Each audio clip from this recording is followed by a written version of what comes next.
Meeting of the Chapel Hill Carrboro City Schools Board of Education will come to order, please. The chair, excuse me, the chair requests a motion to approve the agenda. So moved. Second. It's been moved and seconded. All in favor say aye. Aye. Passes. Great, thank you.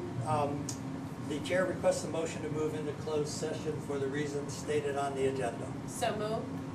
Second. It's been moved and seconded. All in favor say aye. Aye. Thank you. We will return from closed session as close as possible to 7 p.m. Thank you.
The meeting is now back in open session. The chair requests a motion to approve the personnel report. So moved. Second. It's been moved and seconded by Vicky.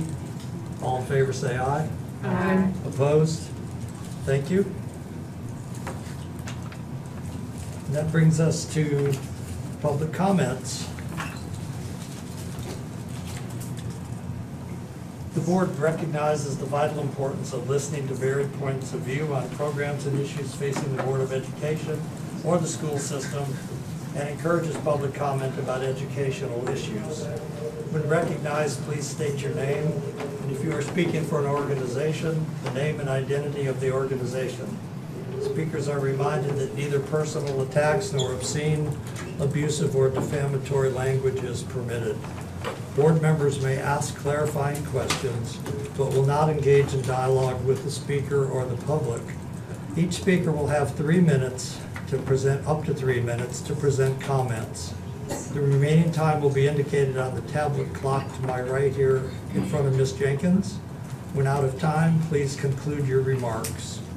To begin, we recognize school improvement team representatives, teacher organizations, and/or high school student government representatives, followed by public comment.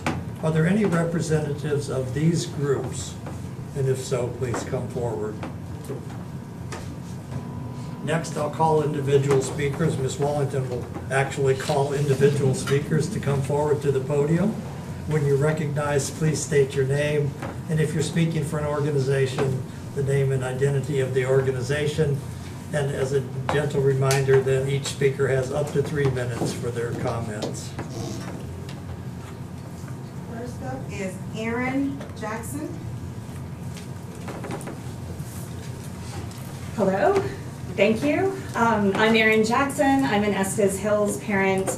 I just saw the slides for the new potential plan, so I would be the first to acknowledge that I am not yet up to speed, and I'm very much looking forward to the presentation. Based on what I saw in the slides, I'm concerned that it seems that 6 out of the 7 plans still involve displacing Estes Hills students and vague future plans for an Estes Hills replacement in the next bond measure.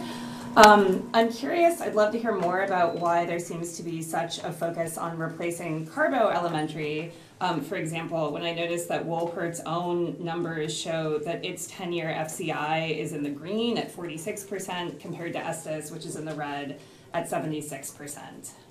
I was glad to see that plan number 4 at least emphasizes no student displacement as one of its advantages. I strongly agree that that is a big advantage. I continue to urge you to pursue creative options to preserve school communities like Estes Hills, which is full of remarkable teachers, support staff, and administrators who work really well together. And I think that's a crucial piece. Whether that be temporary trailers, a swing space, and/or construction that manages to creatively maintain students on site despite its small footprint, please use your considerable resources and those of the community to find innovative solutions to ensure that optimization doesn't have to mean dismantling vibrant school communities. Thank you. Thank you. Stephen Kennedy. Hello, and thank you all for recognizing me. So I'll start with my history with Estes Hills Elementary School. I went there myself and loved it to the point that when we got a project to develop a model of the school, I worked on the group project with a couple other students, but my parents and I decided to design a full-scale model of Estes Hills that was on display at the school for many years, and that was a family project for us. And so to give you a sense of the history of the school there. And so my concerns are about the timeline for this transition, because this is she will very clearly tell you, 3 3/4-year-old daughter, Taylor, and we live 2 blocks away from Estes Hills. And I will say this, I understand the need for new buildings to address property and population concerns. I was at Chapel Hill High in 9th grade when it was 2,600 students in a school built for 1,500. And so then East opened the following year, and that was best for students across the whole district. So I do understand that perspective. But at the same time, I don't want Taylor, given your 4 to 10 year time frame that I've seen in the plan, she would be in the midst of that, to be sent to another school with only a handful of other students. Maybe she doesn't know any of them. I went through that myself, and it's not ideal. So I would urge you to find a way to keep the Estes Hills community together, whether that is keeping them in the same building while another building is built, or transitioning them to another building so they can all be there together while the new school is built. And so please keep our Estes Hills committee together, and I would just ask that you consider that request. Thank you very much for your consideration. Emily Ray.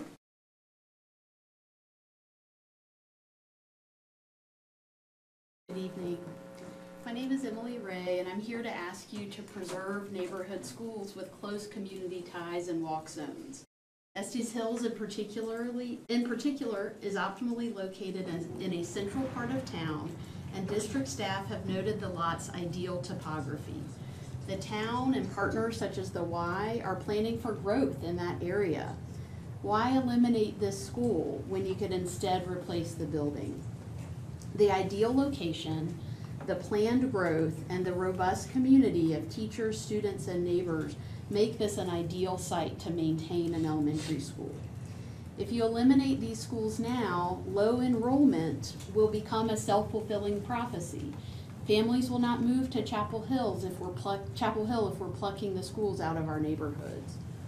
Also, eliminating the district's 2 largest walk zones will strain a bus system that is already strained.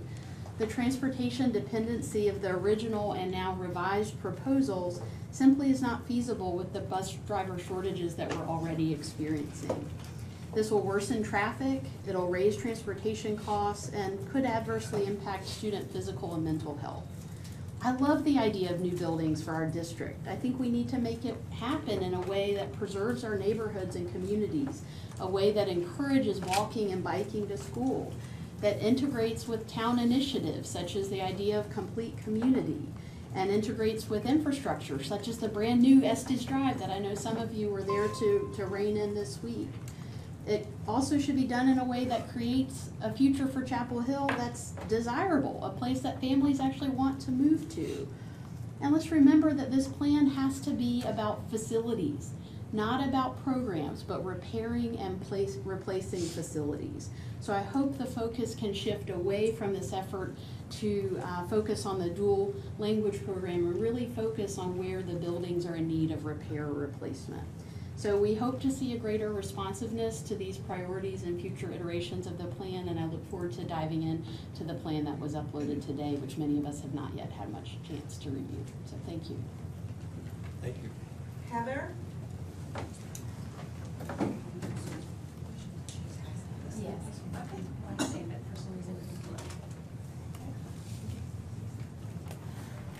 Good evening, Mr. Griffin, board.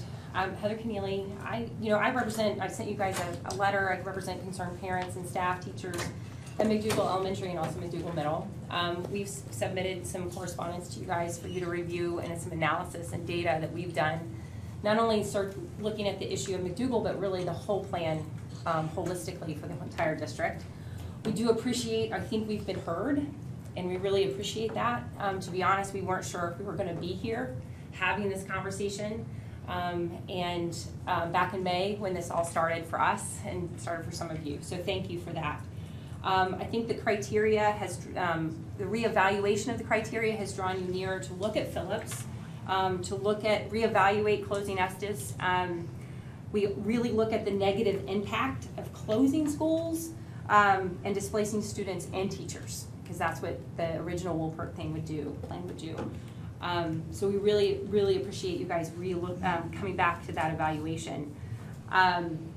We appreciate you looking at the past upgrades to Culbreth. We saw that in the plan that just came out, or at least the package that just was released. I think that's important. That's what we were talking about. There's been, $4.9 million into Culbreth in 2013, 2014 was important. And if we're talking about spending a lot more money on Culbreth right now, we need to think about those upgrades that weren't too long ago. Like new facilities, we saw that term for the very first time. That can move us beyond Band-Aids, which I really appreciate. We don't want Band-Aids. I think parents, if I speak for most of the people that I live with, near talk to, are friends with, we don't want Band-Aids either. We want to move beyond Band-Aids, but like new facilities can answer the mail, can answer the problem. The data, as I think you guys have seen now, the data doesn't support a new middle school up at Morse Grove. The impact of doing that and prioritizing that over the real need, maybe at Phillips or Carborough or Culbreth. We don't need a new middle school. So the questions that I still have that I would love to maybe hear more about and learn more about is Lincoln Center space. It is centrally located. And there is what we put in our letter is just as an idea was, could we look at the Morse Grove space for administrative buildings and keep a school in the center here in town? I haven't really heard Lincoln Center being thought of that way. I'm not sure if that is even possible, so I'd love to hear that. In your package, you did talk about community input. What's the community input going forward between now and July, maybe? Are we going to have an opportunity to have those conversations? And in evaluating the consolidation for the dual language program, I've spoken to a lot of families, and a mega dual language program wouldn't be something they would be interested in. And so I just would like you guys to think about talking to stakeholders for dual language, not just staff. Thank you very much. We do like Plan 4, no student displacement, and it reduces transportation times. Thank you so much. Appreciate you guys hearing us. William McCall. Hello, I'm William McCall. Thank you for the opportunity to provide comments here. I'm happy to see that there are now multiple plans in consideration, and I'm hopeful that additional creative plans will also be added to that list. As with this process, I would encourage the board to filter these plans through our shared values with a weighted decision-making criteria, applying weights to each of those lines on the scorecards so we can see the total outcome of each plan. I think that by doing that, there's a very clear winner. Just a spot check, and the person would usually see that one of the plans is a standout, and that any reasonable person would accept the outcome. Any reasonable person in the community would accept an outcome from that reasonable weighting. I would also recommend that one line be added to it. That'd be a net impact to the operating budget, to the district priorities, to capture all the changes to teacher staffing, administrative salaries, utilities, maintenance, bus driver staffing, and vehicle maintenance. And we should remove the lines that are really a subset of financial concerns, things like address school capacity and enrollment. All those should be bundled so we can see what is the net financial impact.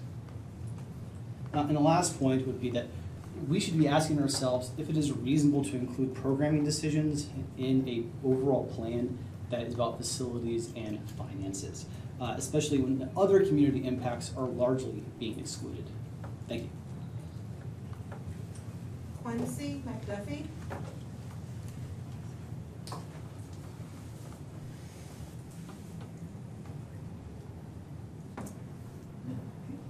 Meredith Neese. Oh, I think it's just one. Quincy.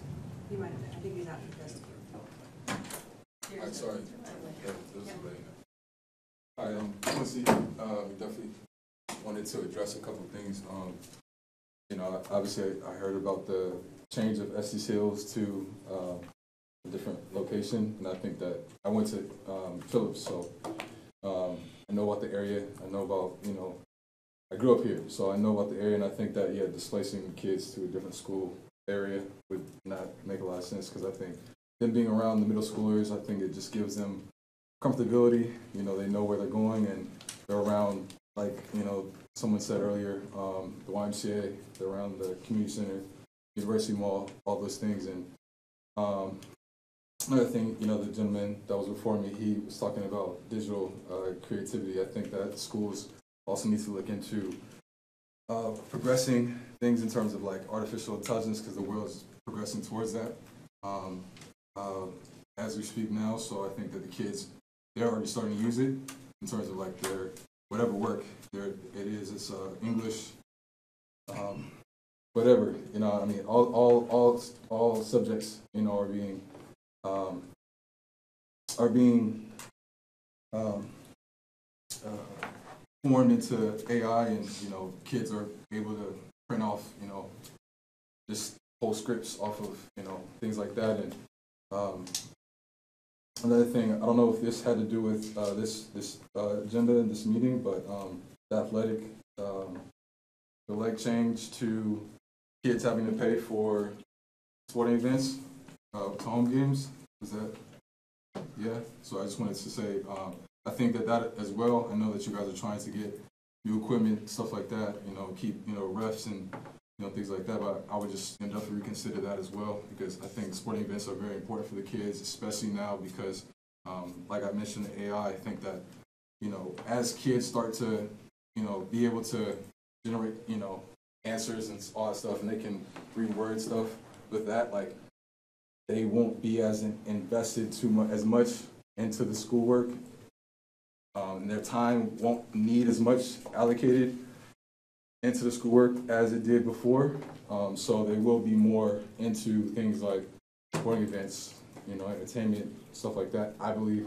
And so because of that, I think that, you know, the kids should, you know, get that opportunity to be at their home events. You know, that's something I grew up with, and I think that was, you know, it's a great way for kids to escape sometimes from the school stuff and stuff like that. So, yeah. And then also addressing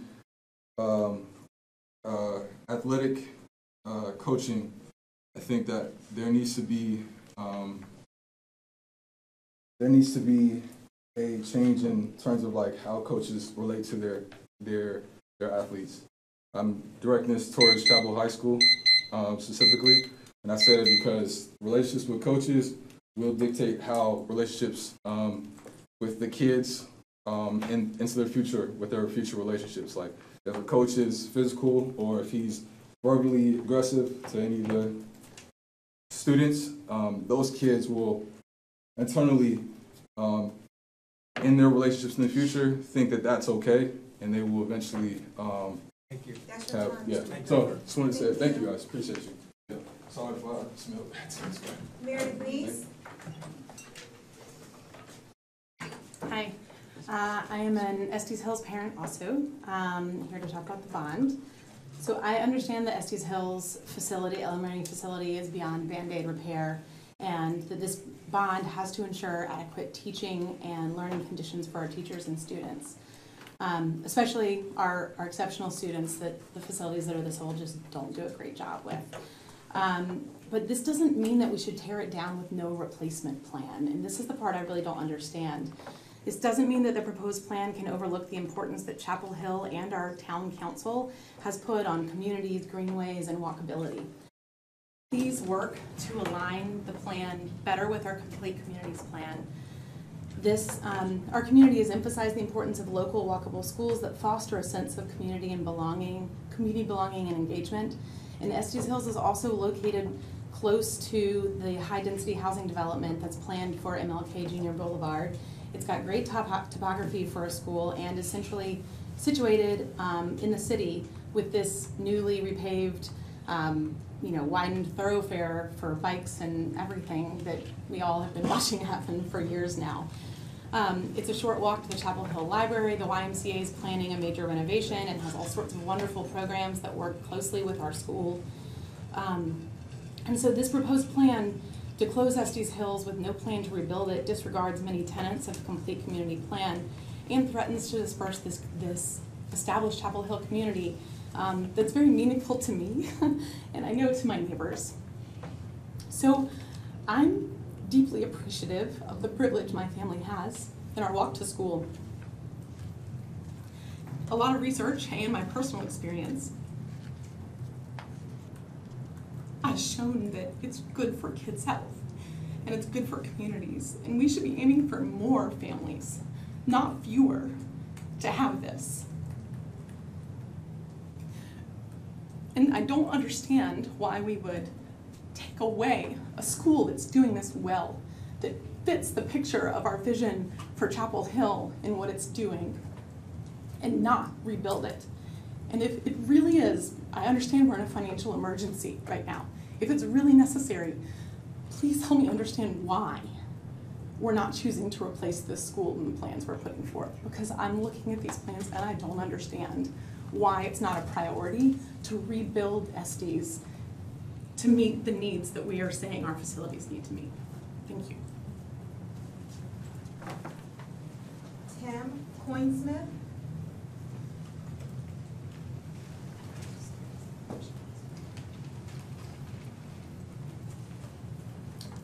Thank you, everyone. Thanks for giving me a chance to speak.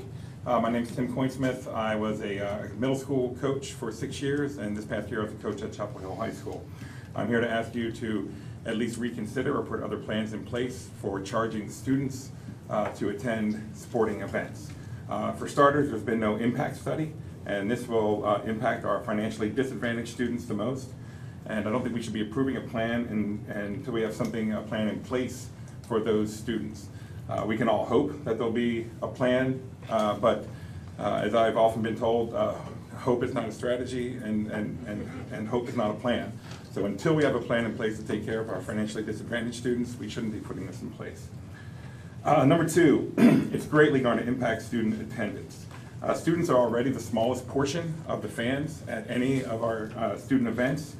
Let me give you an example. At Chapel Hill High School, for the very last game of the basketball conference championship, the stands were packed. It was standing room only for the student section. You couldn't even get in. The very next week, first round of the state playoffs, they charged the students to get in. There were almost no students in attendance. All right, this is the same basketball team, the same kids who supported them the week before when it was free and it was standing room only. The following week, there were hardly a student there. They didn't even have to pull out the stands for the students to sit in. So I would say we've already seen a real life example of it with basketball. We know that it's going to very negatively impact student attendance. And then third, I'm not naive. I understand that there are real issues concerning funding. I'm not coming to you saying don't necessarily do this without having another plan.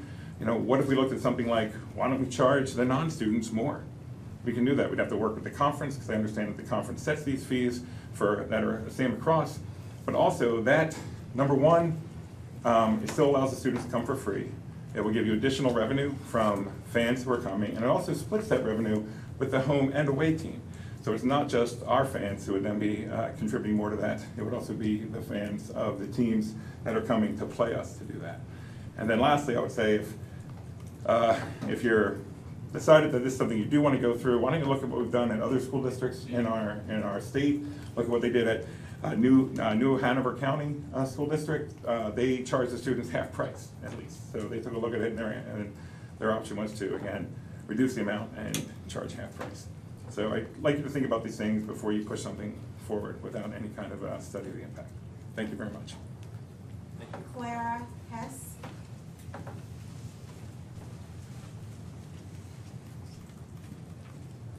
Hi, thank you for your service and for listening so openly to community's feedback. My name is Clara Hess. I'm a parent of 2 future Estes Hill students. Chloe, my 5-year-old, cannot wait for kindergarten and every day asks why she can't go yet. She's so excited. We, like many families here, chose Chapel Hill for the excellent schools. Specifically, we chose for our kids not to apply to the dual language program because we valued the walking distance and being a part of our community with our neighbors. As one of my community members just said, Chapel Hill really values walkability, and we just finished, almost, not even fully finished, the Estes Hill construction where we have all this new sidewalks where we're supposed to be able to walk. But if we close Estes Hills, we're not going to have anywhere to walk other than from the library to the YMCA and back and forth. We also have, again, a lot of new housing coming on board with our development on MLK. There's a new development of 90 condos on Estes. And then I'm not exactly sure where all the families are going to go that are at University Hills, but there's a ton of new housing there too. Just thinking about how Estes Hills is so central to our city, and how even if students can't walk, their bus rides or car rides will be so much shorter than going to schools further away from where they're living. So again, please reconsider closing Estes Hills and think about the negative impacts on our community, but also aligning with our complete communities plan and working with the city to make sure that our schools and our city plans are really aligned. Thank you so much. Carl King.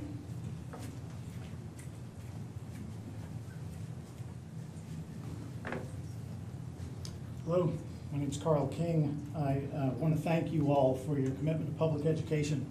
I'm the son of a public school teacher, and I'm an ally of public education. I know how hard it is to support public education. In my opinion, in this state, we have a concerted effort to privatize education. And I want to thank you for being an ally of public education. I want to thank everyone here. Everyone here who's speaking is also an ally with you. I've been a resident of Chapel Hill for 17 years. For 10 of those years, I was the senior pastor at University United Methodist Church on Franklin Street, right across from Sutton's. I say that because I can speak from experience when I can tell you communication is hard.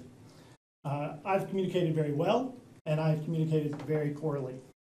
And I simply wanted to remind us tonight of that maxim about communication.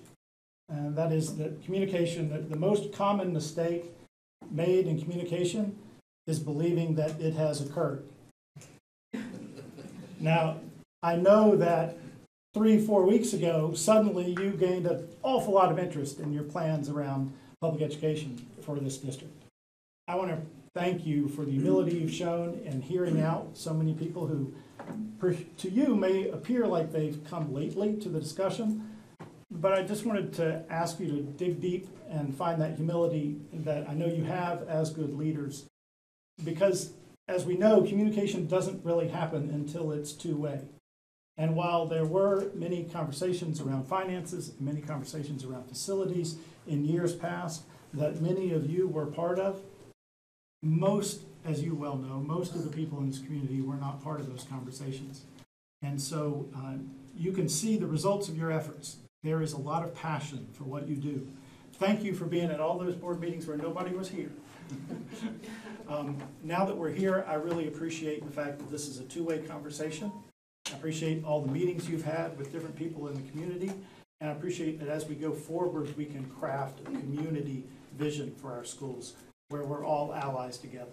So, thank you. Joseph Nelson. Good evening, board. Thank you for that note, and this is a good follow-up because I just wanted to add my voice to the many others who are asking you to reconsider closing Estes Hills. I'm not going to add very much to the discourse. I'm not going to present any novel arguments here, but just my personal experience. I am sending my daughter to kindergarten next year. 2 of 3 of my immediate next door neighbors are also sending their kids to kindergarten next year. And a walkable school is an anchor for a community and is really a magnet to bring people together. And so I won't take very much time. I am new to this. I'm happy that you all are here listening to us. Thank you.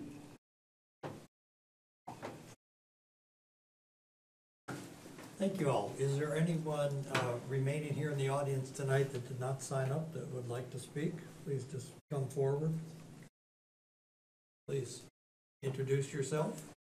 I am Katie Rankin. I am the parent of 2 McDougal Elementary school kids. And I just mainly wanted to thank everybody, as so many others have stood up and just said that we understand how hard it is to go back to the drawing board, but we really appreciate and feel like our concerns have been heard. You know, I also recognize that this is a very pro-public education board. It's why my husband and I researched candidates for the board so carefully recently. And also that, you know, there are certain factions in our state government that have been trying to defund public education for 30+ years. I am nearly a lifelong North Carolinian, and the child of public schools myself, and the product of a full public school education, and I very much believe in our public schools. I have voted yes for every school bond since I was a UNC graduate and kind of was a full-time resident here. So long before I had kids, when I had, when all it was just like, you know what, I will pay more taxes, I want good schools, I want kids in this community to have what they need. So I really appreciate public education, I really appreciate what y'all stand for. My concern with the first plan that was presented wasn't some kind of personal objection to redistricting. It was more of a concern over the dissolving of a really vibrant school community of educators, parents, families, staff, kids. It's not just McDougall Elementary, it's not just McDougall Mendel, but it's the one McDougall community. And it's just a really incredible experience having my elementary school kids get to be mentored in different ways by middle schoolers. I think that's a really wonderful thing that Chapel Hill has done. You've got Phillips and Estes, you've got Sewell and Smith, you've got the two McDougalls. It's just an incredible opportunity as a parent to have your kindergartner come home with a new stuffed animal that an 8th grader made in their I'm going to call it home ec because that's my old person language for it, but that they made in their art class, and it was designed on a drawing that the kindergartners did. And this was this really cool project in collaboration between the two McDougalls that wouldn't be able to happen if they were closed. And so I just wanted to again thank y'all for your dedication. And to definitely just add my voice to those who have spoken before in favor of a plan that does not involve moving students around. Thank you very much. Thank you. Is there anybody else in the audience that did not sign up but would like to speak?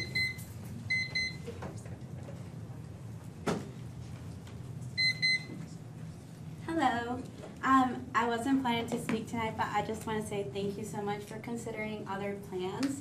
I just want to say, and I wrote this down because I'm probably going to mess this up, but I just want to say that the goal of a good school district should be to have schools like McDougall and Estes Hills that are still worth fighting for. That should be the goal, to have so many people so passionate about these schools that they want to come over here and voice their opinions about why they're so important to us and why they mean so much to us. So thank you so much again for listening to us and for having other options for us. What's your name? Laura Salcedo. Is there anybody else in the audience that would like to speak that did not sign up? I can't help myself. Samantha Carney. I just wanted to give out another shout out for thinking creatively, and I wanted to share an anecdote from COVID. In the early days of the pandemic, I was living in Chicago, and the city was desperately trying to figure out how to set up a field hospital on the Midway and set up 1,500 beds out of nowhere with no timing. And higher ed is very used to saying, no, we can't do that. We don't move quickly. We need a long time to think about things. And yet, in those early days, when we're looking at field hospitals being set up on empty fields, who else had 1,500 empty beds? Campuses across the city, including the University of Chicago. And they came to the table and started thinking creatively about the resources that they had. And when I think about our assets that we have in the buildings that we have across this district, I'm a big fan of reuse, recycle, reduce, and using what we have and teaching our children good stewardship. I don't understand, I know there's a lot I don't understand. I don't understand knocking down things that are working to build new things and saying that it's cheaper to do so.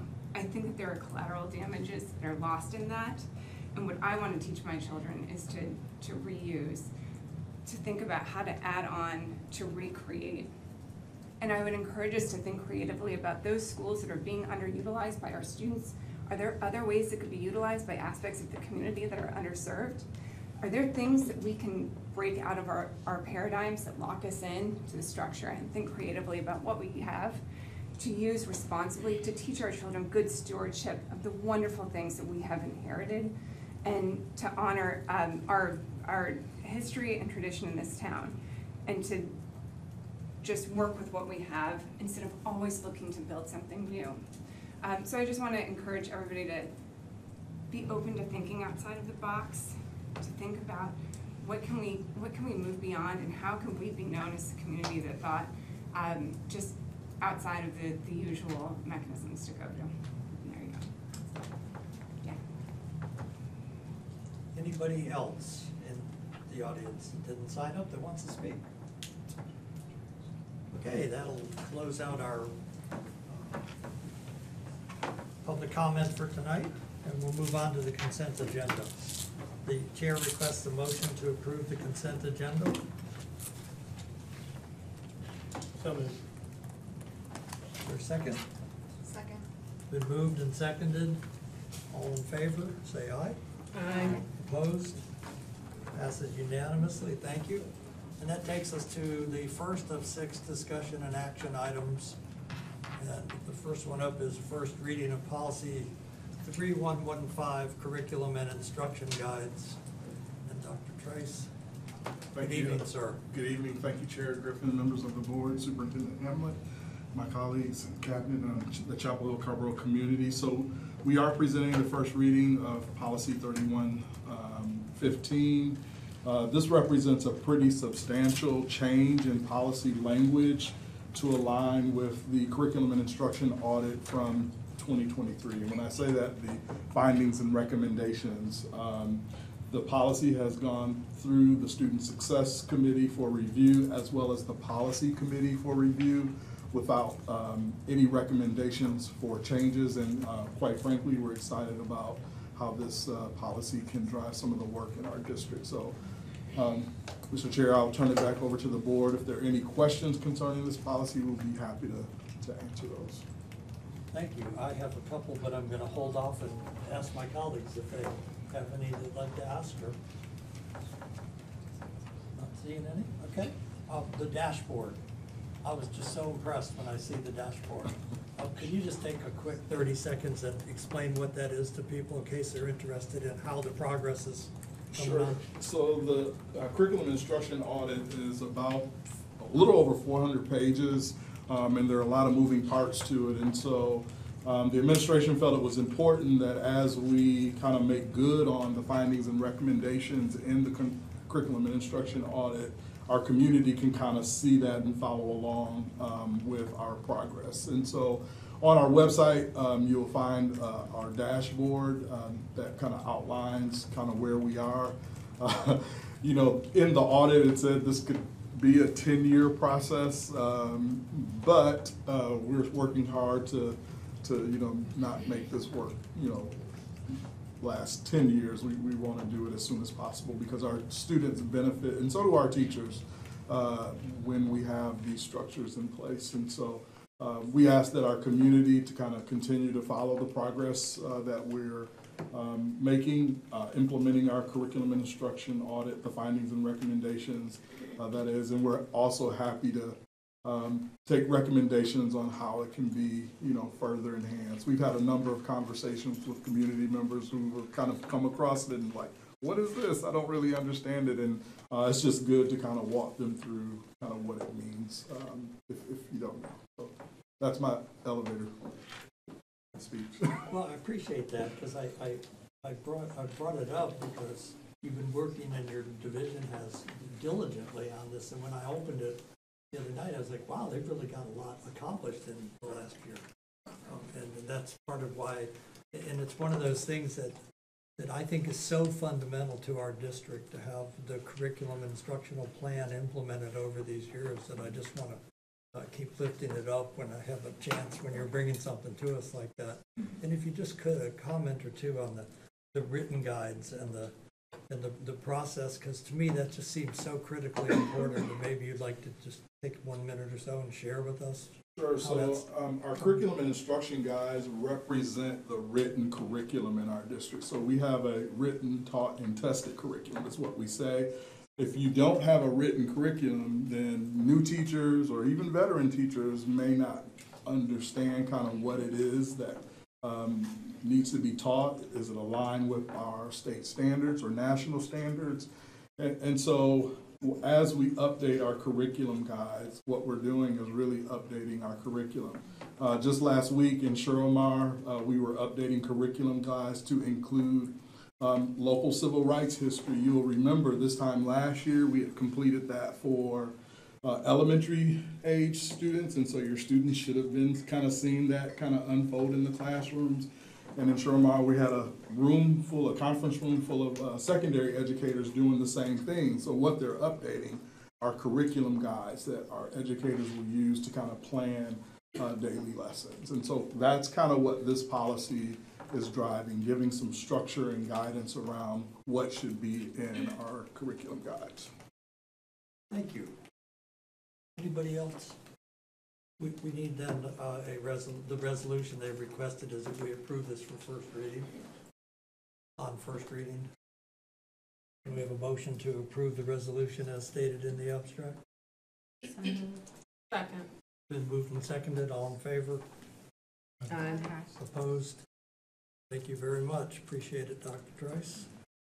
And that brings us to the second item, which is approval of student fees for the 2024 school year. Yes. Thank you, Mr. Chair. So each year, the board must approve student fees by October 15th and post those student fees on our website according to general statute. So the student fees this year are largely the same as the student fees that we presented last year, except in 3 cases. The first of which is a cap on optional field trips at the middle school level, a cap on how much field trips can cost.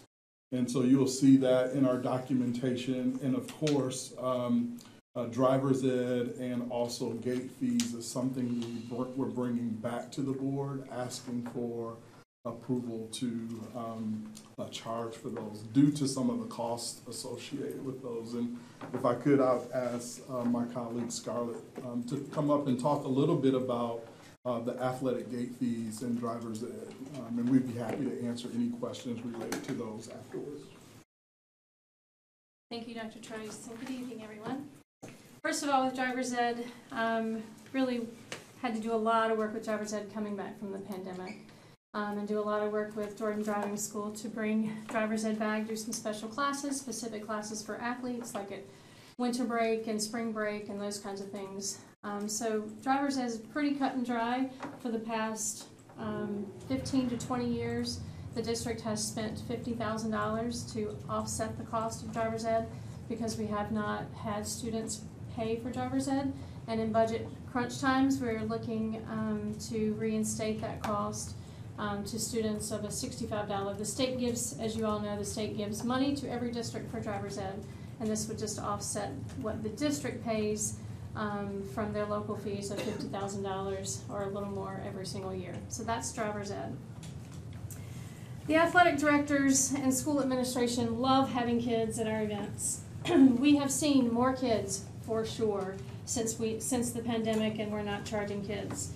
However, every high school right now has transportation bills that they cannot pay.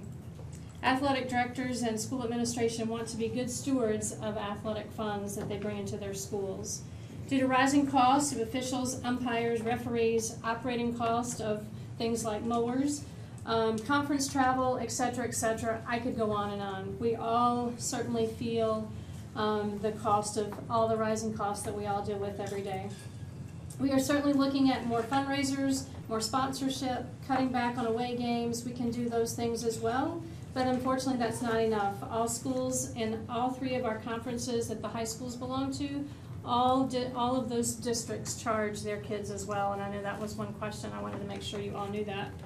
We continue to brainstorm ideas, like most recently I met with transportation with our athletic directors, trying to get them to maybe leave a bus at Carver High across town so that Carver High doesn't have to spend $15,000 a year just to go get a bus and bring it back to Carver High. Those kinds of costs we're working with transportation to try to work on. Each high school is offering a discounted student ticket. There's two types. We're going to offer a $50 season pass, so if a kid just wants to attend all 5 home football games, it's $10 for a football game. And then you can, if you buy a $50 pass, you can also go to other events. We are also going to offer a $125 yearly pass. So for example, if a student attended, let's take per season, so all 5 home football games, all 13 home basketball games, and all 11 home soccer games in the spring. That's just home events. That would be about $280 for one student to spend just those events. So $125 is a pretty good deal for a student pass for the year, and it would certainly help to offset some of the costs. It's not going to fix it all, but it certainly would help to offset it. I want everybody to know that athletic directors at the schools have never turned any student away from an event for any reason. If they didn't have a ticket for one reason or another, they always let students in. For example, John Evans and I worked really hard this past year. We worked with social workers, newcomer teachers, and families to make sure all of those kids had a way to get into events, had a way to purchase equipment, had those kinds of things. So we've certainly worked with schools. I've already met with Janet Cherry, who oversees social workers, to try to get a list of names. All we need is names. We have a list of names, we can get them a free ticket without anybody else knowing. As you know, our high schools are cashless. We use GoFan and home ticketing for those events, and as long as we have a list of names, we can go from there. All we need is names. So by implementing an admission fee for students, we aim to cover a portion of the cost for officials, umpire, additional cost, operating cost, transportation, of course, without compromising the quality of our athletic programs. We certainly welcome any questions or feedback on this recommendation and appreciate the community's continuing commitment to our student athletes and academic success in this district. I also asked the high school athletic directors to come tonight, just to, if you had specific questions about specific schools, just if you have questions for them, they're here tonight as well. So we'll be happy to answer any questions that board members may have. Thank you, Dr. Crooks. Meredith? I have a couple questions. Thank you for answering some of them already in your presentation. Can you give me like a ballpark estimate on how much revenue we're talking about, the student tickets, like maybe using data from the last time we charged students? About $10,000 to $15,000 a year. For all 3 high schools? Per high school. Per high school? Yes. Okay, okay. All right, so that's, it's certainly not nothing, right? Absolutely. And then I was gonna ask you could clarify a little bit more about the season pass, because I'm not sure I understood what the difference with the 125 versus 50 was.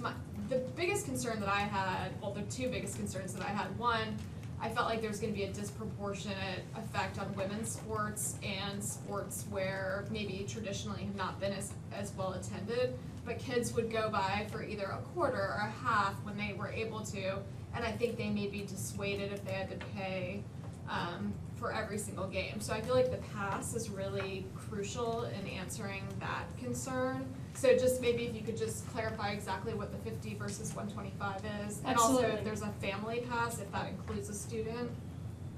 Family pass does include a student. Okay. For an entire family. And then the $50 would just be for the season, so for the fall season, the winter season. So, and the $125 pass is all year long. Okay. So it's cheaper if you do 3 seasons to buy the $125. I'm just trying, we're always talking about girls sports and women in sports and trying to offer, as I think somebody earlier mentioned, the playoff games. Our boosters do a phenomenal job during the playoff games. Usually the first 50 to 80 to 100 kids are free because parents pitch in and boosters raise that money. So certainly looking to do more of that as well, not only for playoff games, but for home games, especially for rival games when Carrboro plays Chapel Hill or Easton Chapel Hill, those kinds of things.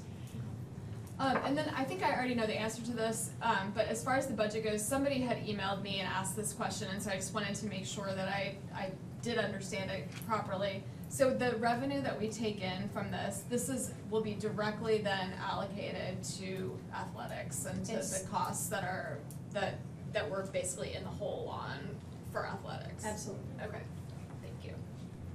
Reason? So currently, the athletics are showing a loss, right? So who's bearing that cost and where is that coming from? I mean, so the district ultimately, you know, bears the cost of it in terms of like where the dollars come from. They're local dollars. I'm sure John can kind of speak to that. But you know, it comes out of our general fund. And Jonathan, how much have we been paying over the past couple of years since it's been free? So we looked at the last 3 years, and understand this year we don't have complete data yet. So athletics, from beginning budget, year-to-date actuals in 2022 lost, bear with me, 148,000. In 2023, 263,000. They're break even right now for this year, but as Dr. Tress alluded to, there's a lot of transport invoices that are outstanding. I think Barbara High School has $80,000 worth. I saw a $50,000 invoice today for Chapel High. I anticipate we'll be about $250,000 again this year when it's all said and done. And so that impacts our local funds, which is also impacts our fund balance, my favorite thing. And so we're struggling right now as a district. And so as much as I want students to be able to get in for free, and we've been talking about operational costs, because that's where we pay our staff from, right? That's where we pay our insurance, and insurance is coming up later in this agenda. And I'll just highlight, it's increasing by $120,000 already, where we have a very tiny shrinking fund balance that we can't, we're gonna have a challenge next year with our fund balance. So we have to find a solution. So I'm just kind of encouraging our board members. I know this is tough, and I know we want to make sure our kiddos have a way to go to games for free, but it sounds like we have a plan to address our students who are most vulnerable in our community. But the reality is we've got to make some changes in our district, or we're going to be having some tougher conversations, and I don't want to touch staff. Like, that's the last place I want to look when we're trying to course correct our financial situation, the pressure that we're under. So I just want to highlight that, to know that this isn't like, oh, well, we can just afford it. We honestly cannot afford it. So I think that's the struggle for me. So, but thank you so much for just making sure we look out for kiddos who are vulnerable. And obviously the family pack and the student plan, those have been in place. I remember that last year the season pass was available already. So, I just want to highlight the reality of the financial situation that we're in, and we've got to alleviate some of our fiscal pressures that we're under right now. I have a question.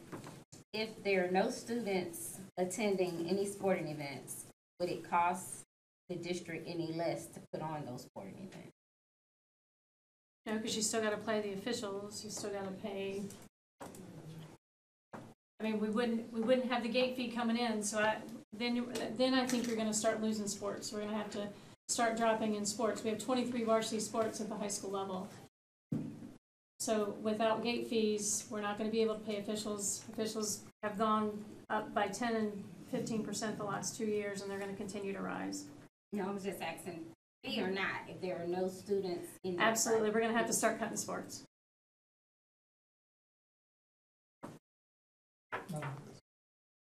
Thank you very much for the presentation and being thoughtful about looking for options. I agree with you. Financially, this is not a decision I would want to support, but the reality is either cut or take the increase. I did want to ask, I remember a year where we had a community member who offered $500,000 to invest in a football. I was kind of stunned by that, given the needs of other given other school needs. But I'm wondering, I heard you talk about partnership with the booster clubs. Like, can we go back to the booster clubs at the high schools and have specific conversations about what it would take to raise enough funds to get student passes to $5, for example? Like, what would that cost for any school? And the other wondering I have. sorry. No, we can certainly do that. Yeah. The other wondering I have is, part of the fee is the $1 charge from the vendor. Can we take cash from students and just at least take that dollar off? That's a good question. We went cashless because, well, first of all, it was COVID and all that, but it's so much easier on the schools because you don't handle the money. And I think Jonathan would agree with the bookkeepers. It's, it's much easier on the schools. We've never, if somebody comes with cash, we've never turned it away. When I'm at the gate, I'll say, go spend your money at concessions. We're not taking cash because, again, at 11 o'clock at night at a football game, you've got to take that cash to the bank downtown. So we really would rather not go back to that. But I understand your point, so I think we can think about that and we can have some conversation around that. Anybody else? What would the situation look like, or what would a possible plan be? We're looking at student fees, and we have the family that may have, and in our district, we know we have this families that have multiple children playing sports, and they have siblings, so that could end up raising, I don't know, $50, $60 for a family to be able to go see their child or their children play sports. Where would that put us in terms of trying to help that situation? I know you're saying there may be passes in place to help students. Would there be a plan in place to try to help families? Because, I mean, it would be a travesty if we have families who have 2 football players on a team or 2 basketball players on a team, and they have 2 other kids at home and they can't go take the family to see the games. I mean, I think that would be kind of detrimental to the athletes as well as to the family. I think that's kind of what we're exploring, and I think I have to apologize if we were just saying that was for students in terms of helping students who might be financially not in a place to be able to kind of purchase tickets. But I know that we have currently processes in place where we can speak with, through our staff at the schools, particularly our guidance or social workers, where we can get the names of students and families and work with them on entry into sports events or any other thing. We've typically done that type of work. And I've recently spoken to administration. We do have to have a point person for that. It's just easier, and I think it's better for families that if they have a social worker or a mental health specialist, whoever the principal wants for that. Because I think it was said before that I shouldn't have to go and ask 5 times during a school year. I don't have to ask for this, this, and this. The administration knows, and like I said earlier, all we need is a name. So we have to work to make sure we have those families, for sure. Okay, I'm gonna turn my attention to driver's ed. I know we talked about this in our committee meeting. I would love for us to phase in the driver's ed fee. It's like Hunger Games for signing up for driver's ed, just like after school.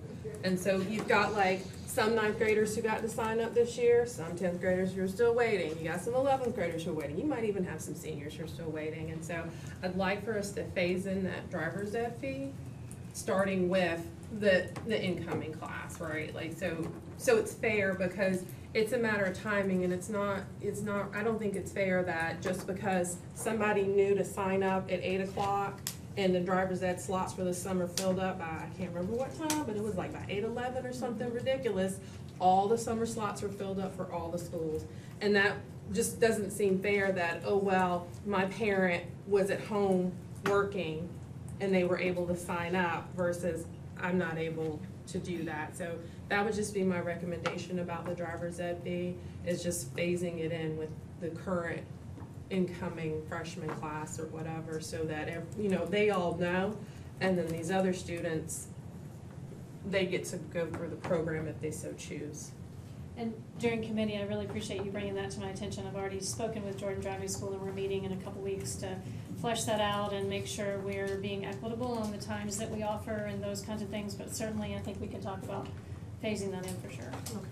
Okay. It also, I just want to be clear, last year we had to come to the board again to ask for an additional 50,000, I think it was, last year because we overspent our state allotment. And so what we're saying, if we do phase it in, is that we're pretty likely going to be coming to the board again to say we need X amount of dollars to support our driver's ed program. With the fee, we likely would be able to cover that. So I just want to make sure everyone is clear on that. I have a question about driver's ed and help. Oh, I'm sorry, I didn't see you. Yeah. Oh, sorry, thank you. I was gonna say, I'm supportive of phasing it in right now. I think there's always gonna be some person who's disadvantaged when it happens, and we just talked about asking kids to pay $10. I don't wanna do that and not do this. So my recommendation would be to go forward and start immediately, or whatever the recommendation is. With us using contract in Jordan Driving School currently, can anyone give me any insight as to what the advantages were to going to contracting out versus keeping driver's ed in-house? Is it a savings? That was before my time. I don't know. That was before my time. So it's been sourced out for at least 16 years here. I don't know about before. I don't know if anybody knows. And Jonathan, I don't know if you can dig deep enough. My guess would be it's hard enough for Jordan Driving School to find teachers, but I know other districts, and when we talk driver's ed at meetings, it's super hard, and just about every district has had to source out because nobody teaches it anymore. And I'm an old PE teacher, as they say, and they used to say PE teachers become driver's ed teachers after they retire, but nobody wants to do that work anymore, I hate to say. So my guess would be finding teachers. I don't know the answer. I think there are other issues with maintaining the fleet of vehicles. The state, I don't think, pays or no longer pays Correct. for driver's ed vehicles, and owns a portion of it, additional insurance costs, et cetera, et cetera. But that again was a long time ago, but that's kind of how I recall the conversation. And so now we're kind of at the mercy of our contracted school who's dealing with issues with staffing across the state. I know that's a major issue right now with them losing so much staffing and with the kids in the classes and driver's ed. But yeah, the teachers used to teach it, not the retired teachers. The current teachers used to teach it. So I'm going back to the gate piece. I was thinking about, prior to this meeting, about a student who might be concerned about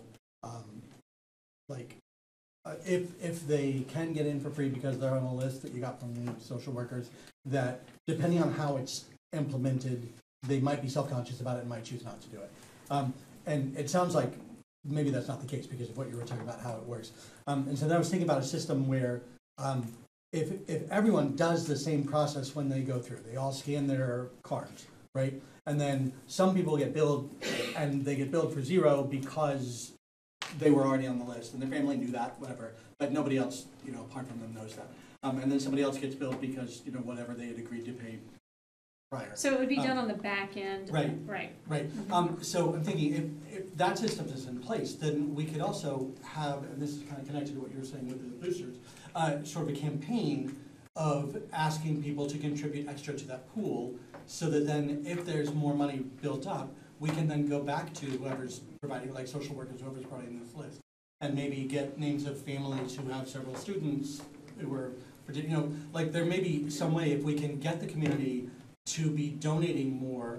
I'm thinking about, as a teacher, that we often have kids who, donate the money for a field trip, but we have several other families who consistently pay double, and I know that there are families who would appreciate doing that.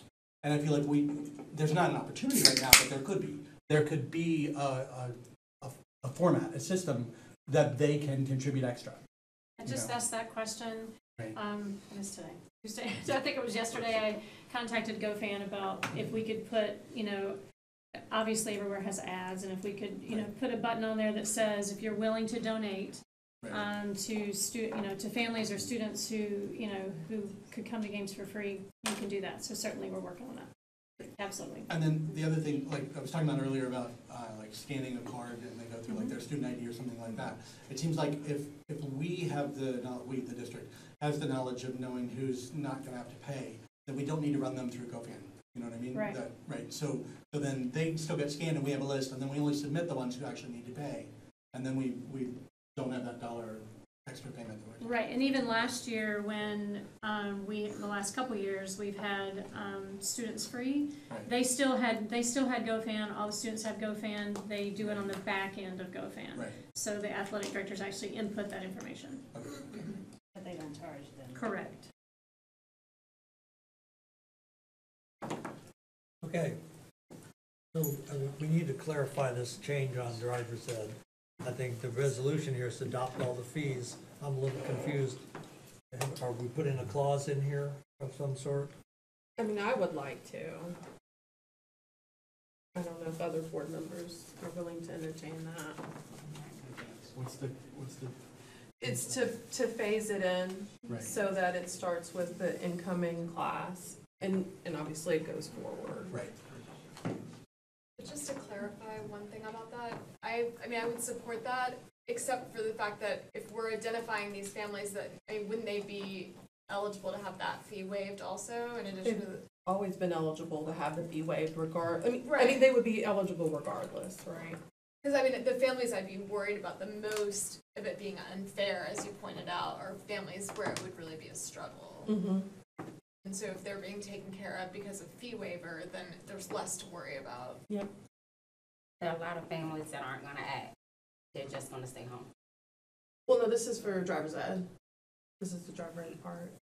But I think what they're saying is what I asked in committee was, it shouldn't have to be another ask, right? So if they're already on the list for free and reduced lunch, if they're already on the social workers list, their whole family should be on that list for driver's ed. It should be the case for gate fees, field trips, everything. People shouldn't have to keep asking That's what I'm twice. saying, But we're clear on that practice. That gets us back to the question. There seems to be some disagreement on the board about when to start the driver's ed fees. I'm sensing a couple people are saying no, one saying yes. Do you want to make a motion? Well, that's what I was gonna say. I think Ms. Jenkins needs to make an Yeah. alternative motion. Yeah, we don't even have a motion on the floor yet. But Yeah. yeah. Oh boy, I'm gonna look to this side to help me craft it. So, let me look at the resolution. Let's see, if I would have known that, I would have Board written it members up. might consider putting a motion on the floor to approve the recommendation as it Okay. appears in the précis, and then there could be a motion to amend Okay. that to include phasing in specifically just the driver's ed. Okay.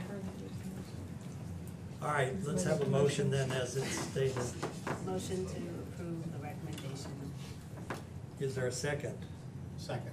All right, it's been moved and seconded. Now, is there further discussion? Well, I'd like to offer an amendment to the motion which phases in the driver's ed fee effective with the class of, I don't know, but 20-something. Should know this. You can say like this year's freshman class. Yeah, the incoming freshman class. In class of 2028. Is the class of 2028. So there's a proposed amendment. Is there a second for that? So you're talking about incoming freshmen. I second that. All right, it's been moved and seconded. So is there any further discussion on the amended motion?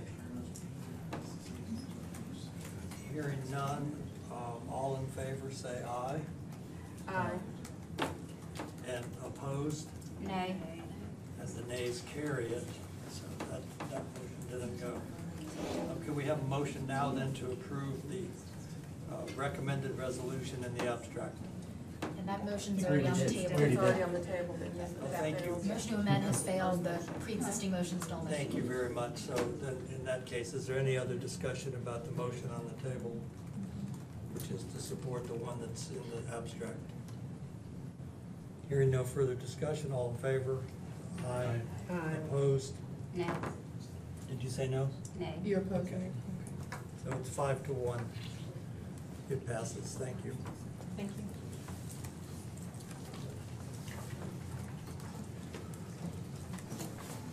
brings us to the participation by women and minority-owned businesses policy.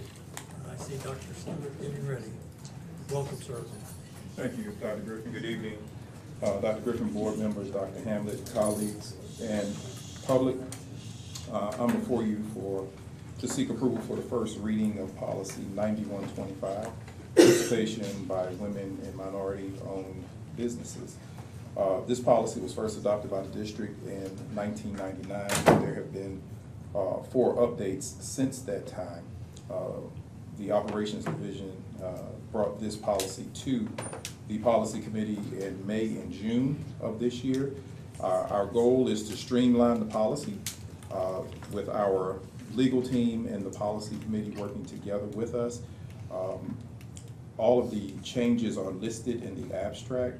The one substantive change that we have added for tonight is in section B under goals, changing the amount of reporting that we will use to report. The Policy Committee would like us to use $50,000 for both local building as well as state. Previously, it was $300,000 for local and $100,000 for the state.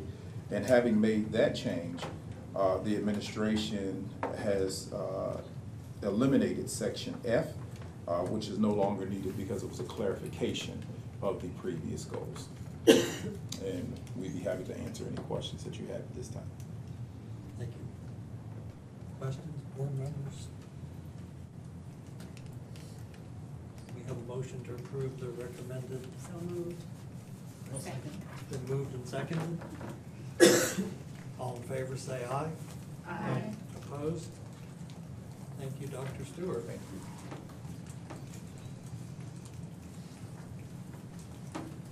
And this brings us to the approval of Surrey Insurance's risk management portfolio renewal.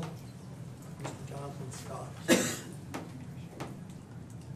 Thank you, Dr. Griffin. Good evening, board members, Superintendent Hamlin, members of the cabinet, members of the public. Tonight, this evening, requesting from the board approval to renew our risk management portfolio with Surrey Insurance. Surrey Insurance provides insurance agency oversight of our risk management portfolio to include general liability, property, inland marine, cyber, workers' comp, and other related insurances. We've seen a pretty significant increase this year in our property lines as well as our workers' comp. Had a pretty significant loss with property due to the fire that we experienced this year that created large reserves and large payouts. And additionally, property insurance has increased across the board in the state of North Carolina this year. And workers' comp, we've seen a pretty significant increase as well. It's primarily due to some fairly large losses that have been recorded on the books in the last couple of years. Some of that's due to returning to work from COVID. We had several years where we had very small losses because we were, of course, not in the buildings. So the ask is to renew the policies, although, and just noting the premium has in fact gone up about $310,000 across the board as compared to the prior year. I'd be happy to answer any questions. Thank you, Mr. Scott. Board members, questions? Yes, sir. I'm just curious about kind of our portfolio of insurance. I know, just talking with other places and spaces and companies that, I support in other places, they're starting to look more towards that cyber security and the limitations of that coverage. And so I know not for this year, but I'm hoping as we enter into discussion about this for next year, that maybe in committee we understand, do we think that we should be considering some of these other ones with the introduction of AI and all that stuff? I'm just concerned that, are we missing something? Because it's come up in other places I've been where there was a gap in that their insurance wasn't keeping up with the technology. Right. Yeah. Al and I have had some discussions about that. This insurance, like the cyber, it's not real expensive. The one thing I will say about it though is that we have to go through a pretty robust document every year where we're documenting our security protocols. And one good thing about it is in order to maintain our coverage, they're ratcheting up our security protocols on us every year. We have to, check the boxes. That's moving to multi-factor encryption and closing ports on routers and those type of things. So it's possible that we could explore additional insurance. However, I think what they're forcing us to do is probably paying a benefit also. Okay. But we're more than happy to bring everything back to you. We were a little rushed this year. We weren't able to get the quotes in time for policy or for finance committee. We can certainly look at that next year. Yeah. Well, I don't know if I'll be on finance committee next year, but I would love for it to be on the agenda a little bit earlier for us to talk about the insurance coverage we have currently. Okay. Any other questions? Yeah, Ronnie. Thank you, Jonathan. My question is, how often do we look at comparative insurance estimates or quotes from other vendors? I would just say, like anecdotally, I know commercial insurance is, I pay $2,000 changing. So what we do, we changed agencies in 2019 to Surrey, and Surrey is the largest provider of public insurance in the state. And they actually go to market every year for all of our policies. So it is in fact quoted every year. We had, I think, 3 competing workers' comp quotes this year because the increase was fairly untenable for me. And that was actually the cheapest of the 3 quotes that were received. Well, actually, I take that back. There was a quote that included where we would have deductibles that was a little bit less. But so they're quoting it every year, quoting all the policies. And that was a related question. Like, did they talk about the drivers for the workers' increase? They did. Can you speak to that? I could speak a little bit to it, and we've actually got a meeting set up with them in July between Dr. Harris's office, my office, and the underwriters to try and put some controls in place. A lot of it is just large dollar claims that we experienced with returning from the pandemic. There was a couple instances where we had people have injuries that kept them out of work for extended periods of time, and what that does is create large loss reserves. That's really what's driving the increased premium, is that the loss reserves are such that they're not exceeding the premium, but they're approaching the price of the premium. Thank you. Anybody else? I don't have a question, Jonathan, but I did want to make the statement. I appreciate the way you have everything broke down, and I'll say from going to the risk management conference that they had in Raleigh, that they really spoke to the fact that all of our insurances, not just our district, but across the state and the nation, are just going up given the nature of things right now. And they spoke a lot about the cyber liability and with the cybersecurity, and that how everybody's definitely trying to do a good job keeping up with AI and all the other things going on, and that the best they can continue to do right now is try to keep up, because it's always going to be something on the cutting edge, just trying to get around everything that people are doing. So to have your insurance and keep checking those boxes is doing exactly what it is that the insurance companies are wanting you to do to keep us insured. So I thank you for that. Okay, can I have a motion then to approve the statement in the abstract? Been moved? Seconded? All in favor? Opposed? Thank you.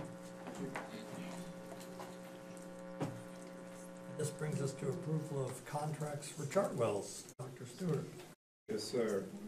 Dr. Griffin, board members, this is the annual renewal for our school nutrition contract. School nutrition contract was originally written in 2021. It's a 5-year contract with 4 one-year renewals.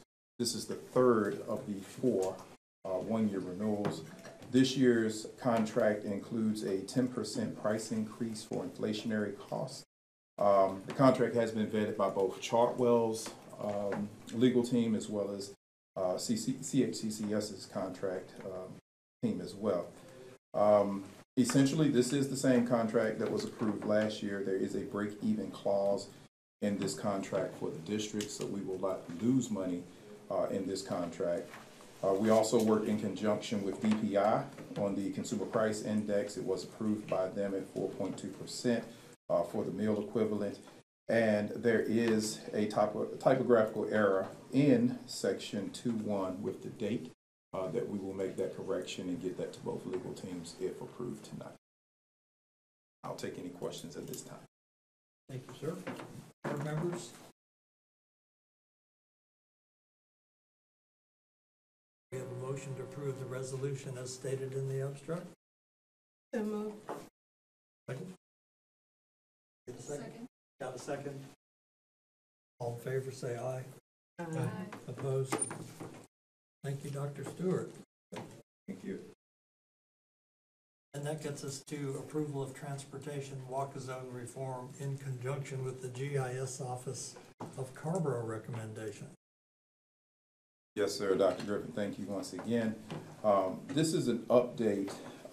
This has not been updated since 2007, and it is in relation to the new neighborhoods and communities that have been built in our school district since that time, as well as the reduction of our transportation department. We've had a lot of construction the last few years, and it looks at the walk zones. So our walk zone is 1.5 miles around each of our schools.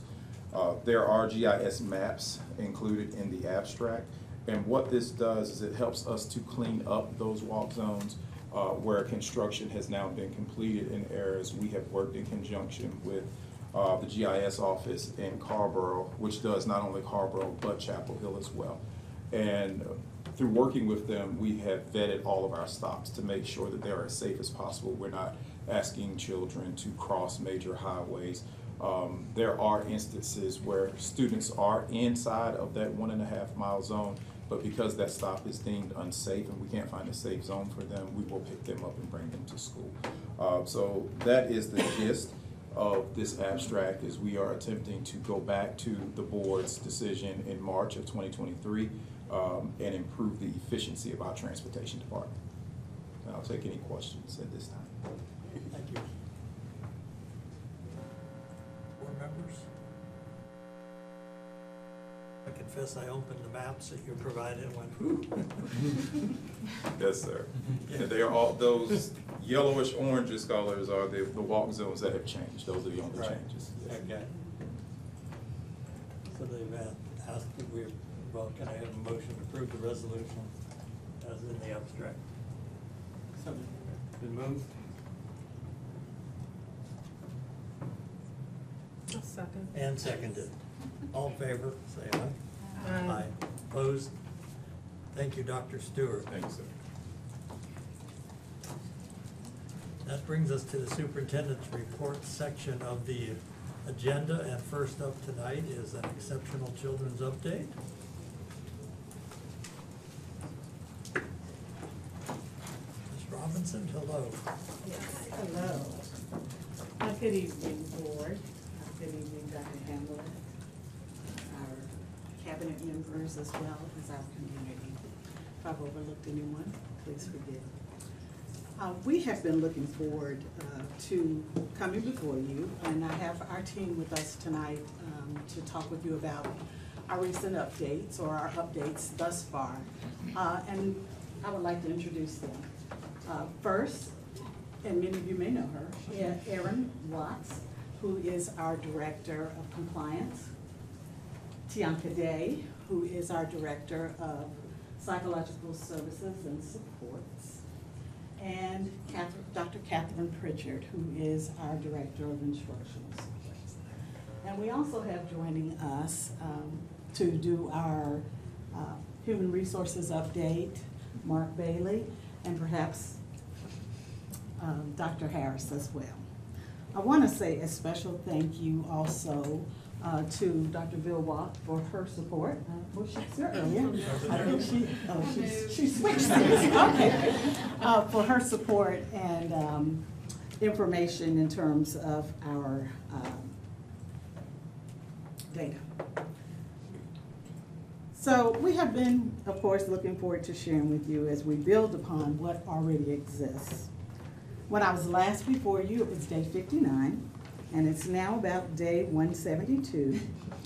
And we have been laying the foundational bricks that will further promote the actualization of the priorities and action steps that we spoke about in our last update. First, we're going to take a look at student data because that's what it's all about, our students. And Ms. Watts will share this. Yeah. And perhaps I should have placed that. So I'm going to backtrack just a little bit. Our presentation outline is we're going to talk about the data. Then we will focus on overview and give you an update of the actual steps that we've worked on, staffing and recruitment, making progress moving forward, and then what are our next steps as we look towards 2024-25.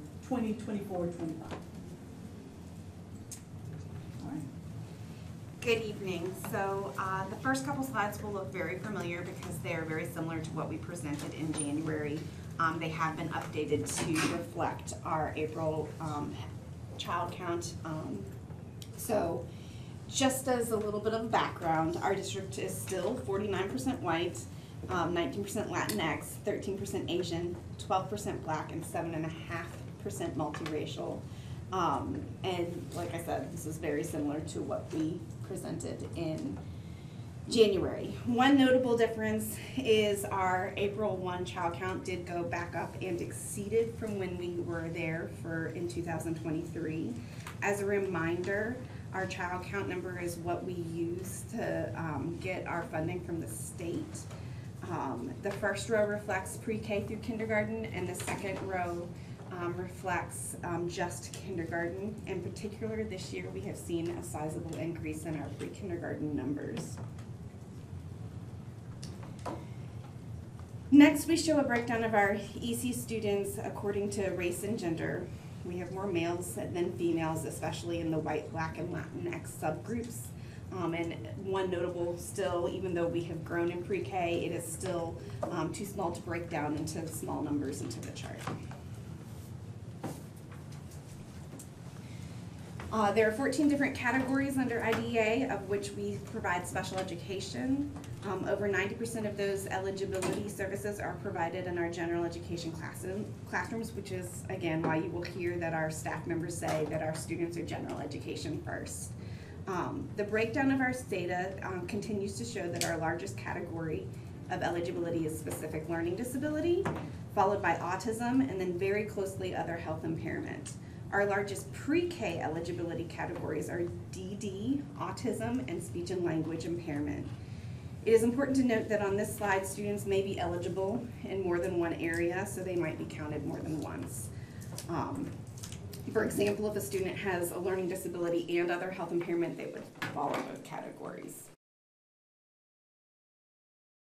This data reflects the eligibility of our students by race in each of our largest identification categories. Latinx students are the greatest number identified in the category of learning disabled, followed by our Black students. Our white students are the largest number identified in the categories of autism, other health impairment, speech and language impairment, and emotional disability.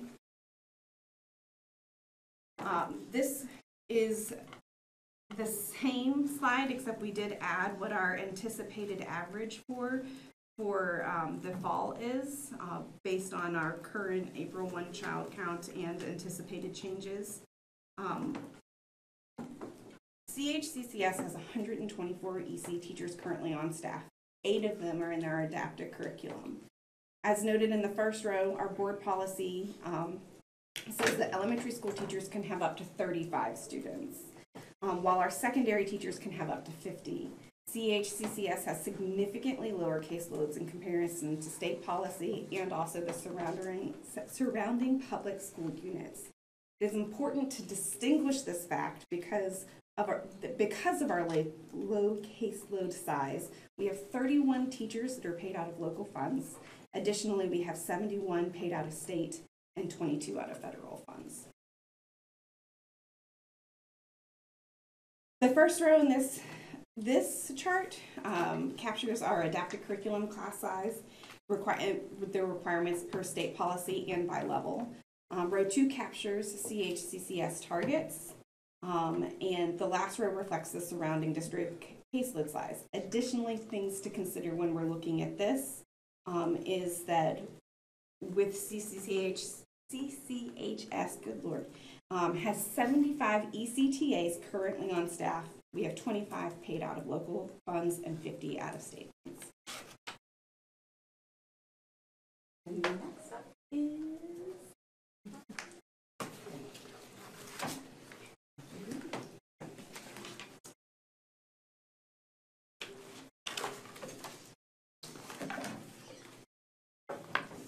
So as we intensify kind of this conversation regarding the areas that we have focused on this year, I'd like to provide an update regarding some of my listening and learning, because I am ever learning as I learn about the district, learn about the communities, and learn about the needs, the strengths, and the areas for change. Since our last update, I believe this quote is very relevant for this discussion. Leadership and learning are indispensable to each other. You cannot have one without the other if you're going to be successful.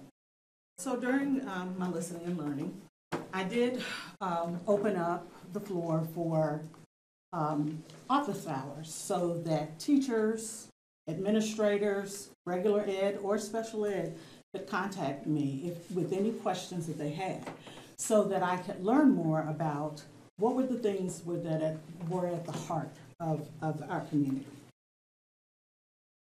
I also engaged, or our team did, I won't say I because it's about we. We engaged with the Special Needs Advisory Council as they have been reestablishing themselves this year. We engaged in 3 planning meetings, and as a result of that, talked about what we wanted to do moving forward. And so we have great plans for the future. The advisory team is surveying their community so that we can plan meaningful professional development. And we also met with the Superintendent's Advisory Council because obviously they are representing our district. We also completed learning walks. During the learning walks, we visited 17 adaptive curriculum classrooms that serve the ECAC population. And for those of you who are not familiar with that term, those are the extended content standards. So it's an alternative curriculum for our students who have significant cognitive abilities. Our practices in action, we wanted to see what was actually happening to identify what the strengths and the needs were. We identified several strengths, and they varied from location to location. But 2 that I want to point out was we saw functional learning spaces everywhere. So we have a great starting point, but we know that there are things that we need to provide as support. And the varied communication supports were definitely in place. There were devices being used so that students could access and be able to communicate with their teachers and school support. In terms of opportunities, we recognize that there is a need for increased reinforced systems for progress monitoring. So we have good work taking place, but we're really not measuring the way that we need to. And so we want to enhance that. And I also want to highlight that we heard across the board that teachers need more access to math resources. During our listening and learning and instructional walkthroughs, we also visited co-teaching settings. And we partnered with IC to visit classrooms to look at the relationship between the teachers.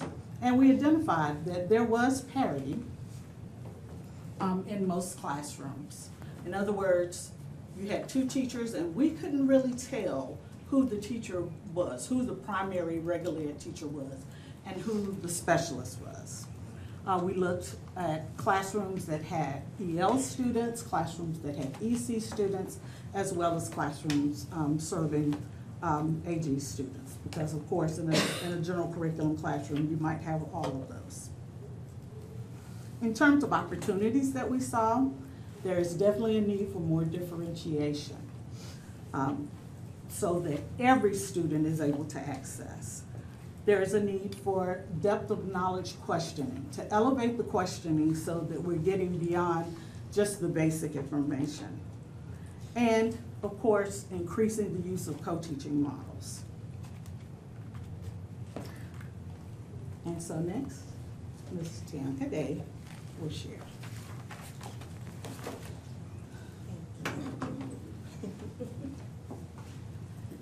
So thank you, Fonda. So to inform some and remind others, our current EC department structure allows us to have a dual focus of both compliance and specially designed instruction. So we're able to maintain our focus and monitoring of our execution of local, state, and federal guidelines that underpin our service delivery and the instruction that we provide to our students with disabilities. It also creates structures that allow us to intentionally monitor the IEP goal writing of our students that then allow us to ensure that those IEP goals are written so that they are aligned with standards, that they are written so that they are addressing the individualized needs of our students, and so that they're also written in a way that is measurable so that we can track progress and ensure overall student success. This design of our current team allows us to provide targeted professional learning for both district and school leaders and our school-based staff, Gen Ed and EC, with embedded job coaching. This graphic outlines our 4 core areas, and these areas were identified or highlighted from the valuable feedback that we received from our school-based staff and our school leaders last year during some of the focus groups that we conducted. And so you'll see at the core of this that sustainability is key. And so tonight we'll be talking about some of the systems and processes that we have both refined and created to help improve overall effectiveness and efficiency. When looking towards the building of our professional capacity, we have built on the foundation of our EC manual that we're very proud of. For those of you who may remember, our EC manual was built as a one-stop shop for our school teams, our leaders, and school staff alike, so that it buys back that valuable planning and instructional time because they have the resources at their fingertips to help to explain and highlight the processes and procedures and the accompanying explanations of those. And so we have built on that foundation of our EC manual and created other offerings and trainings that align with processes in the manual, but also that align with the needs expressed by our staff with our EC department needs assessment, and also the real-time feedback that we receive from our staff and also school leaders.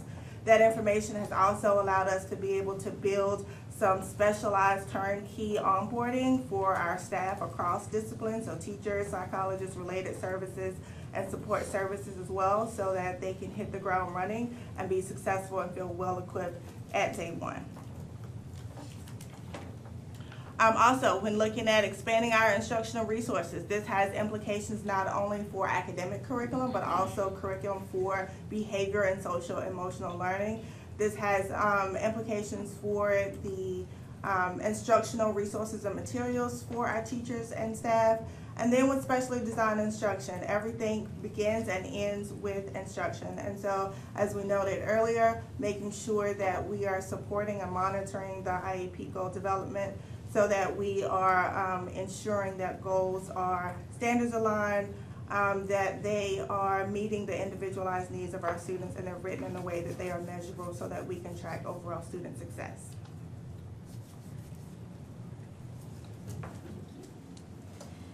So a little tutorial essentially on specially designed instruction, because it is the heart of EC, right? And it's the bridge that gets students from where they are to where they need to be.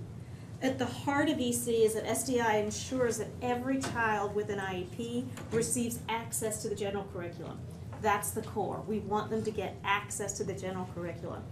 But it's important to note that the IEP goals are not the standards. They are the means by which we are giving the child access to the standards. and the goals that they have to reach to achieve those standards.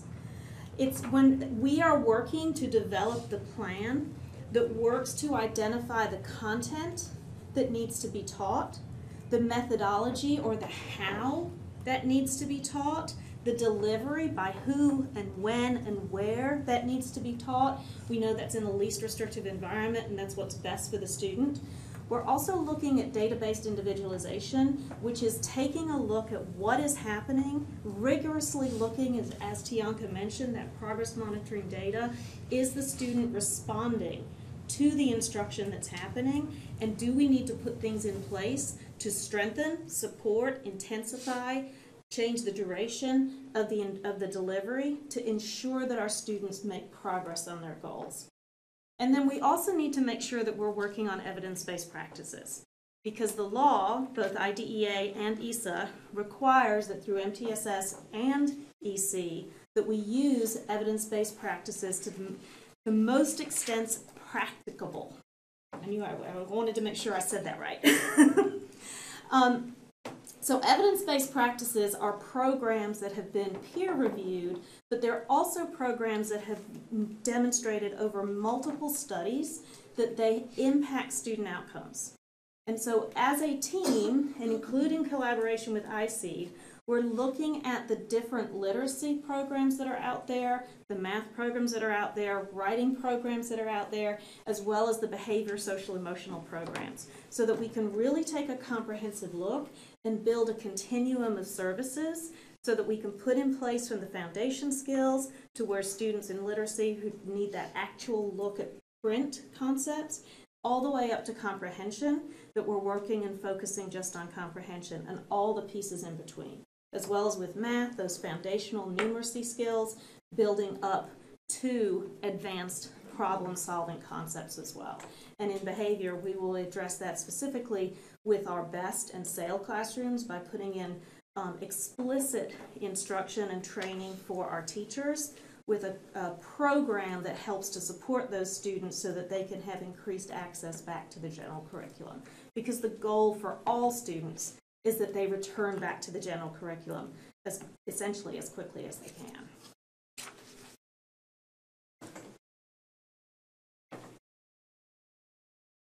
So a lot of my role is around policies and procedures as the compliance person.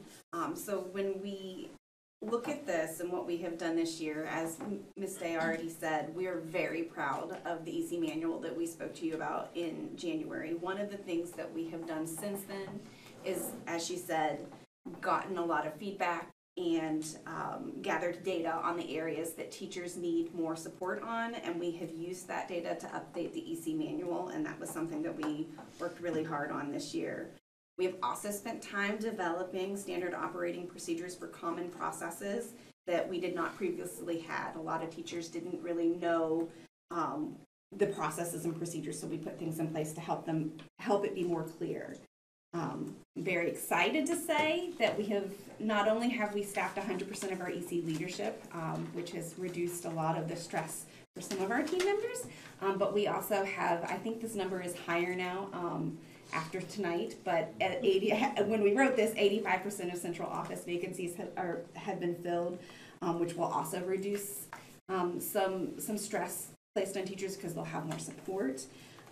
We have, in addition to that, we have worked on onboarding procedures for teachers and using some of these central office positions to help do the onboarding process and help new teachers understand what they need to do as they go into it. And the last thing that we are really excited to talk about tonight is that we established a menu of services to help articulate the expanded supports that teams and buildings get from instructional and compliance specialists.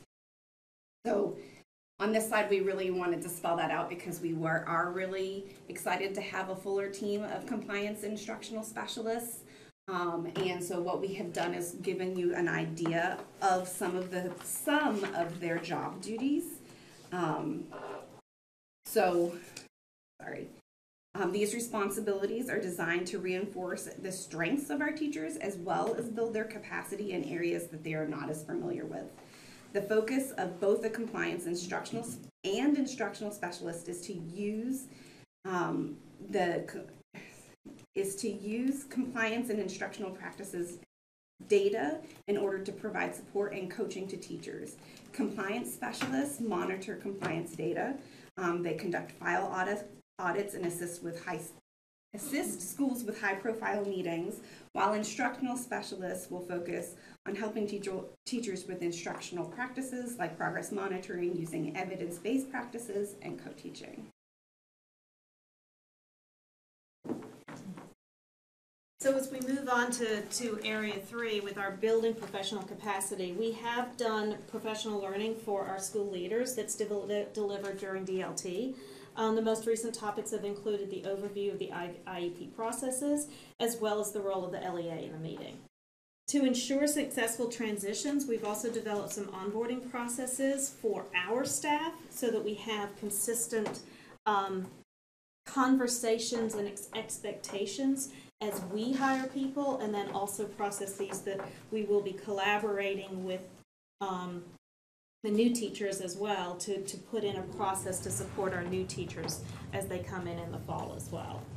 We are also introducing professional learning communities in the fall, role-alike, so elementary teachers will meet with elementary teachers, ECA teachers will meet with ECAC teachers, and secondary and middle high OCS as well, so that they can have a monthly collaborative meeting, talk about data specific to their needs, and look at a cycle of data analysis, professional learning, and then instruction and coaching and support beyond that. And we'll do that quarterly. In expanding instructional resources, we mentioned earlier about ULS. There was a unanimous request for additional training from our adaptive curriculum teachers for instruction in the ULS platform that has been in place for many years. ULS is the tool that is used to teach the extended content standards for our ECAC students. Polaris is a system that's embedded within ULS that has enhanced progress monitoring based on those standards and helps to align it to IEP goals for the students, and they can progress monitor within one system. So that's something that we're looking to put in place in the fall. And then we're also looking to develop this 3-year practice implementation plan where we're going to hopefully, build a streamlined process. We don't want to overwhelm teachers with things initially, and we want to put things in slowly. So we're targeting key areas based on the needs assessments to hopefully put in bit by bit, small pieces at a time, to help build the structures to deliver especially design instruction, evidence-based practices, progress monitoring, and address EC compliance as well.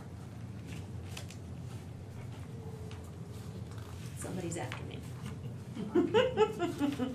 Or is it me? Again? No. It's you.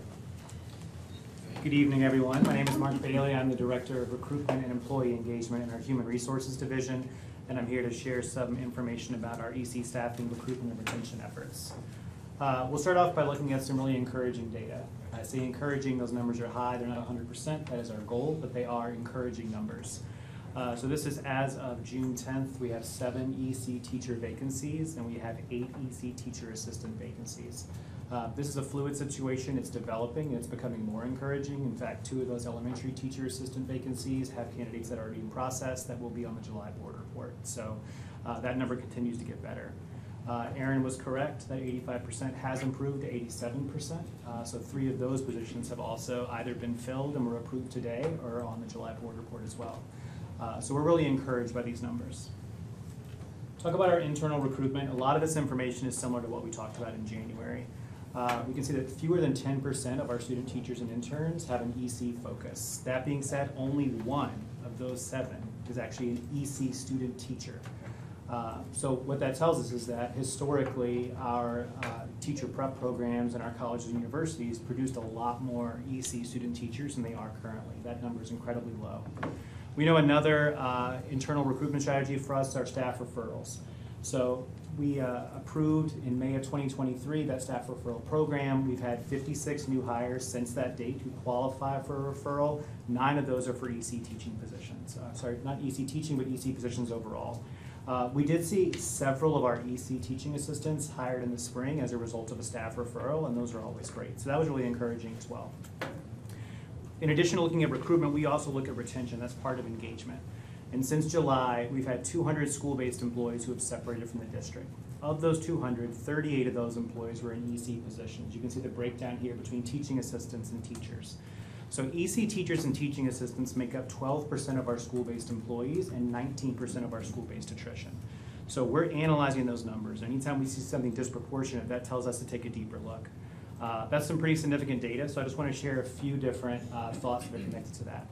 Number one is exit surveys. So of those 38 employees who have separated, we have exit survey data for 13 of them, so that's just over a third. That's not nearly 38. However, that's a significant increase from the exit data that we were receiving previously. Part of that is we started reaching out to employees once they have separated or submitted their resignation with a separate message encouraging them to complete that exit survey so we can get that data. Now that data shares a lot of, it shares 38 different stories, right? 38 different unique circumstances, which include a lot of things like retirements that were planned and relocations due to family circumstances. If we did see a trend in that exit survey data from our teachers specifically, it was referencing workload and workload being significant. So that's something that we're definitely taking to heart. A second thing I want to point out is we'll be providing professional development for our school and district leaders in August on stay interviews. So stay interviews are an engagement and retention strategy that's really solid. It's a matter of talking to all of your employees in the fall about why they chose our school district, why they stay in our school district, what would cause them to leave our school district. That's a much more productive conversation to have with all of our employees than to only get information from our employees in the spring who are leaving our school district. So we think that strategy can be really, really helpful for us. And the last thing I want to point out is just a real bright spot in this retention data. So we had 7 first-year EC teachers this year. All 7 of those first-year EC teachers are returning for next year. We had 22 beginning teachers who are EC teachers. Beginning teachers are defined by teachers in their first, second, or third year of teaching. Of those 22, 21 are returning for next year. That's an attrition rate of less than 5%. So just to give you some points of comparison, when we look at the state of North Carolina, that number is closer to 15%. When we look at national averages, that number is closer to 20%. There's a lot of people to credit for that data. First and foremost is the hard work and the resilience of those beginning teachers, but also the work of our school level mentors, our district level mentors, our school administrative teams, our EC department. A lot of people come together for that. But I think that's really, really encouraging numbers. An opportunity, we talked in January about developing an EC-only TA to Teach cohort. That has come to fruition. So we were able to welcome 2 members of that cohort. Our goal was 5. I will say about that, we did have more than 2 individuals who expressed interest in that. As much as there's a lot more flexibility to enter the teaching profession from non-traditional backgrounds, there are still a lot of requirements that we just can't really get around. That being said, we're very excited for these 2 members of this cohort. So if you go back a couple slides, you remember there are 7 current EC teaching vacancies. That does not include these 2 individuals who will be filling 2 of those 7 slots. So you can shrink that number to 5. What we're doing right now is we're connecting the members of that cohort with school teams because we prefer to make the match through like a school team meeting with a teacher rather than a placement. Last thing here for me is just external recruitment efforts. We participated in 17 college and career fairs. Fewer than 10% of the employees or candidates that we met had an EC focus, 19 of 201. We hosted our own career fair in March. That number was a little bit higher in terms of percentage. 16% of those folks that we met with had an interest in EC. We also tried something new. So we went to the Council for Exceptional Children's Regional Conference in Raleigh. Our goal there was to go to a professional learning space that was surrounded and filled with special educators, which we certainly did. It was not a recruiting space. Most folks who were there with their school teams and or principals, which made recruiting a little bit awkward. We were really there with other vendors who were kind of selling programs and services. But it's a lesson learned, and we know that we want to continue to look at those professional learning spaces in addition to traditional recruiting spaces, just to connect and network with future special educators for Chapel Hill Carrboro City Schools. The big takeaway here is that we are committed to continuing to work with our EC department to make sure that we're doing everything we can to recruit and retain the high-quality special educators that our kids deserve.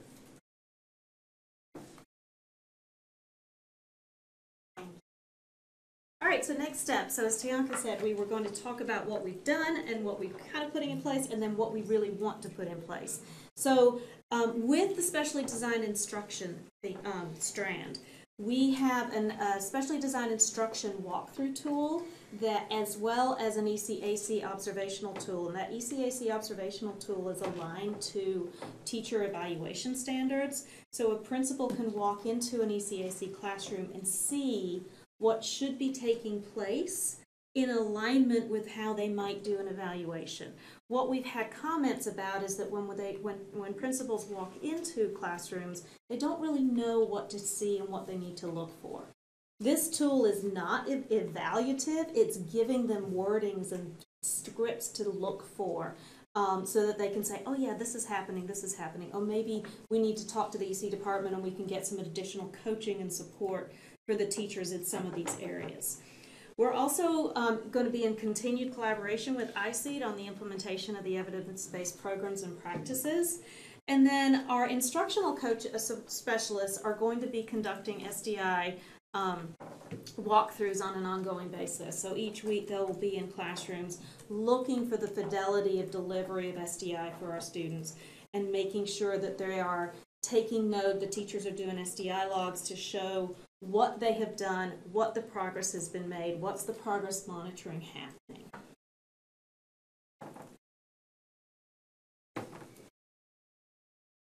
So one of the things that my team has worked really hard on this year is looking and conducting file audits. So our next step with all of the data that we have gotten from our file audits is to use that in conjunction with some of our state reporting systems to analyze the information so that we can really start to target professional development and help teachers learn where they need to improve and or use them as examples if they're doing something exemplary. So thinking about how we can use what we have and build capacity in our teachers. One of the other things that we're going to be working on in the coming year is to look at our EC file system to improve our current system for housing and transferring files. And then the last thing that we really want to focus on in the coming year is looking at creating measures for progress monitoring or specially designed instruction. One of the things that I have learned this year in this role is that anytime a complaint is filed or even somebody calls the office and has a complaint and it is given to me, that we always have to go and do investigations. And one of the things that we really wanted to improve on is giving our teachers the tools to show all of the great work that they're doing with our students. They know their students, they can talk about the levels that they're at and what they're doing in class, but when it comes to having physical things to show, that we have been doing that, sometimes we don't always have that. So creating a system to progress monitor that so that they can show all of the great work that they're doing. I feel like we're playing tag. So for building our professional capacity, we are working with the alignment with the strategic plan and professional development, monitoring the trainings that we're putting in place, and providing specific feedback to teachers and leaders. In the fall of 2024, we're going to deliver focused training on SDI for our teachers, as well as administrators, and on the implementation of the evidence-based practices. We will provide teachers with a tiered coaching structure. So a tier 1 type of coach structure will be for our new teachers and teachers who principals say, we need you here, we need you here frequently, so that we can provide that ongoing targeted support. Tier 2 will be teachers that have been identified by maybe the compliance or the instructional specialists that say they need additional support with instruction or compliance. And tier 3 will be other teachers, but all teachers will be visited at least weekly so that we will have a check-in that they know that we're there, we know that we're in schools. For expanding instructional resources, again, we keep saying, continued collaboration with IC. We want to make sure that it's a streamlined, cohesive approach for core instruction all the way through to EC, and so that our EC students can access core and we can get them back into core as quickly as possible. We want to make sure that we continue to develop programs and practices for our teachers so that they can access and use the digital resources that are available. So using Canvas courses to deliver some trainings, that if we deliver a live training, we'll record it. We'll put it up on Canvas so that the teachers have access to that training and any materials that come and support it. Building a repository of support that people can have ongoing access to training to go back in and check in. The psychologist and related services team is going to provide quarterly training in the areas of assistive technology, early literacy, behavior in the brain, classroom management, and the intersectionality of race and disability. And in additional, the principals will receive training during the Safety Summit on working with students with autism who may be displaying challenging behaviors.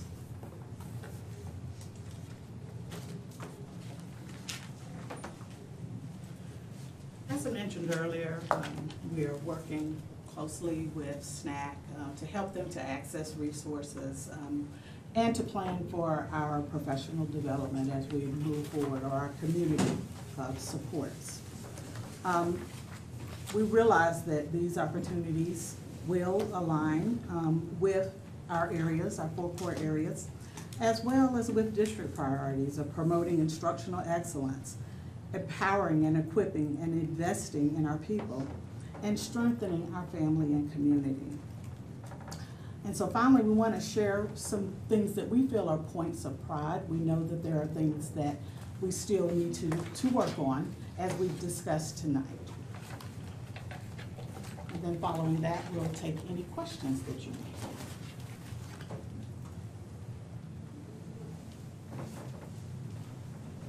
Thank you. Good evening, everyone. So what I'm sharing with you this evening here is M-Class data. I'll remind you that M-Class is a literacy assessment that the state provides to us for students in K through 3. And what you see, you can see the bars going up and down. The downs are the beginning of the year and the ups are the end of the year. And you'll also see that there's a pretty nice trend from the earlier bars to the later bars. And so this time frame is the 3 years that we've had back in in-person instruction since COVID. And so students with disabilities is there on the right-hand side of your chart. And you can see that the beginning of year numbers have increased year on year, and the end of year numbers have increased year on year. So we're making really nice progress, moving our students with disabilities toward being proficient in reading at their own grade level. The next slide is the other side of the coin. It's what proportion of students are tier 3 or 2 or more grade levels below grade level, right? Obviously that's a number you want to diminish as opposed to increase.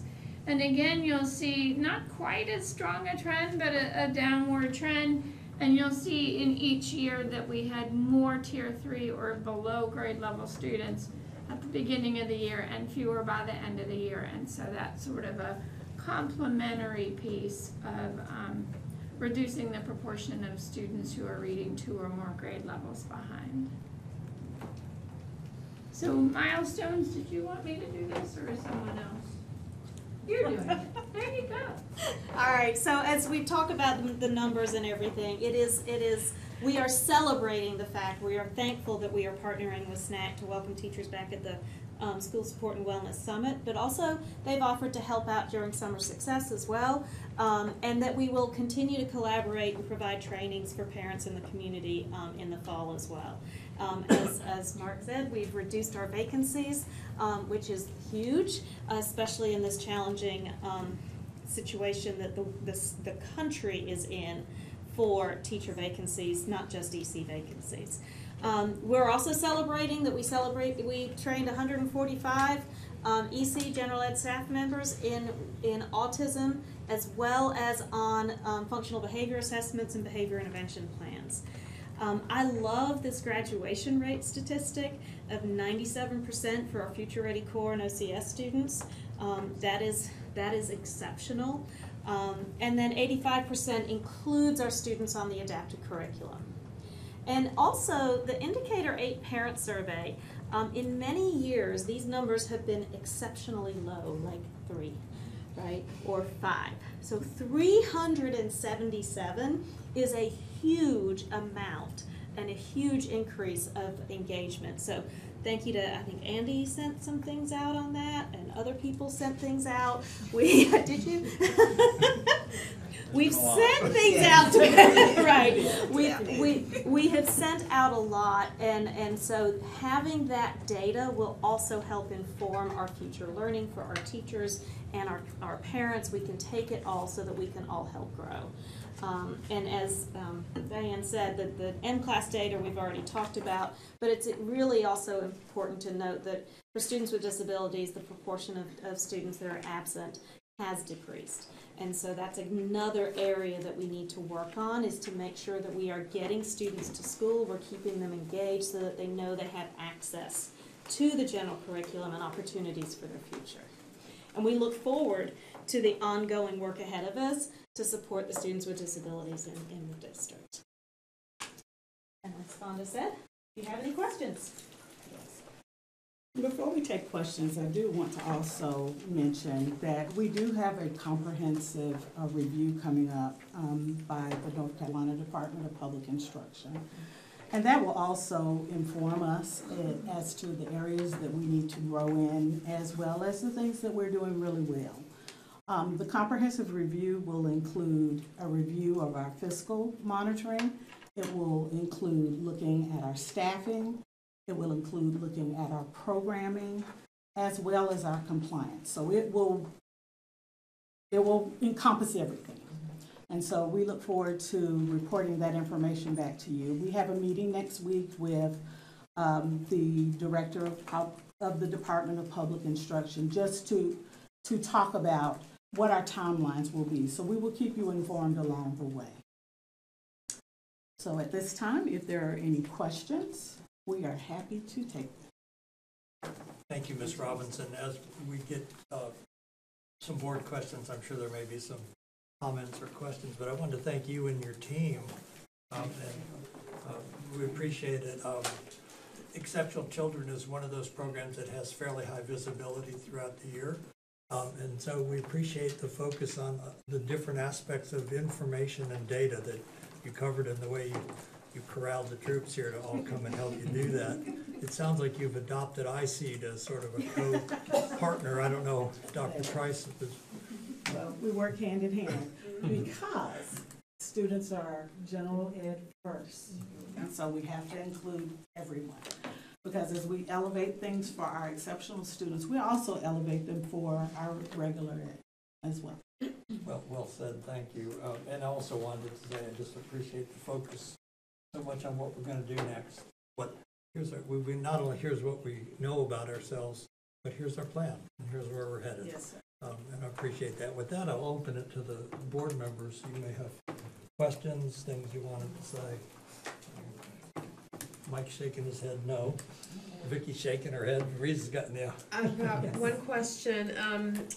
When we were talking about the staff who have left, I was curious in just thinking about the workload clarification, because obviously that's a distinction for me than caseload, because obviously we have a significantly lower caseload compared to our peers around us in the state. So I'm just wondering, and I've heard this echoed outside of EC as well. I think it's probably a trend we're just seeing in education in general, but I hope that we look to refine that exit survey to really hone in and understand what that means, what the workload challenges are, so we can kind of get to the core of it. I mean, we may not be able to solve it. It could just be a trend with the workforce in general. And as Mr. Bailey stated, we're definitely looking to refine the exit surveys, but more importantly, really honing in on what we often say, that retention is the new recruitment. And so we wholeheartedly believe that these stay interviews will really give us in time, real-time data to be able to close some of the gaps in maybe even our understanding of how we can better serve our teachers so they can better serve our students. And sometimes it's just a matter of having the conversation of what do you need right now? And so EC and the entire team has been so proactive in making sure that they're in the schools and serving teachers. And sometimes what we're finding in exit surveys, by the time they fill out the exit survey, it really is too late. Yeah. And so that's something we really need to focus on EC. But some of our other schools and other programs to say, what do we need to do to get you to stay? Because we have some of the absolute best educators in Chapel Hill, and we don't want to share. So that is something we're really looking forward to, and Mark's going to be leading that training in August. Thank you. Anybody else? Yes. I'll just echo George and think this is very comprehensive, and I really appreciated all the detail. The one element I wanted to get a little bit more information on is the math outcomes and what we're doing to make sure we're making progress in the same way we're doing literacy. I can speak to a portion of that. So I think math, the curriculum related to math is a concern for general ed and special education.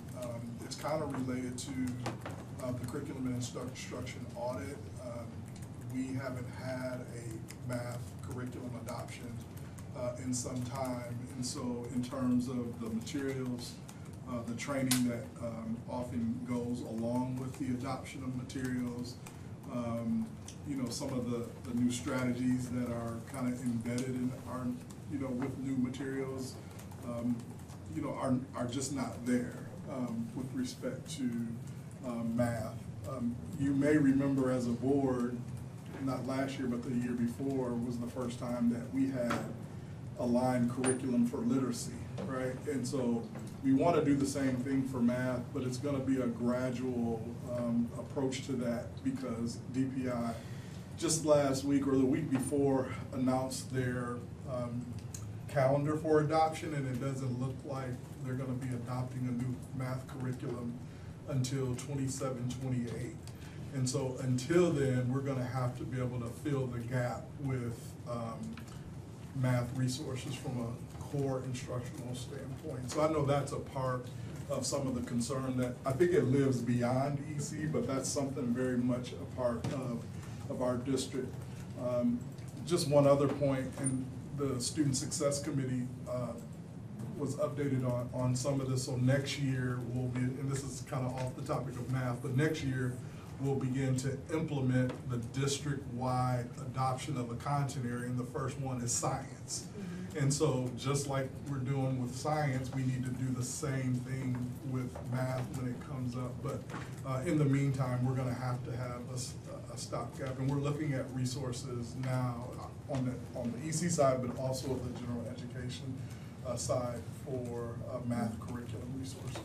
And so for our EC students, what's really important initially is that they start with concrete materials so that they can see and build and understand numeracy, then go to representational, and then go to the abstract. We also know that literacy is also a key to have solving some math issues, because the majority of math, once they get into high school, is all problem solving and reading. And so we need to make sure that we have a solid foundation and we're addressing some of our literacy gaps, and then building in the structures to provide the evidence-based practices for math. We do have a former EC DPI math consultant that's going to come in and give a session during our kickoff session on evidence-based practices for our EC teachers, specifically for math. Also, myself and one of our instructional specialists are both DPI Foundations of Math instructors, and we hope to deliver that training for teachers, as well as the dyscalculia training for teachers as well, over the course of the next year as well. So we can provide some additional training and support, coaching, follow-up, fidelity observations with that as well, and tangible materials. Ultimately, yes. Yes. I'll try to be brief. I know that we've got another big agenda item. I did take note of the percentage of students with disabilities who are chronically absent, and I just wanted to see, year over year, there really was no change. It was highlighted on there, but it was 39.7% to 39.3%, so it's not much of a change. So what do we feel like that's about? I mean, are we having transportation, is school refusal, mental health? There's a lot of reasons that could be a major issue, but. So much of that we would need to drill down to the school level really to identify that, but I will say that chronic absenteeism has been a challenge for our schools since the return to school after the pandemic. We've shared monthly board reports as well as other information that indicates that approximately 50% of our students are coming to school 95% of the time or greater each month. After our last student success update, this board requested a detailed analysis of first semester chronic absences, of which they received, and it indicated that most absences were excused and contributed to either illness or sickness, about 53.2%. Now, in order to drill down to what that was specifically for each family, we would really need to talk at the school level to identify that. Okay. And do we have any new data on withdrawal rates of our students with disabilities, to home schools, charter schools, private schools, et cetera? Do we have any plans? I had brought this up the last time, I think, of talking about exit interviews with some of our families, because I think sometimes it would be good to get a better sense of, what is prompting our kids with IEPs or our kids with disabilities to leave the school district. So as of right now, our end of year data reports that we have 373 students who have exited or withdrew from our district. Of those, there are 8 students with IEPs. So our numbers are significantly low for our students with EC. In fact, I would say, as I recall, the highest number was for our Black students, which was at 25%. Thank you. Just skipping a couple things in the interest of time. I had seen some numbers on our compliance, like meeting IEP mandated deadlines, providing the right level of mandated services and things like that. Do we have updates on that? Because I didn't see that in the data. Yeah, so our indicator 11 report is not done until October. Okay. But I was able to pull a little bit of preliminary data, and what I have seen right now in just the short time that I had to look at it was that most of our schools are improving on meeting timelines. The other thing that I looked at is talking with schools about why they might not be meeting timelines, and one of the things that they did often quote, one of the themes was chronic absenteeism. That would make sense, yeah. And then about co-teaching, that was another thing that I brought up at the last time that you presented. Can you just give a little bit more color to what co-teaching in our elementary schools looks like? And when you talk about it, it's not an all-day thing, so how, approximately how much time are teaching staff spending in that sort of arrangement? And are, just sort of what is... This is her area. I believe it varies. It varies from school to school. I will say that in the co-teaching walkthroughs, elementary, in terms of getting schedules and going in, we went to very few elementary schools. We went to all middles and almost all highs.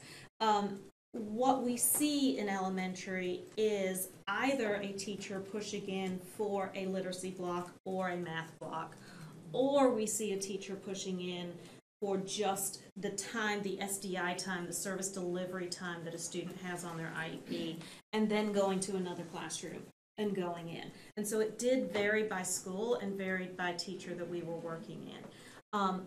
I am meeting with the principals of the schools that we didn't get a schedule from to sort of work in developing a plan as to what that would look like over time and how we can take steps to put additional co-teaching in place for this, and put the structures in place to support the teams at the schools. Just to add, the co-teaching, as Dr. Pritchard mentioned, is driven by the service delivery times. So they're actually looking at service delivery for students who may qualify for the ELA or language arts period, as well as math. So that's going to vary from school to school based on students and what their needs are as written in their IEPs. And where that service location is. And what we're seeing in our elementaries is that a lot of times the service location is in special education as opposed to general education. So taking a look at that as well, so that we can see, well, what goals and how close are these students to grade level. The closer a student is to grade level, the delivery of instruction should be in that general education classroom. Sure. If they are further away from grade level, then yes, we need to intensify the instruction so that we can get them closer to grade level. And that is when we generally pull them out. Mm-hmm.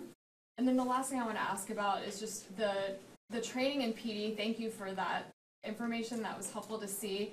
Can you talk a little bit more about the PD opportunities for general ed teachers who are not necessarily special ed teachers who are working with students with disabilities? Because, I mean, the reason why I'm asking this, just in the interest of full disclosure, is because I've had heard some things about some ableist practices that have been taking place in certain classrooms, and it concerned me a little bit that maybe a teacher just doesn't even realize that an activity they're doing is ableist, and so I think by providing those increased opportunities, it could be useful and more sensitive to kind of some of the needs of our kids. And so I just don't have a good indication of how frequently that's happening. So that has not been our primary focus, but we have had regular ed teachers to participate in autism training as well as some other areas. Yeah, so I'm excited to share that as Fonda was just beginning, we have provided in our autism institutes that we provide every spring. They are well attended by general ed and our EC teachers and our school leaders as well. Our MTSS leads, our reading specialists also.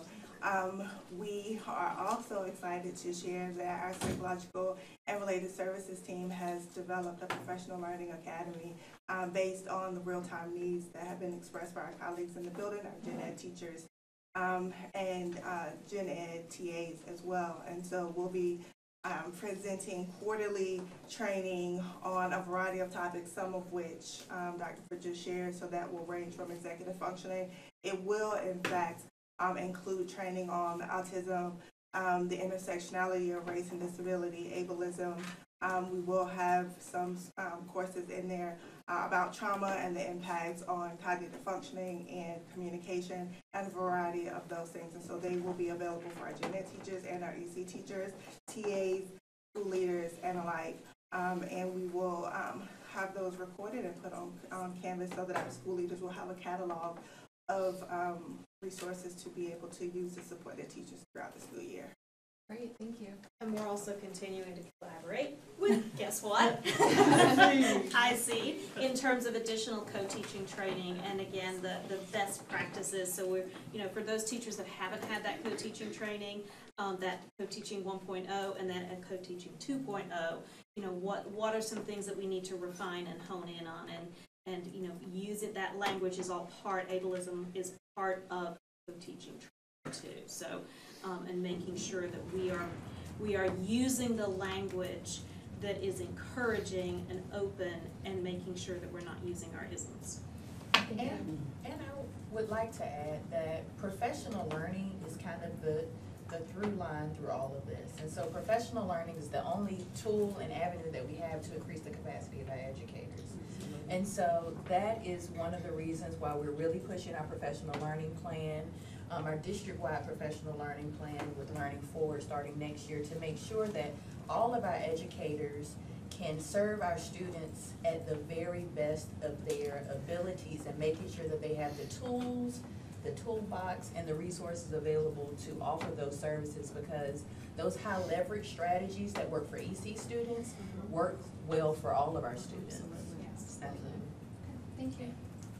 I just want to follow up and encourage you to continue to try to understand absenteeism, particularly in this population. It's much harder to serve, I think, when they're not in school.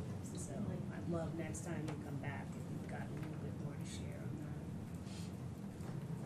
I I'd like to share just a little bit about that because as I think Fonda mentioned, it's actually a district-wide concern. As we've continued even in cabinet to review that data around chronic absenteeism for our students. She spoke to a data point and said 50% of our students are attending 95% or greater. So when we think about that, that means that the other half of our students, and we could quantify that by saying, you know, almost 6,000 students are experiencing chronic absenteeism. One of the things that we've talked about is really thinking about how do we do early communication campaigns for our families during the summer so that they can understand how important attendance is. You know, as a parent, sometimes I may think that taking a long weekend with my child is okay, but if we do that once a month, then my child becomes chronically absent and they're missing a lot of valuable instruction if that becomes a routine pattern. The other things that we're introducing to some of our schools is really creating parent-teacher visit programs. As the research and the data continues to tell us, our students aren't coming to school because they may not feel as though they belong or we're not necessarily engaging them. So really starting to reach out to the communities, working with our families and students early on to build that engagement will hopefully also increase what we see happening with attendance in the upcoming school year.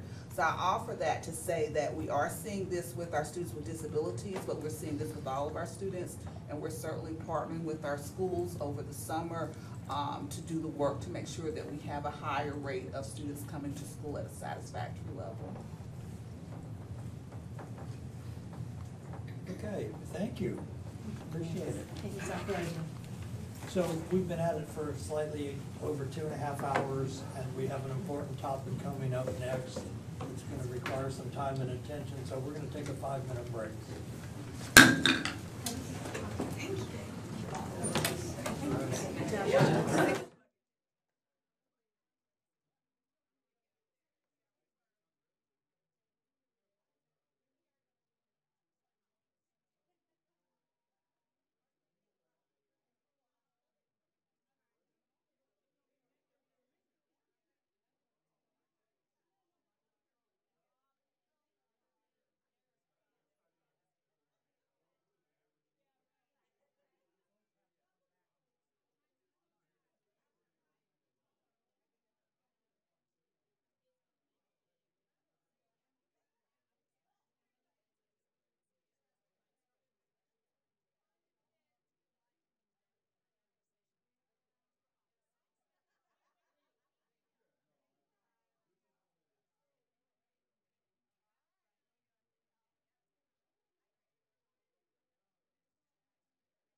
Okay, we are back from our break. Everybody's refreshed and ready to go. We're to the bond proposal plan tonight, and Al, I know Al Soroki is going to come forward. Before you get started, Al, I just wanted to quickly recap for everybody. It's been about a month since the plan was first, the plan we have had in front of us was first put out May 14th.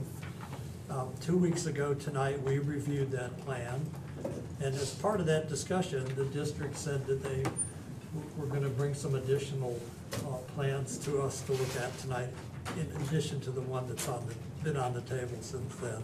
So we appreciate that, and that's where we are tonight, to hear some plans and decide what action to take and how to move forward for the next steps. And I also wanted to make a comment or two about you, Al, and Andy Jenks. In the last couple of weeks, you two guys have been out there sharing the plan, if you will. Al, you've been working on this thing for a couple of years, since the day you got here, developing the plan, and a lot of work. And I know in the last 2 weeks, I don't know exactly what you're gonna say tonight, but I know you've done an amazing amount of work just to get here with alternative plans in a short time. And I know the two of you have been out talking to the community. Andy, you have, and I know board members have. And because I've heard your name a lot, both of you. And I say that with all due respect. You guys are the messengers, and your task has been to come out and explain why we're here, why we did this, why our plan is here. Where sometimes our board task has been more oriented toward, yes, this is the plan, and we're listening to input here, and I'll take that back to the full board at the board meeting or whatever.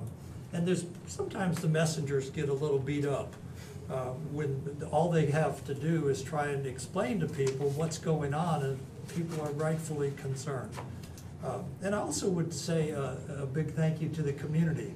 And I mean that on behalf, I think, of the entire board.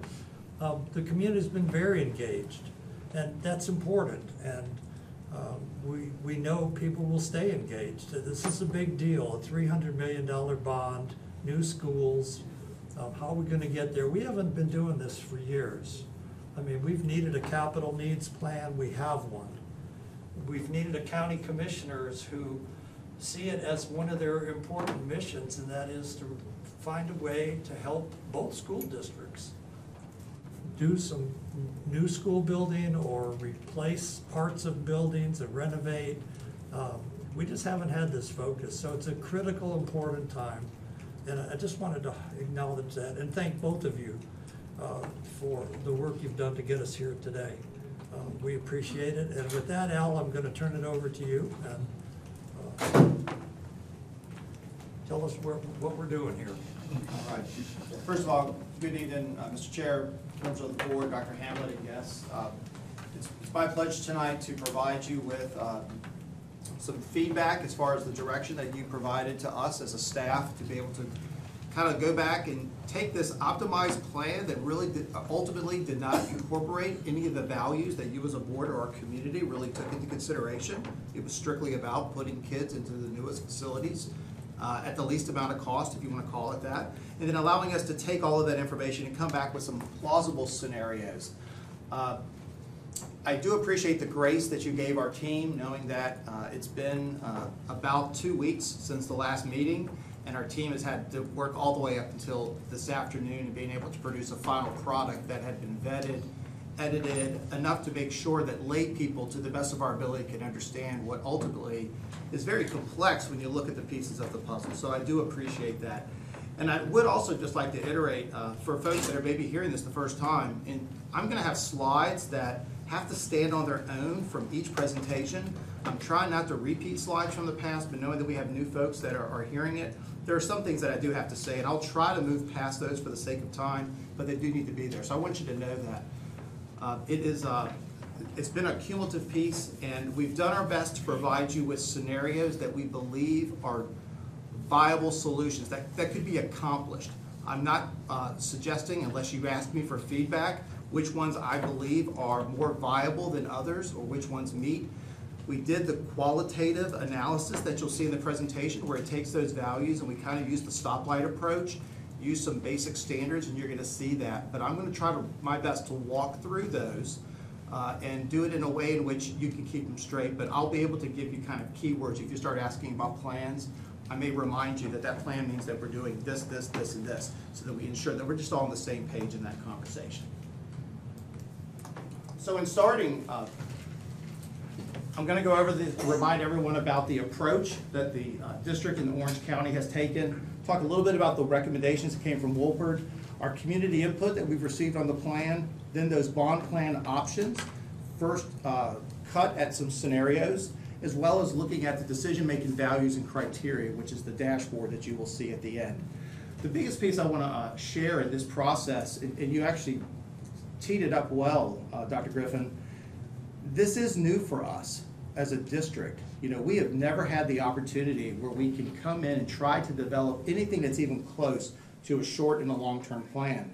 But as we've been going through this, you know, the county is the ones that are responsible for maintaining our buildings, and they, through the Capital Work Group, created this committee that ultimately looked at it. And it's been trailblazing for the county commissioners as well. This is not, they've done bond referendums, but they've really never done a referendum where they've played a very active part in helping determining the needs as they are. So I say that meaning that we're all trailblazing here as we move forward, but this is the trailblazing in a very positive way because we've never had this opportunity to even consider $187 million over 10 years to replace what I've always said are 2 elementaries, a middle, 2 middles and elementary, or 3 elementaries. And that's really what $187 million will get you. But we've never had that ability. We've been able to replace possibly 1 school back in 2016 with Chapel Hill High. But beyond that, we've not had that ability. We've only added schools over time when capacity allowed. So again, just tying into our strategic plan, our approach, you know, the core of our plan, and you're going to see that we needed to focus not just on the facility assessment itself, but we also wanted to look at the capacities at our elementary, middle, and high school levels.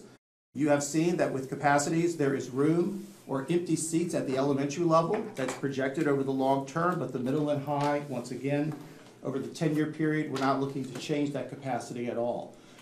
The county has indicated that there's no need to add additional schools for capacity reasons in our district or even Orange County for the next 10 years. So everything we're doing is about rehabilitation, replacement of schools. Looking for operational and structural inefficiencies, that's a goal that we've had in our plan. We've looked at educational adequacy, and that's a cornerstone of what the county has taken. As far as the size of the classrooms that were built in 1958, 1962, and do they match size of classrooms that are built in modern school design and DPI standards today. And then looking just for short-term, long-term, reactive versus proactive type strategy. We know that the means is not enough for the need, and that we have to go with the schools that we believe, based upon the consultant's report, are the ones that are the most needy. But we also know that we have multiple schools that have needs, and we're going to have a phase 1 and a phase 2. Phase 2 will ultimately be another referendum in another 10 years. So for the goals, it's pretty much the same. We're not taking the Band-Aid approach, doing our best not to do that. We want to lower the facility condition index in our buildings, and I'll talk a little bit about what that means again. We want to add new schools where appropriate. We want to try to incorporate our community input and values. Consider down the road realigning our school boundaries. It doesn't have to be an essential part of this plan, but it is an important piece, knowing that we have schools that have capacity, and we have other schools that are at or exceed capacity. So there's an opportunity to try to correct that over time in a way that is the least disruptive to our students. The Orange County approach, I shared this at the last presentation. They have established the guidelines that we have to follow as a district when it comes to approving on an annual basis our capital investment plan. The projects have to be based upon the consistency of the Wolford plan, meaning we cannot add, I'll use an example, a swimming pool to a school project. That was not something that Wolford assessed, so we couldn't add that. We couldn't add a natatorium to a building. It's not something that they assessed. They want us to replace old facilities with new facilities. They're not looking for renovations. And when I say renovations, they're asking us not to go in and to gut buildings and not move walls around. Because if you don't move the walls around, then you're not addressing educational adequacy because classrooms are still undersized. So they don't want to put millions of dollars into a building and then still have educational adequacy be an issue. At the same time, they know that knowing that we can only fund 3 to 4 schools at most, they understand that the rest of our portfolio has high priority maintenance that Wolpert has identified. And we have to ensure that we have a plan for the schools that are not really going to be impacted by replacement in the first phase, but that they're going to get essential work done in their buildings, such as roofing, air conditioning, electrical, finishes and such as that. Wolpert identified for our district over the 10-year need that we were just over $573 million in need, out of which they have been successfully able to allocate $187.7 million in funding for new schools. That's the number that I just used as far as the number of schools that potentially we could work with. In addition, there's about $93 million that can be used for ongoing major maintenance. And this is not just using bond and pay-go money, but it's also utilizing existing lottery, annual capital, and even deferred maintenance monies in order to do that. I am very pleased that this past week the county commissioners approved the CIP for fiscal year 25 for our district. There is an additional $9 million of deferred maintenance that's coming effective July 1 that we will be using for essential maintenance projects in our buildings that Wolpert has identified. And as you recall, when the CIP was presented to you a few months ago, there's an additional $9 million coming in FY26. So there's an additional total of $18 million for deferred maintenance coming from the county before if the bond was to be passed and that money was to become available. So we're not sitting doing nothing for the next 2 years. We're actually able to get work done over the course of the 2 years. Under Wolpert's recommendations, a few things I just want to remind everyone about. The FCI, the Facility Condition Index, that is the financial cost to get a building up to the best condition in comparison to the price to replace it. So your numerator is the cost you would invest, the denominator is the price to replace it. FCI is not the only indicator or the tool in the toolbox that you would use to determine that a school needs to be replaced. As you recall, the example I continually use is Wolpert said that Carborough High School had a 10-year FCI of just over 70%. 70% would make you think the school should be replaced. Carborough High School is about 25 years of age. It still has good bones. We would not tear that building down because it had a 71% FCI. It's just the iteration of the building is at a point where you need to replace HVAC, you need to replace roofing and electrical. It's the essential. Just like in our homes, you have major capital work that has to be done. So I just remind folks, facility condition is just one thing that you look at, but you could have high numbers and low numbers, and you still might want to replace that school. The biggest piece that I will say when it comes to looking at FCI is also looking at the age of the school and the educational adequacy within that building. You know, old is old. If you have a school that's built in 1958, there's a point where you just have to make the decision that that school has served its purpose. That is a balance, though, in what has been invested in that building over that time. Because we do have some older schools that have had substantial investment, and they're not at the top of the list, but they're older schools. Because as a district, there were things that had to be done in years past. Whereas we have other schools that are the same age, for whatever reason, we did not invest in those schools. And those schools are, I will say, hemorrhaging at this point because of those decisions, right or wrong. This is a slide just for the public to see for a defining of educational adequacy, and it talks about looking at the spaces. The best thing that I always say is where you take the design of a room from 1958 and you compare it to the modern size room. You look at that to see, does it give you the flexibility to do what you need to do. In the Wolpert report, we had several schools that were undersized with FCI, but when it comes to programs, our EC population classrooms had the greatest challenges, given the fact of the amount of resources and equipment and people that are necessary in those classrooms. So that is something as a district that we wanted to focus on. Orange County Schools in the same position. Again, so when you look at decision making, there's just a variety of issues. The one that I will elaborate a little further on is, for us, is that we have physically limited land on our school sites. We have a few schools where you could build adjacent to an existing school and you replace it, but most of our schools do not allow that to occur. The land is very limited and just doesn't prevent you from allowing you to do that process. Again, land is a premium here, the Chapel Hill Carborough community. Orange County, they have certain areas where land is a premium, but they have other areas where there is ample land. We're in a different boat here. As you will see, and I have mentioned, when we build, if we land that we have, even existing, we have to build up. We have to build smarter and have less of an impervious footprint on our sites to maximize green space, but also to address lots of environmental issues. Knowing that the topography within our school district, a lot of our schools were built with areas of land where the topography, if you built it today, you wouldn't have been able to build the school that you did back in 1962 on that site the way that you did. And we have to bring this up to standards. So a few of our sites, looks like they have a lot of land, but then when you actually go to develop it, you find that your developable land is very limited in comparison. In some of our schools, not all. So these are the schools that Wolpert surfaced, and you will see that this slide, we have added since our last presentation an additional school. We've added Phillips Middle School as one, knowing that Phillips is on the Estes Hills Phillips Middle School campus, and that Phillips Middle is part of the critical path in order to be able to ultimately replace both of those schools and allow that school property to be revitalized and to continue to be a vibrant part of the community. So we've added that, and the thing that I would want you to look at is you can look at the FCI, and you see that there's numbers that range from 37 all the way up to 80%. But when you go over to meeting size requirements, that's the educational adequacy. That's where we're lacking. And you will see that Phillips is at 37%. So when you compare Phillips to Colbreth, there's a 7-year age difference between the schools.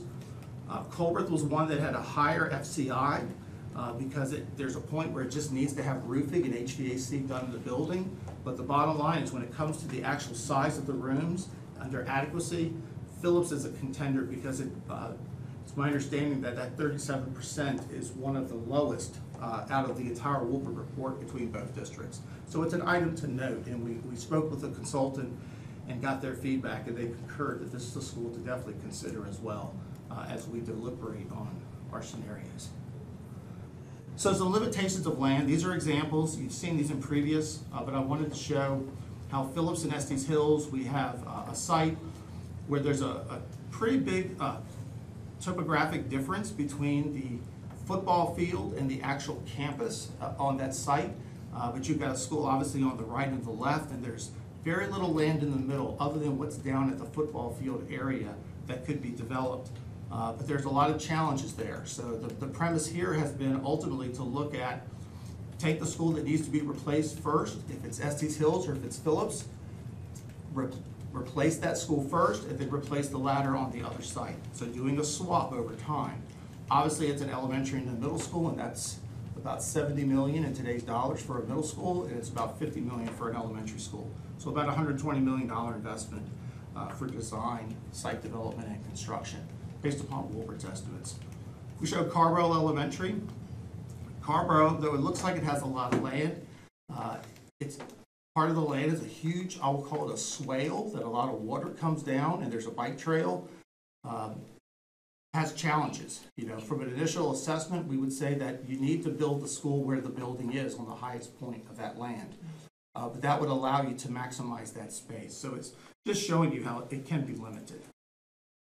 Colbreth Middle, that is one school where we believe that we are able to build a 2- or 3-story middle school structure in this image on the left side of on the athletic fields and possibly some of the land that's in the front of the building in order to keep those students within the building. So this is a school where we believe there's some viability in not having to move students out while you replace.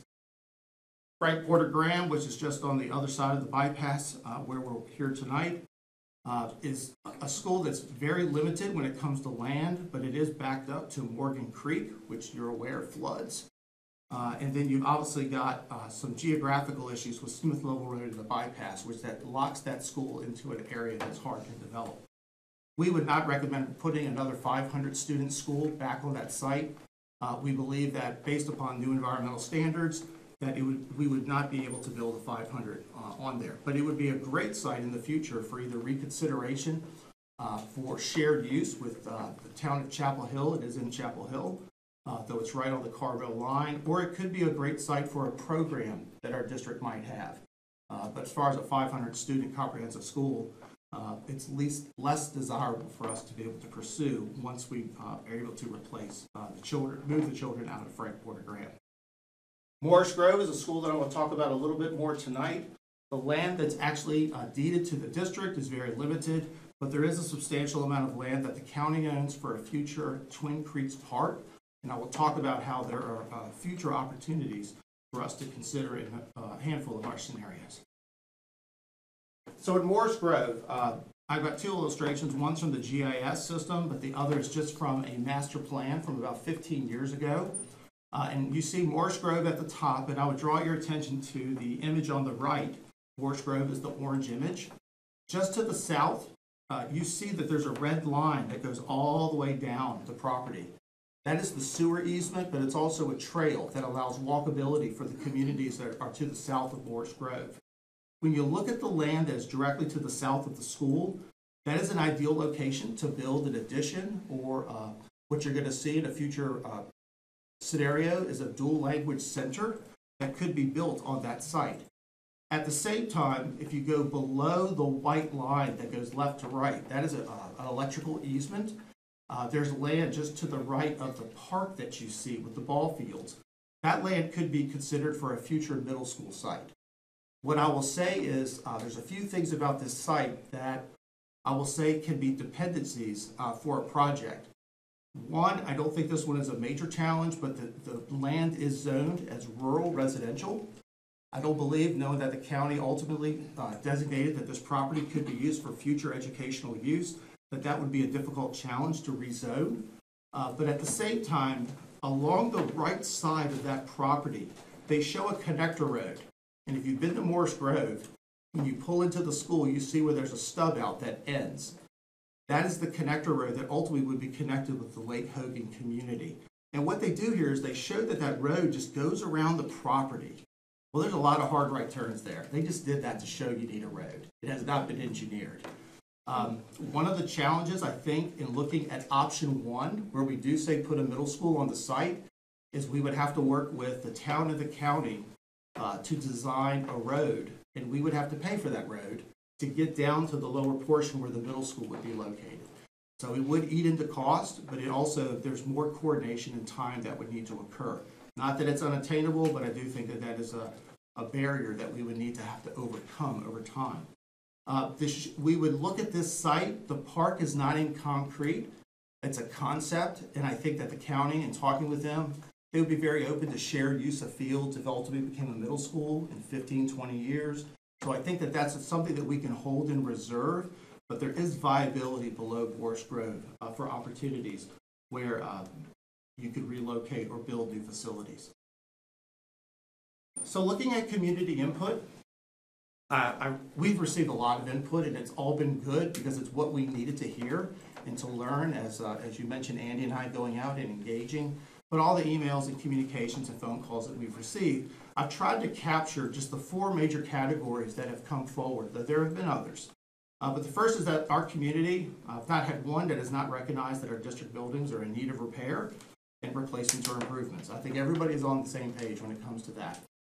They've asked to include community input on how the plan can be done, and this is part of that process.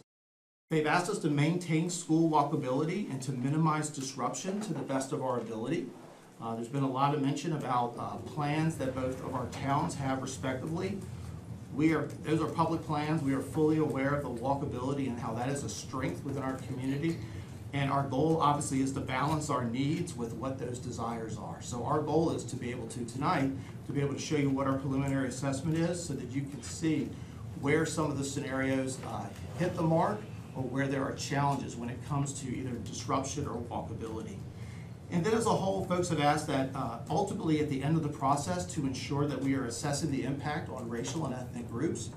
You know, clearly, two of the schools that have come forward are dual language schools that have a larger percentage of Hispanic students. And we want to ensure that we're not doing anything that would single out a single group.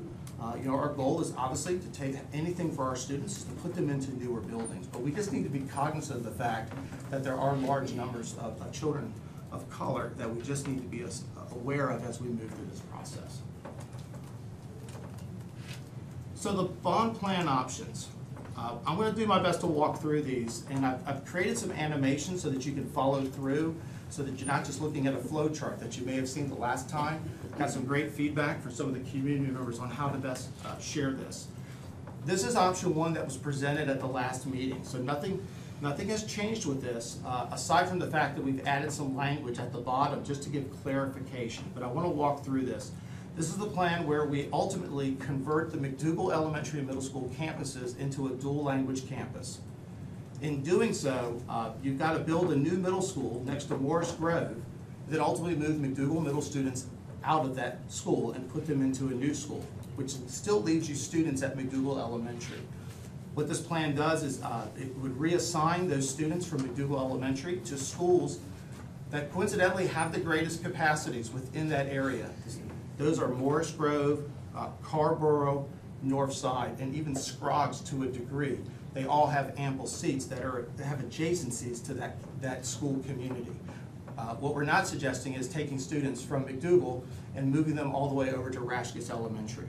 We're trying to keep, if we have to disrupt students by displacing them for a proposal, we want to make sure that we do our best when we work with our demographer down the road, that we're just moving kids to adjacent schools and not making them cross multiple boundaries, if at all possible. In this plan, once the dual consolidation occurs at the campus and the students have been displaced or reassigned at McDougall Elementary, this opens up FPG, which allows FPG to be a temporary swing school, knowing that FPG was one of the schools that had one of the largest recommendations for replacement. After we build a new Carborough, the students would then be reassigned into the new Carborough, and then at the same time, it's not dependent upon the first project.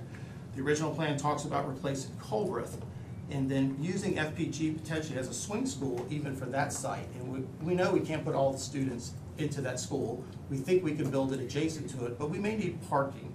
We may need some field space while they are doing the construction at Culbreth. So it's an asset that we have, and it's very close to Culbreth.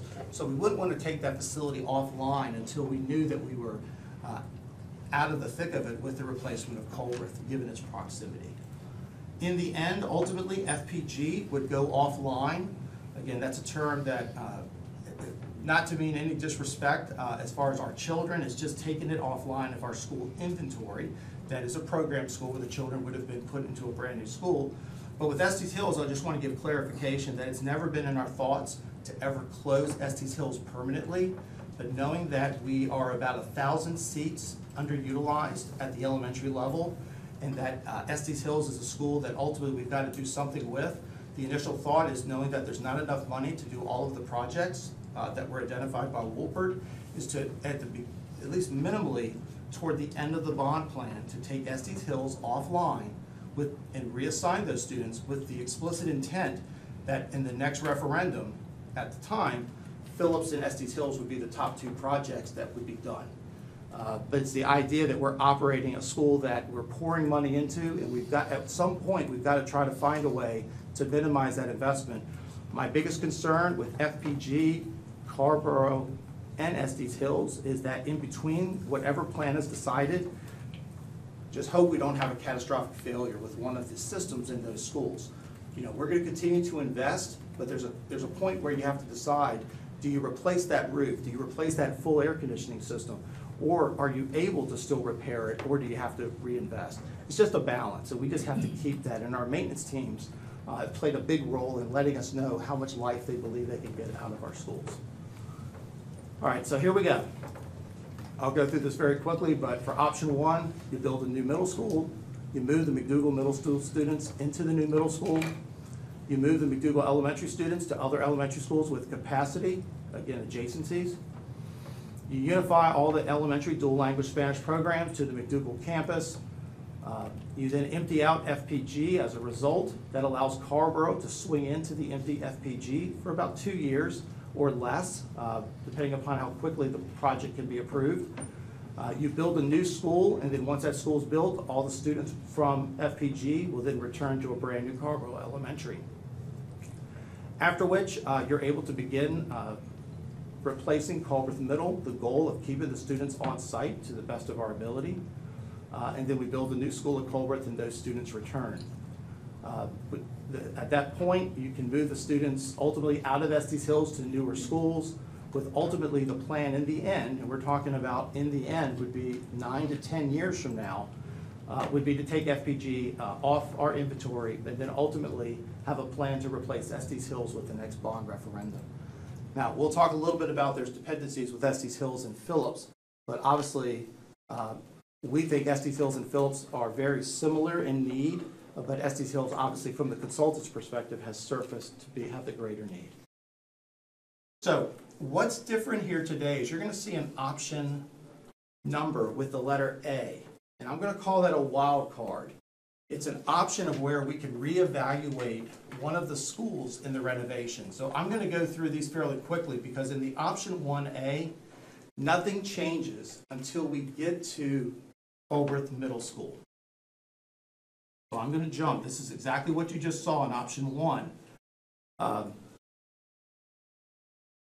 But instead of, when you move the Estes Hills students, you reassign them. I had mentioned that we would do that in option 1. Instead of renovating or replacing, Culbreth Middle School, you would actually tear down Estes Hills because you just reassigned those students, and you would build Phillips before you build Culbreth. So this is the wild card where you're just switching out Culbreth for Phillips. And I'm going to get to the point in a few options where I'm going to explain how we can still help Culbreth in the long term, but also some justification of why we believe in working with the consultant that Phillips should at least be taken for consideration, knowing that Phillips is in the critical path to replace Estes Hills. So the sooner we can get Phillips replaced in these scenarios, the sooner that Estes Hills can be ready to be actually, if it's sold on the next bond referendum, designed and built, Phillips Middle would not be in the way of that path in order to get that accomplished. So again, you see the same plan where it's just with FPG and ultimately Estes Hills in that, knowing that we've added Phillips.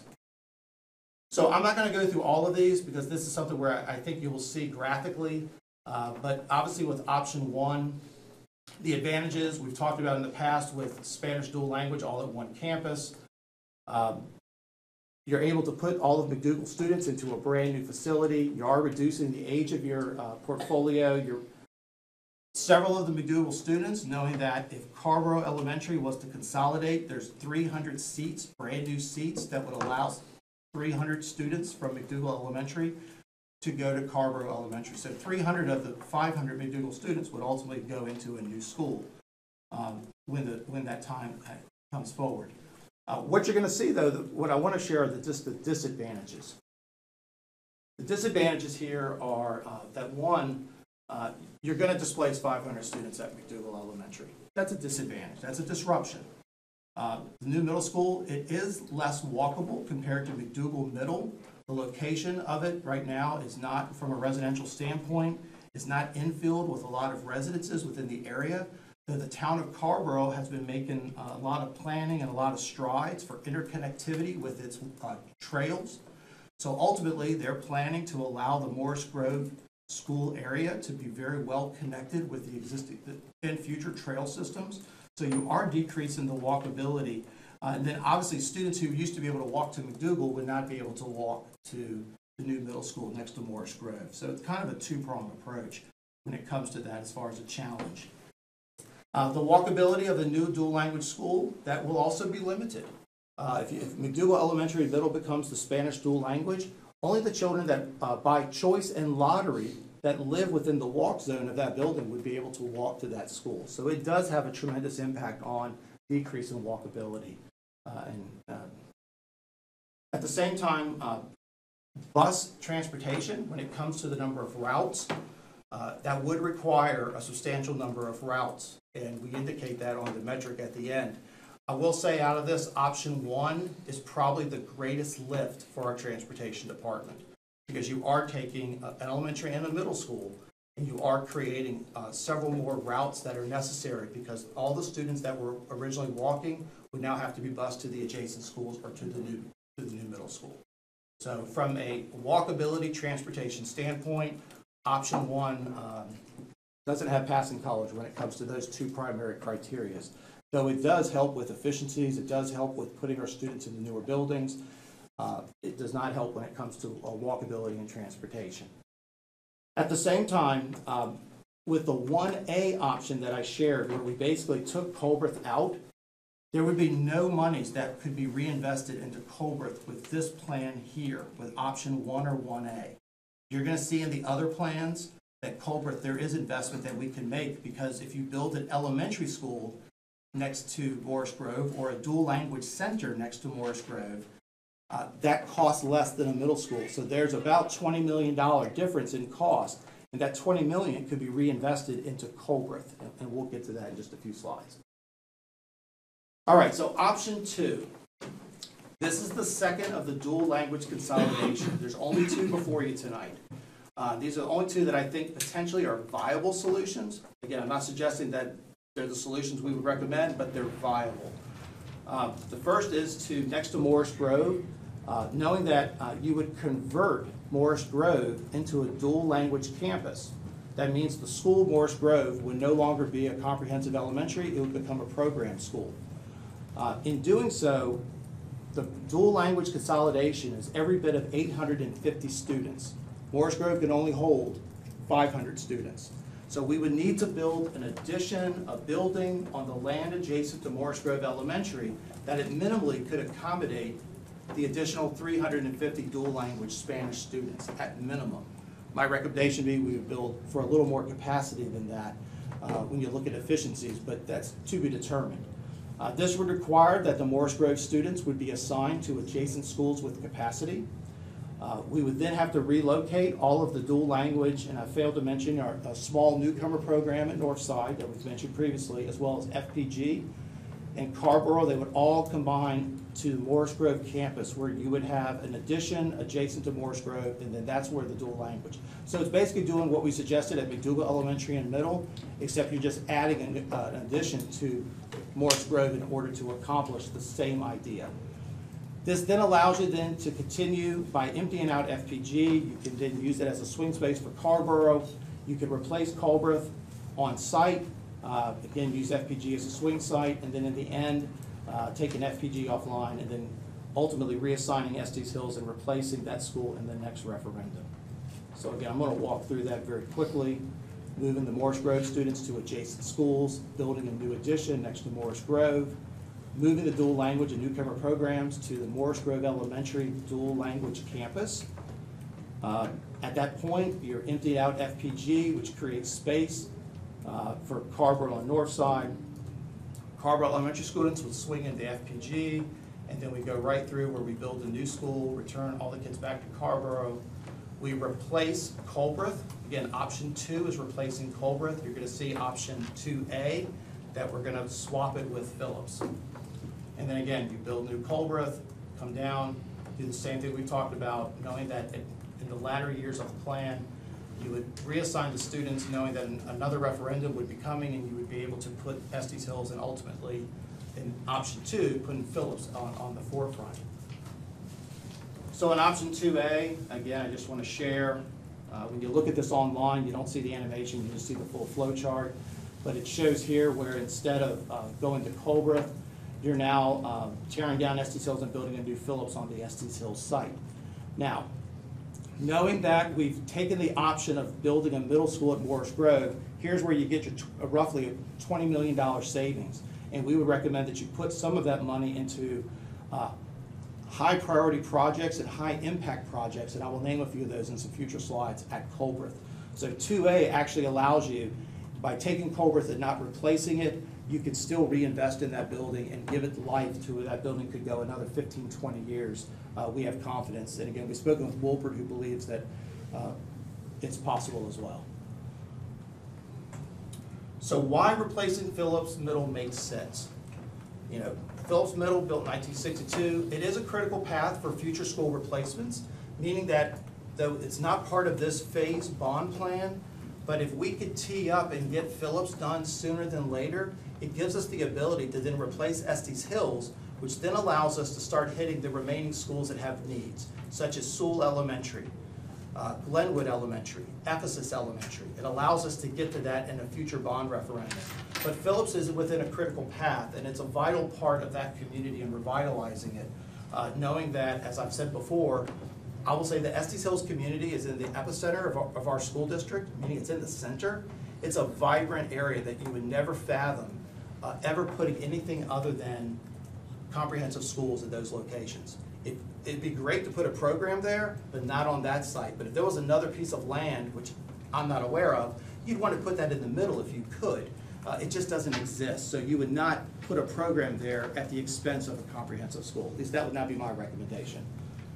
Because of a centralized location for our transportation services and the community that's already built around it, and it's been there for many years. So, Colworth Middle School.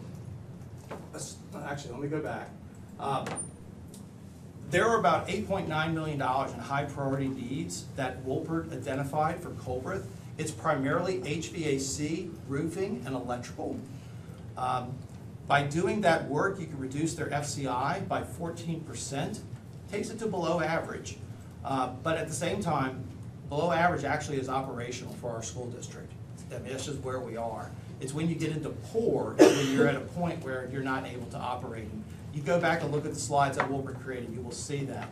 But at the same time, there's opportunities there with that $20 million savings that we could do some high impact finishes, fixtures. So not only do the roofing, do the HVAC, the electrical, but we could also go in and look at taking some of the funding to renovate the bathrooms, to renovate the library, the cafeteria, the kitchen, the office, give it the improvements that it needs.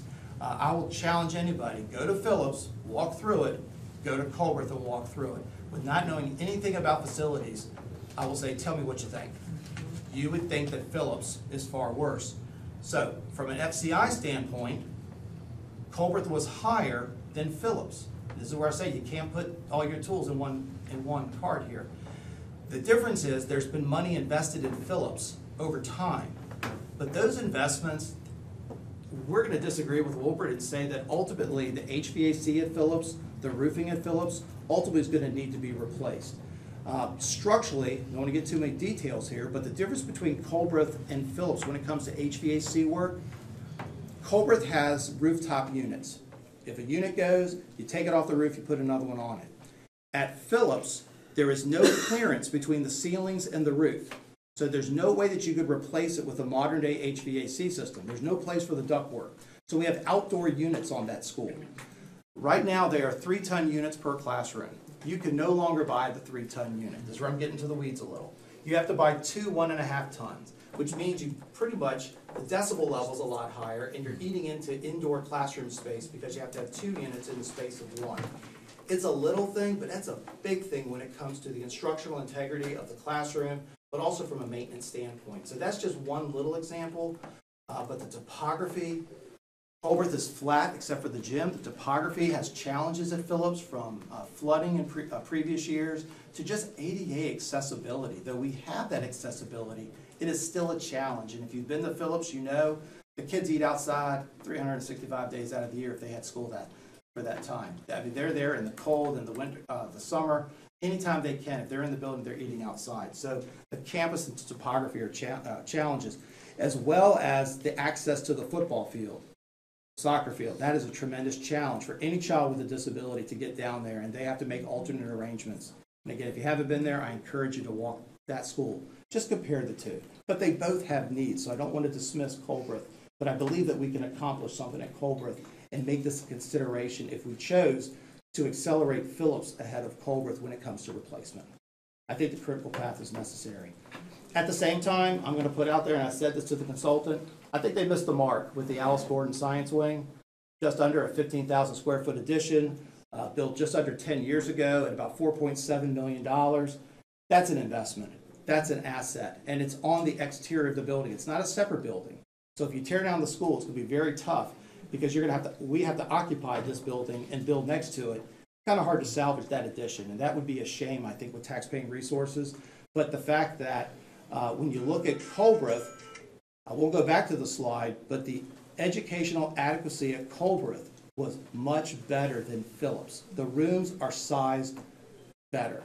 And again, if you go to the two schools and compare, you will see that as well, that the educational adequacy at Colbreth. So we just believe that Colbreth, that the county is saying they don't want to renovate, they want to replace.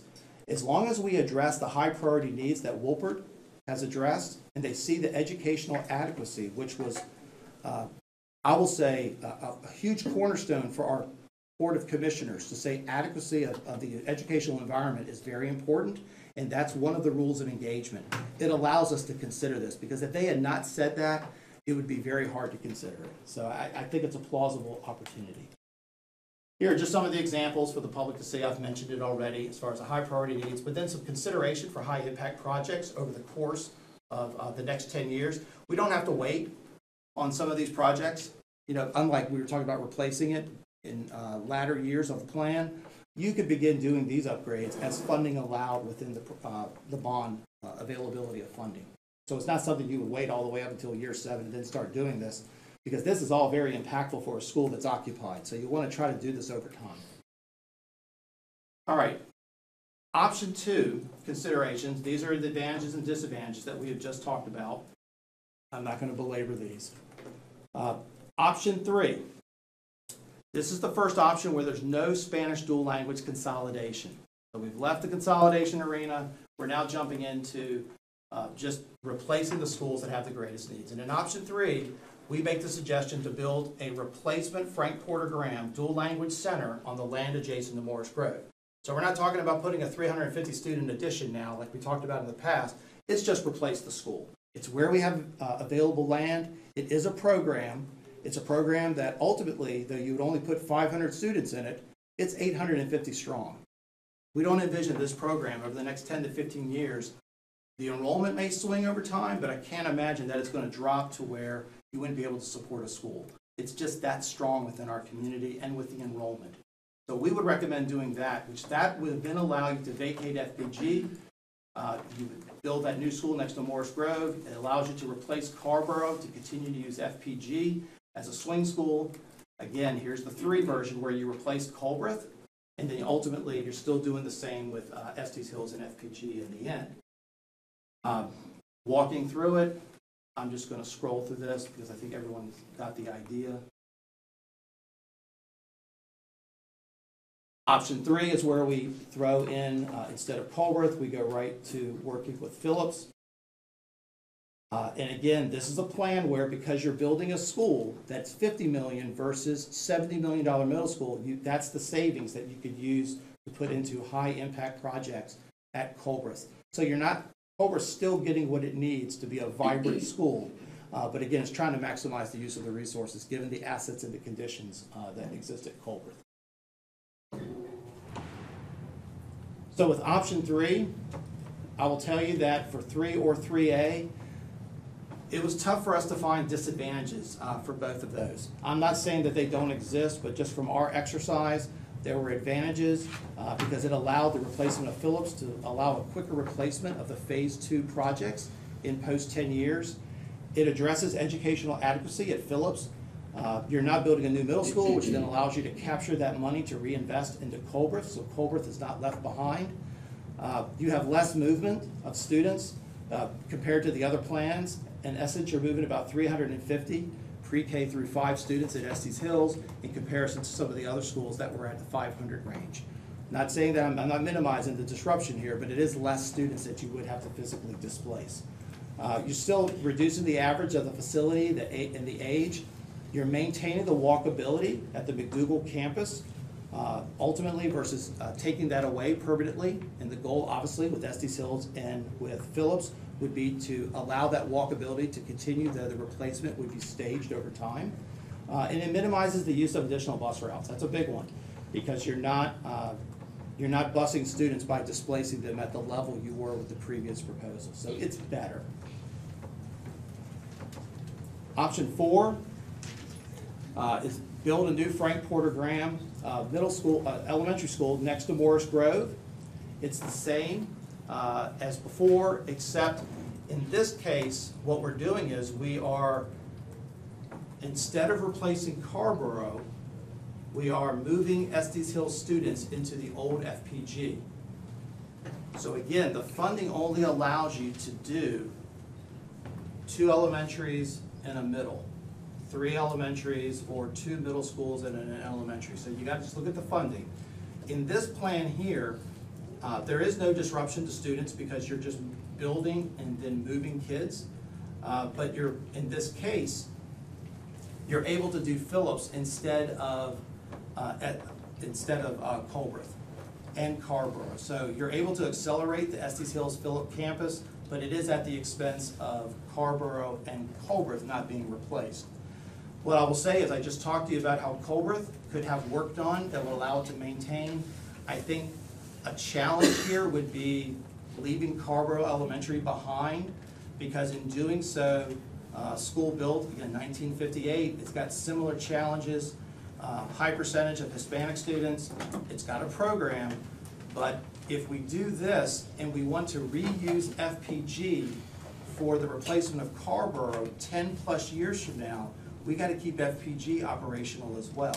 So we got to maintain Carborough for a long period of time, but we also have to maintain FPG. I have concerns over it from a sustainability standpoint of being able to do that, but I at least wanted to show this is an option that you can do if the board was to choose. It is doable, and again, I didn't want to show anything that was not doable as an option. And I will give an example in just a moment. So here's what we go with option 4, build a new FPG. You move the students, you swing the Estes Hill students into FPG. It is a hike, meaning it's a drive. Our transportation department believes it can handle the lift, but it is a challenge, but it can be overcome. But this allows us not to have to reassign students at Estes Hills. Then that allows you to build Phillips on the Estes Hills site, and then ultimately you can tear down Phillips and then you build, ultimately you swap the 2 and you build a new middle school. Scroll through, and then ultimately in the end, you're taking FPG offline. Estes Hills has been replaced in this case. So with the advantages here and disadvantages, I think that it accelerates phase 2 because again, you're addressing Phillips and Estes Hills, which means in the next referendum, you can focus on Sewell, Ephesus, and Glenwood. Potentially, if you were able to, the idea of however we replace Estes Hills and Phillips, if we did them both at once or if we did them over time, it would be to build one school and design it to where you have the ability to connect it, the elementary to the middle school or the middle school to the elementary school. Instructionally, you could explore looking at a K-8 model, instructional model, not only for Estes Hills and Phillips, but you could consider it ultimately if we don't reassign the dual language program at the McDougal campuses, you could look at that as well. But there are a lot of operational efficiencies if we were ultimately to replace Estes Hills and Phillips, to try our best to try to connect the 2 schools over time so that there could be shared use of the library, the media center, shared use of the cafeterias, shared use of some of the athletic spaces. There's obviously some efficiencies, and we've seen that at McDougal where you're able to at least capture some of those efficiencies over time. And then you've got the whole instructional piece if you want to look at a K-8 model. Currently, McDougal does not operate in a K-8 instructional model. They're connected physically and we have the operational efficiencies, but from an instructional standpoint, they're not doing anything that's unique to K-8. But again, that's an opportunity down the road. The one thing that I would like to say is when we get to the criteria here, though the first 2 plans have dual language consolidation as far as you do it immediately, the other plans, be it 3, 3A, and 4, those plans don't take dual language consolidation off the table permanently. You could still consider, if you built a replacement dual language school next to Morris Grove, but you left Morris Grove intact as a regular school, down the road you could consider reassigning the Morris Grove students and making that into a dual language school. You have that ability looking at the demographics of our district, the enrollment. It doesn't just take it, you're not doing something from a facility standpoint that precludes you from at least looking at that down the road. I'm not suggesting that you what you should do with dual language. But it does, I just want you to know, it does give you that opportunity where you're not missing an opportunity if you don't choose 1 and 2 to ever consider it down the road. The opportunity does exist. But graphically, we've given some definitions of what our team looked at when they looked at transportation, they looked at walkability, we looked to see if there were physical Chapel Hill Transit bus stops near our schools, and we kind of walked through and created just a stoplight approach here. And what you're going to see, obviously, on this first slide is we've got to meet, the non-negotiables are the county requirements. You have to meet the principles of the Wolpert Plan.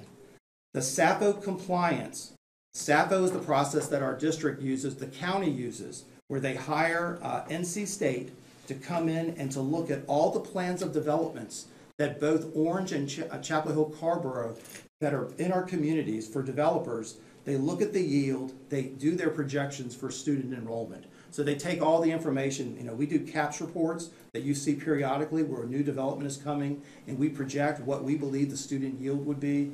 That's part of the process when we work with both respective towns that they require of developers.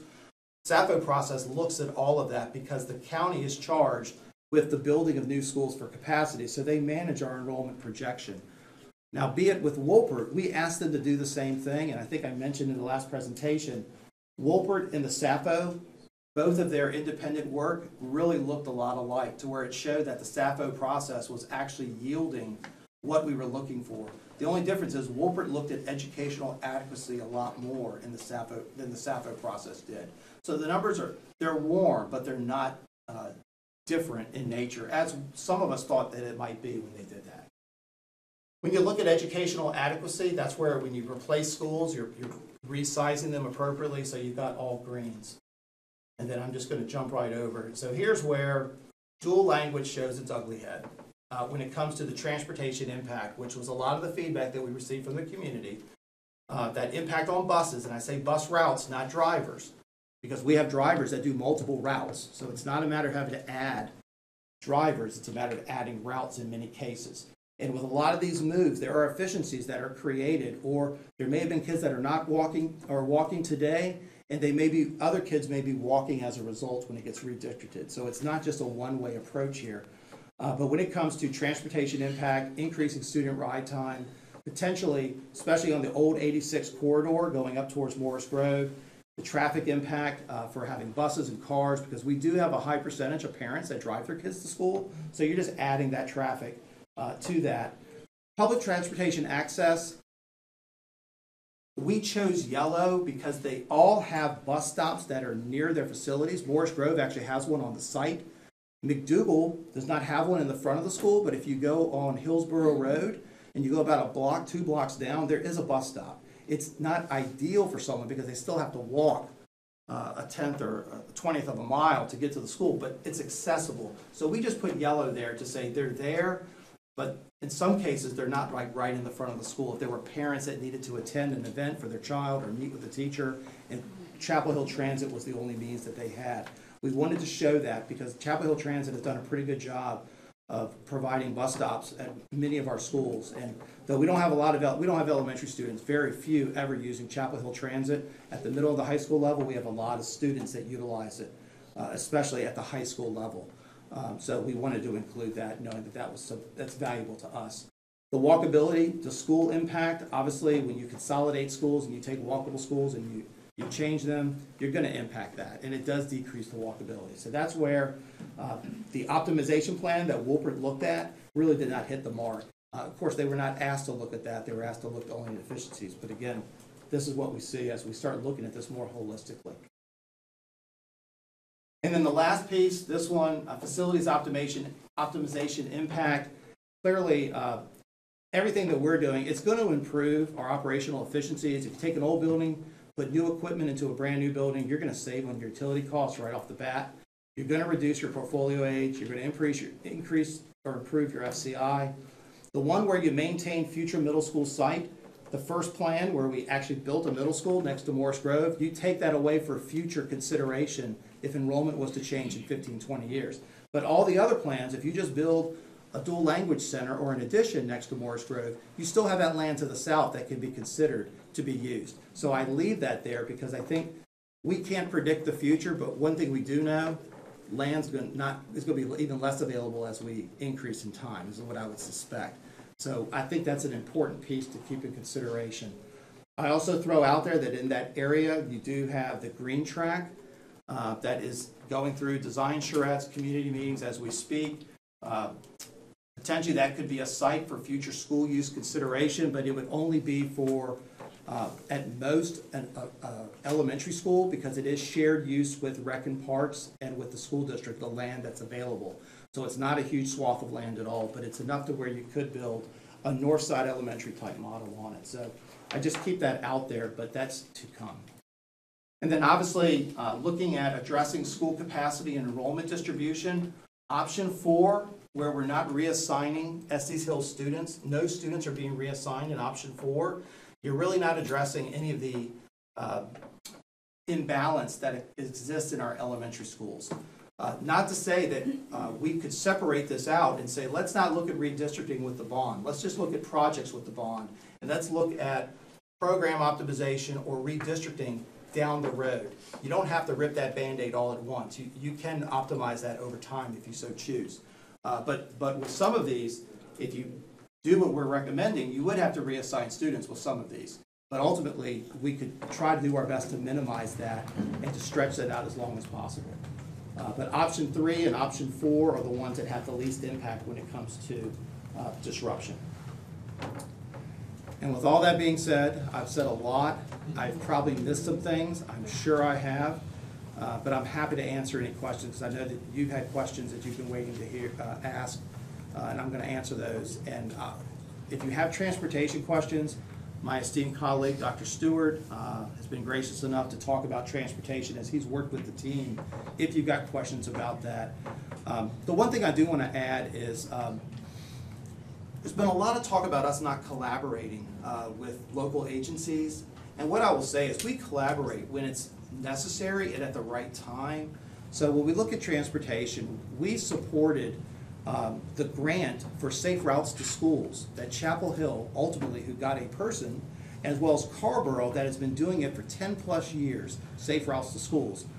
We work with them on a monthly basis. We meet and we talk. So a lot of the walkability is coming from a lot of the information that the principals are providing, but also the planning departments in both of our respective towns, the information they've shared with us over the years and even most recently. But even when it comes to the ideas that are being presented to you, we will engage. We know the public plans that are out there for walkability and getting around. Those are public documents. We fully recognize the values of this community as an operations team. I think the appropriate time, though, is once we decide the projects, the what, when we start talking about the how, that's when we are going to be totally engaged with the plan of development for all of our jurisdictions that we're working with. Because not only do we have to work with Carrboro and Chapel Hill, but we've got to work with Orange County as well. And there's certain tasks that Orange County does on the project that then maybe Carrboro and Chapel Hill will do. So we've got to be engaged with them when the time is appropriate. And we have architects and engineers that are on staff that are able to work that process, to talk the language, but also to be able to find that balance. But I think that adding all of the input that you've received in the past few weeks, this is that part of that process where it's just where do we want to go in the next step, and trying to, again, accomplish where you've got far greater need than the means that you have. And again, I'll leave that to say I'll answer any questions that you have. Mr. Chair. Al, thank you so much for the alternatives. I'm just going to give each board member a chance to ask some questions and just be mindful that other people want to have a chance as well as we narrow it down. But to the board, I would ask you to consider one thing and address it in your comments, if you would, so I can get a sense of where you are. That is possibly removing the dual language options off the table if you're comfortable with it. But again, I'm just putting that out there if you would address where you are so we can get there. You know, I find myself landing toward 3 and 4, parts of 3 and 4 myself, but I'll let everybody have a chance to talk to you. Okay. Ronnie, you can go since you had your hand up. We'll just go this way and then this way. Al, this is fantastic. I so appreciate how easy you made this and how the clarity with which you presented everything. So thank you, thank you. I know how much effort this took. I think it's very important to take FPG offline. So to me, that would be almost a non-negotiable. That's one of our oldest schools, and we would just be pouring money back into that if we tried to keep it online. So I'll say that. I think it's also important to address Carborough Elementary School for the same reason. I'm, fiscally trying to think about how the best use of funds. And I would also like to prioritize dual language consolidation. I appreciate you saying we could think about that in a future iteration. So I would say my early priorities are FBG and Carborough Elementary. My question is, in option 1, this is a 10-year plan. So can you talk about the timeline in which we would be moving to Estes Hills? I know this is all approximation, but is it 2 years? Is it 8 years? I want to give it an approximation because wherever we land, we're going to have to work with the county because they have their debt financing, which they pretty much kind of put out there already. But realistically, in option 1, the first thing that you would have to do is you'd have to build a new middle school. That's step 1. You'd have to design, get the money if the bond's approved, and they're able to use some of the PAYGO money on July 1st of 2025. We would immediately start working with the architect to design the new middle school because you got to build the school first to start the process. So you've got a 2-year lapse right there, minimal, just to get that school under construction. To design, it take a year to design, barring any challenges in the planning departments. But then you have to build the school, and that could take up to 2 years. So that's 3 years out right there. So you've got 3 years. Once that happens, though, when you're looking at that 3rd year and you might be opening that school, you're ready to move the McDougall Middle kids in. You also got to be looking at, okay, now we're ready to have to reassign the students at McDougall Elementary to other schools that have adjacencies so that somewhere in that process you would then move all the kids onto the dual language campus at McDougall at the same time. The new students going to Carborough and the students that remain in Carborough, the non-dual language, they're all going to go to FPG in the beginning. We wouldn't want to move the displaced students to Carborough and then say, okay, you're going to be there for 6 months and then we're going to move you again to FPG. We'd want to move them all at once so that the Carborough students and the new students coming to Carborough would get moved all at once. Now, I will tell you that is easier said than done. Our bench isn't that deep when you look at all the movement that it would take in one summer. And it might be that you have to do that during the middle of a year, you have to do it at winter break. We're going to have to figure that out, but the goal would be to minimize the movement. So once you do that, and if you can do that at the same time that you're moving the kids into McDougall Middle, you've got that piece, dust settles, you're building Carborough at that point because you've emptied it out. At that point, the next critical path, as far as movement, is you go do Colbreth.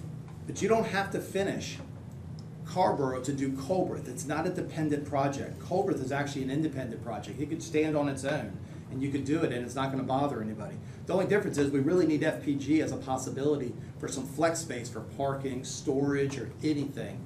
So we would generally want to wait for Colbreth to be after Carborough's complete. After that, the decision to take Estes Hills, I'll say to reassign the students versus saying offline. To reassign those students, that's really a decision that has to be looking at what we're putting into the building.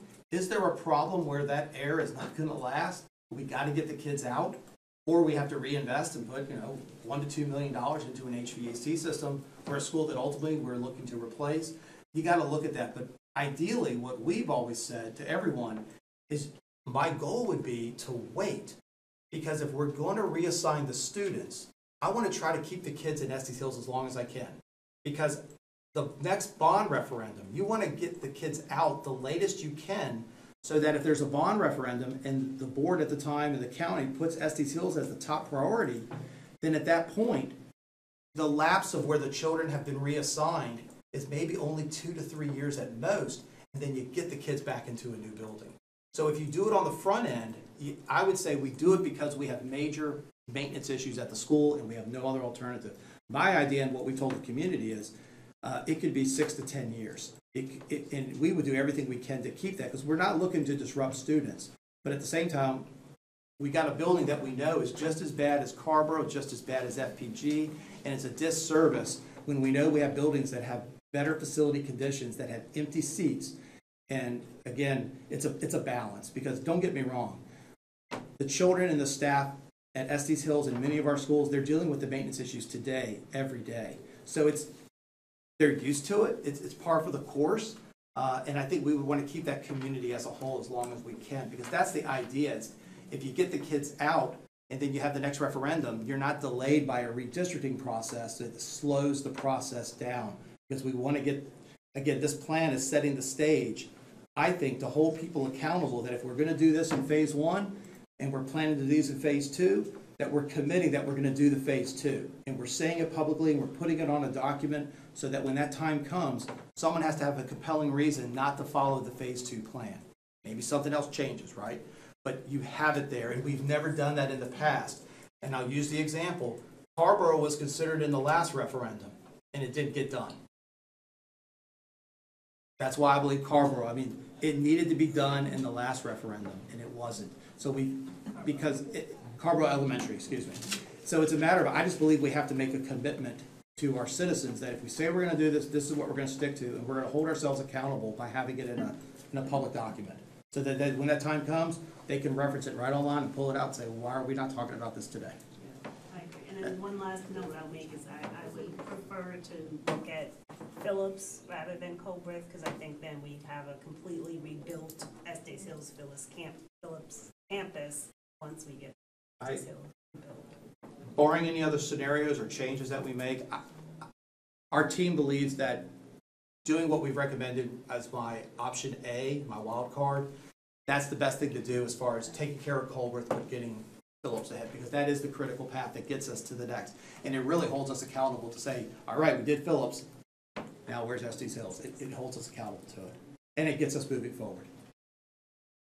More questions? Well, that's fine. Yeah, just let everybody, and we'll come back around. Yeah. Thank you for that. That was a lot of information to take in.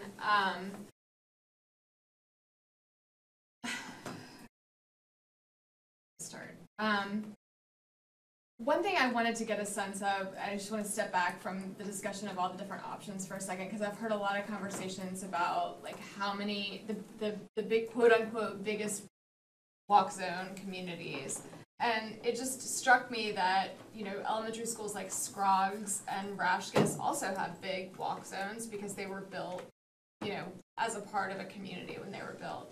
So do you have any data, and maybe that's an Andre question, on kind of how many people do actually walk to school, or what percentages versus take the bus versus drive, to the extent that you can? I just wanted to wrap my head around that data a little bit more. Yeah, so from a qualitative standpoint, we do have certain schools that have greater walkership and car ridership.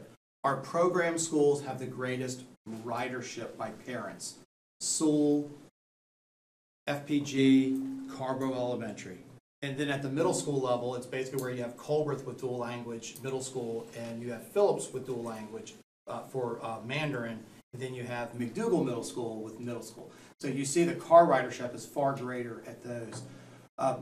Dr. Stewart, what he can provide is just what are the students that are who are the students in the non-transportation zone where they would be eligible to walk? But we do have some preliminary qualitative data from our school routes, safe routes to schools folks. They've just begun doing that, but we do have some counts from, specifically we looked at the schools that were being impacted. So we have some qualitative data that came from both towns, grant coordinators, when it comes to the schools that are being impacted, be it McDougall, Estes Hills. We have some rough data from the principal from Estes Hills, and then we have information regarding Carrboro that we could provide. But I'll let Dr. Stewart, depending upon what information you're looking for, the qualitative of what we've identified in the system, or if it's just a ballpark idea. Yeah, I just wanted to get a comparison, essentially, just to understand if that, what was truly our version of these. So looking at the way we've had to tease this out is to look at it through bus ridership and look at it percentage-wise per school. So we really have two tiers with it when it comes to bus ridership. So we have the schools that are above 50% of ridership and the schools that are below 50%. So when we look at that below 50% that have a higher walking and driving capacity, we're looking at Carrboro, Ephesus, Estes, McDougal, and Scroggs. Scroggs, you brought it up. Scroggs actually has 80% of its population will walk or ride to school. So they actually have the highest when it comes to it. All of these schools have 30% or less bus ridership. All of those other schools, the other elementary schools, are above 50. So as Al was alluding to, those program schools are in the 60s. FPG, Glenwood, they're gonna have those higher riderships. All of our middle schools are above 50% because of their program. So when you look at it, and then we break it down even further to look at the actual amount of buses that we send every morning to those schools. So Scroggs has 2 buses that we send in the morning. McDougal has 2 buses that we send in the morning to the elementary school.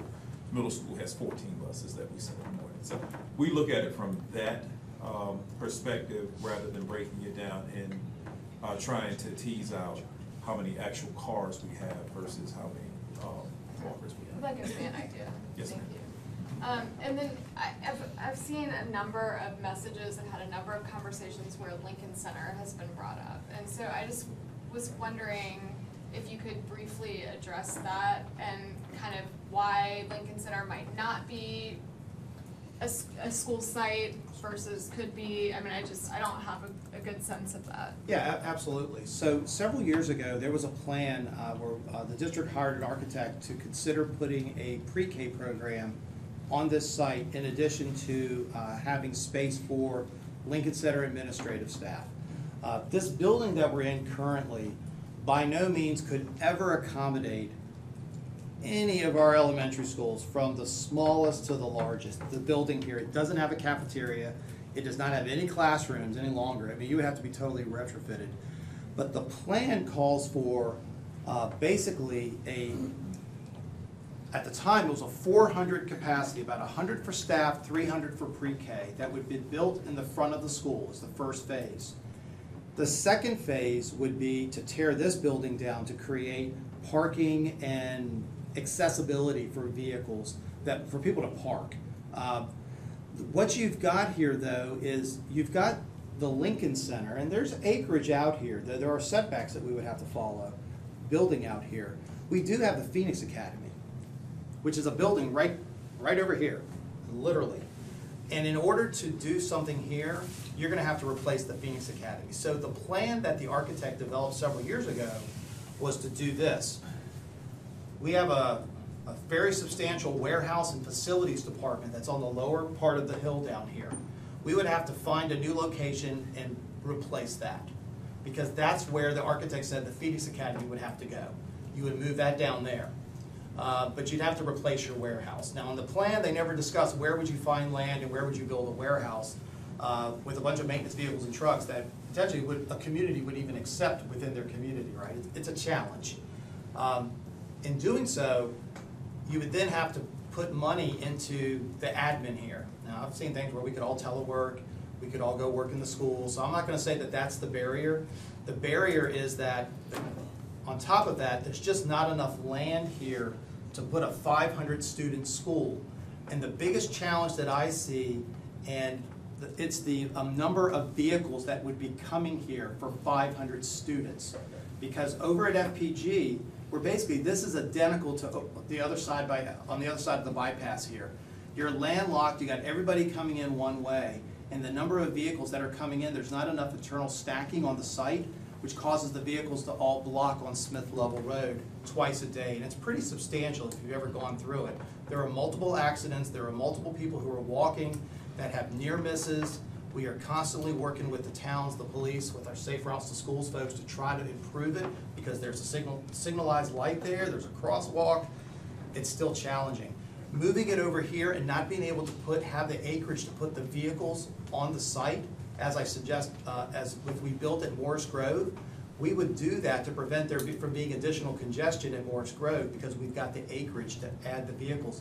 Here, those vehicles are going to be on Merritt Mill Road, and they're going to back down to the bypass exit for Merritt Mill and possibly even go down to where Greensboro Road is. that's a challenge. But at the same time, the county, in setting up their guidelines, it's a two-pronged approach, they basically said that the money needs to put kids into new schools, but it has to be in alignment with the Wolpert plan. So building a new Phoenix Academy is not part of the Wolpert plan. I have challenges of this money, be it so limited or need is so great, to investing in adults, investing in a facilities warehouse, and using bond money that's supposed to be putting our kids in newest buildings and doing that. But it's really about the limitation that we have here with the setbacks. But then there's other parameters that have been added that were not there when the architect did it several years ago. But would this site be a great site for an alternative program, be it an alternative school in the future? A future Lincoln Center / Phoenix Academy where it's larger and it's expanded? This would be an ideal site for that right here. It would. This is good real estate. We should not ever get rid of this real estate here because it is centralized and it's enough to where it's established and everything's been built around it to where anything we do here, it's within an existing community. It's also If that an important helps. part of our history. So it makes sense. Yeah, and well, I didn't even talk about what we would have to overcome in addressing the building that we're in right now, given that school's history and its presence of how we would preserve that history and going through that. Because, you know, this is an original building, there's a gymnasium that's attached to it. The community here is still very strong and very closely tied to this building and its history. So it's a process we would have to go through. Again, I don't know what that would be, but it would be a pretty extensive process, I think. Thank you. That's Yeah. helpful. Yeah. But that's a great, people have offered that, and I like the fact that people are offering ideas, they're viable, and it's that people are thinking, they're trying to find proactive ways to give input and to develop ways in which we can try to minimize disruption, so I welcome it. Thanks. Did you address George's question about dual language or not? I didn't, and I don't know yet, but I'm of mixed opinion about that. Okay. All right. I don't feel strongly about needing to put dual language in a single spot, at least not quickly, so it could be done later in the plan. I'm drawn toward option 3 or 3A.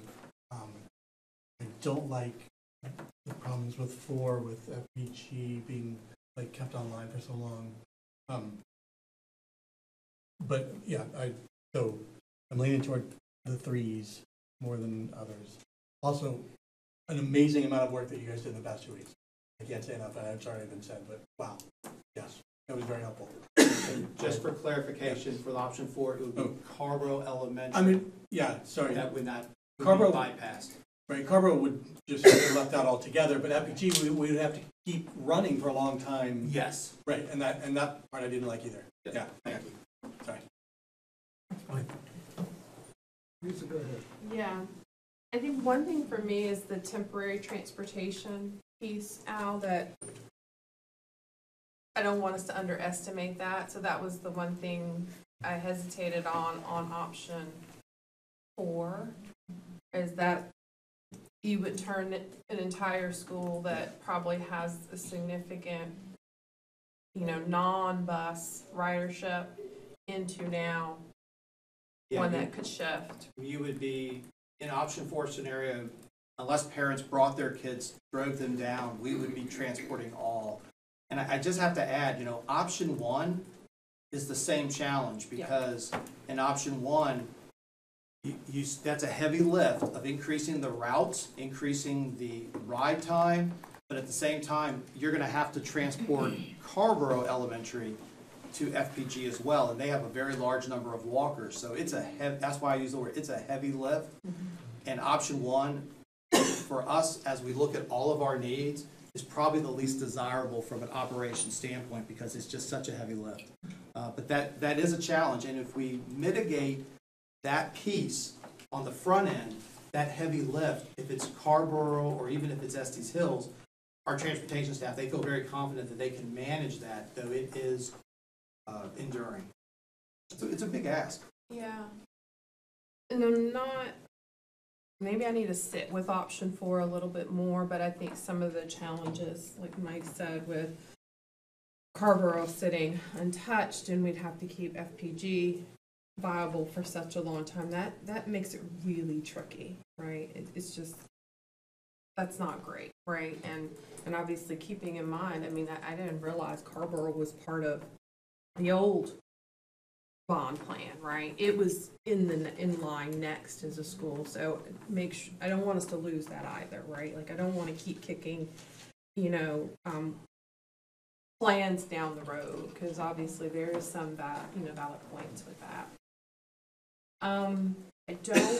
So when I'm looking at these, I'm taking a step back and thinking about our facility portfolio, right?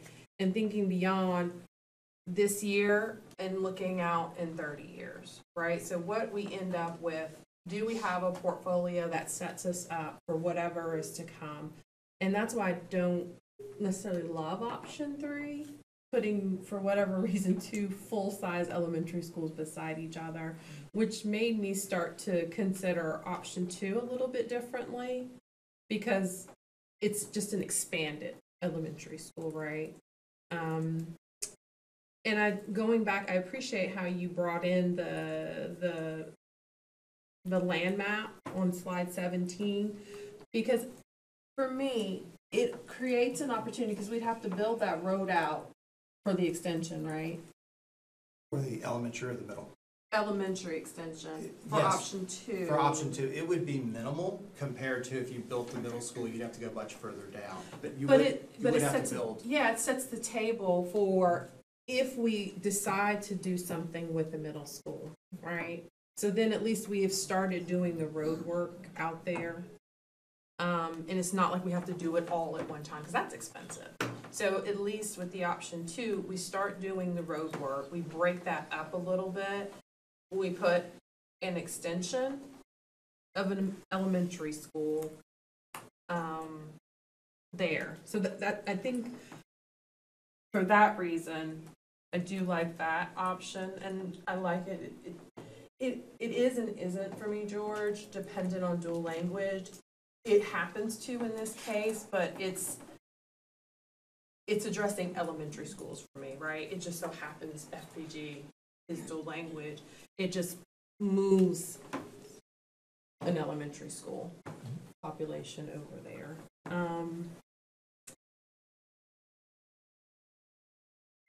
I also think, but I'm curious with option. So with 1A, you're saying there wouldn't be any funding available to even do anything at Carborough. At Colworth. At Colworth, sorry. That's correct, because the money would be going into the middle school, so you wouldn't have any savings.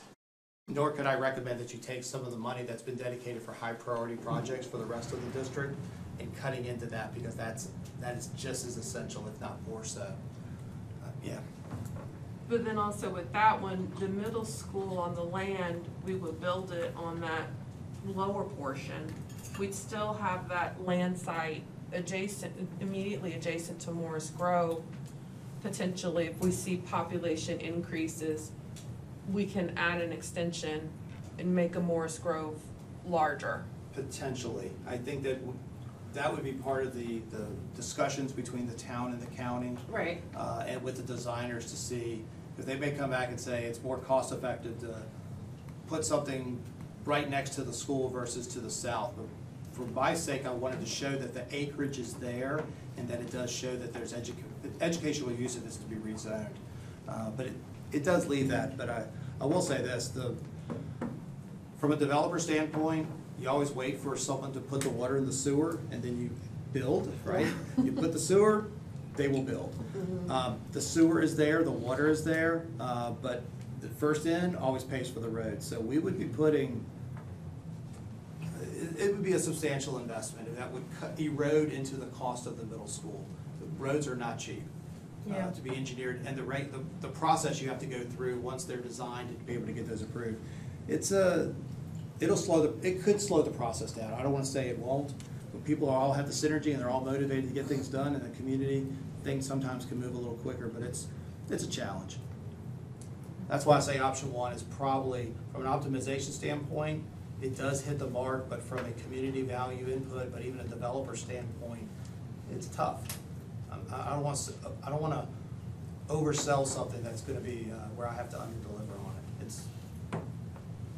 it's accomplishable, but it's not easy. But I think it hits all those other areas pretty rough.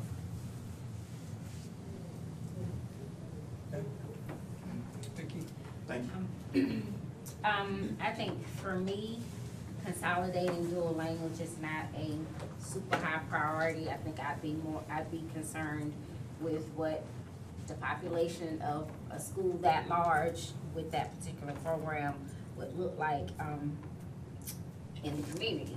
So I'm not super pressed about that, but in terms of moving students and from different areas of our town, I would be more apt, I think I'm more leaning towards the 3s as well. I would be more apt to not just look at the walkability, but the community aspect of the campuses. And I know for me, thinking historically about the fact that if you're looking at the 54 West area and that side of town, those kids have never had walkability from being on that side, but with the McDougal's campus, they are now in schools that are finally closer to where they are historically. They came, before that, they were in elementary school they were spread out, either at Frank Porter-Graham, Carborough, sometimes even Sewell, depending on where they needed to spread them and put numbers. So they were being bused. With the addition of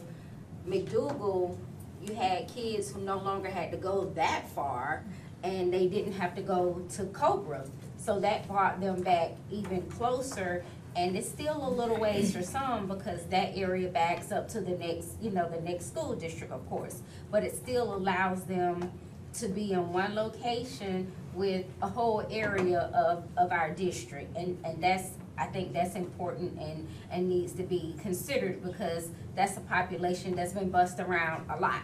So, and then with the apartments on that side of Carborough, that's to be considered as well. That's a large population of that side, and that area keeps getting numbers. So, I think that's important. So it's not just about the walking, but the fact that that area serves a very diverse area in terms of the type of students that come into that campus, and that means a lot to me. I know I went to Carver Elementary. I also went to Estes Hills. I also went to Glenwood, and it wasn't all because of moving. It was one move, but 2 of those was because of busing and redistricting because of they needed numbers to be somewhere else. So I understand what that looks like and what it feels like, so that when we can have the most bang for our buck with the less impact, I think that's important. I think we also need to look at how much marginalized students have to get pushed around in terms of going from school to school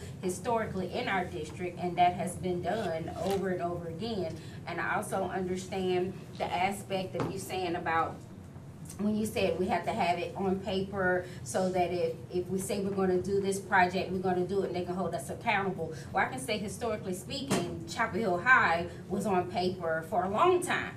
And they still kept kicking that can down the road to eventually it got so expensive that we had to build that school at the cost of not being able to do some things to the other schools that were supposed to be done, and it was on paper and in place. So I have memory of these things, lived experience. So from that doesn't sell me to say I have faith in just because it's on paper that holds it accountable. It should, and that's what we need to be assured that that's going to happen, that what happened in that situation won't be happening again, because it was kicked down the road so far that they ended up having to turn the school around and all kinds of stuff. So anyway, I digress with that. So I say that I think you guys have done a wonderful job bringing back a lot of information.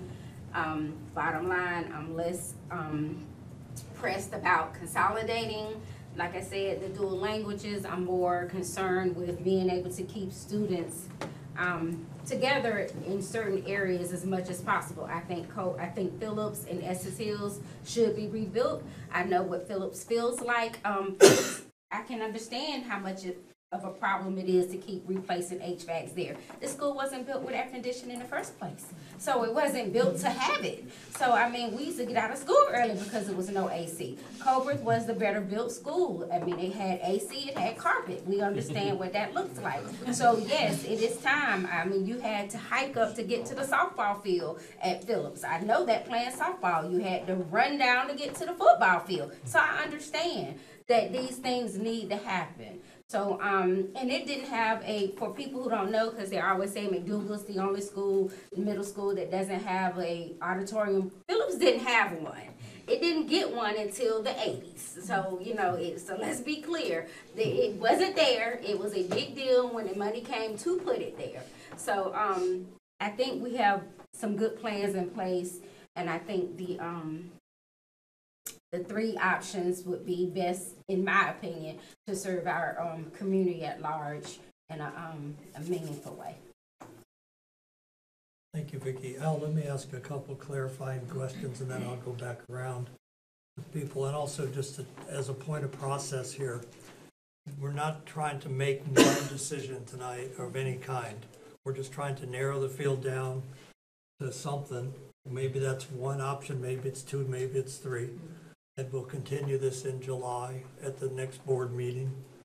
So there's no pressure on anybody to feel like we're trying to get one option only, because then I guess that's not an option anymore, if that's all you have. But with that said, I just want to clarify, with option 3, we get a new Frank Porter Graham, a new Carborough Elementary, and a new Culbreth. Is that correct? With option 3. 3. And with 3A, we get the Frank Porter Graham, the Carborough Elementary, but this time it's a new Phillips. With a new Phillips, again, you would have to reassign ST students, I understand that. I just, because I'm all of it.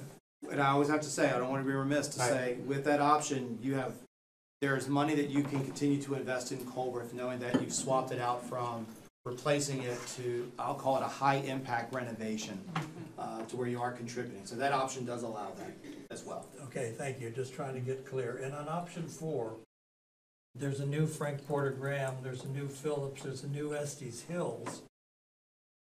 Are we fixing up Carborough Elementary and Culbreth? Did you say that? So you have, potentially, you would still have the same savings, but Culbreth, I would say you could invest in, because we're saying that you don't need to replace Culbreth. That's one of your options.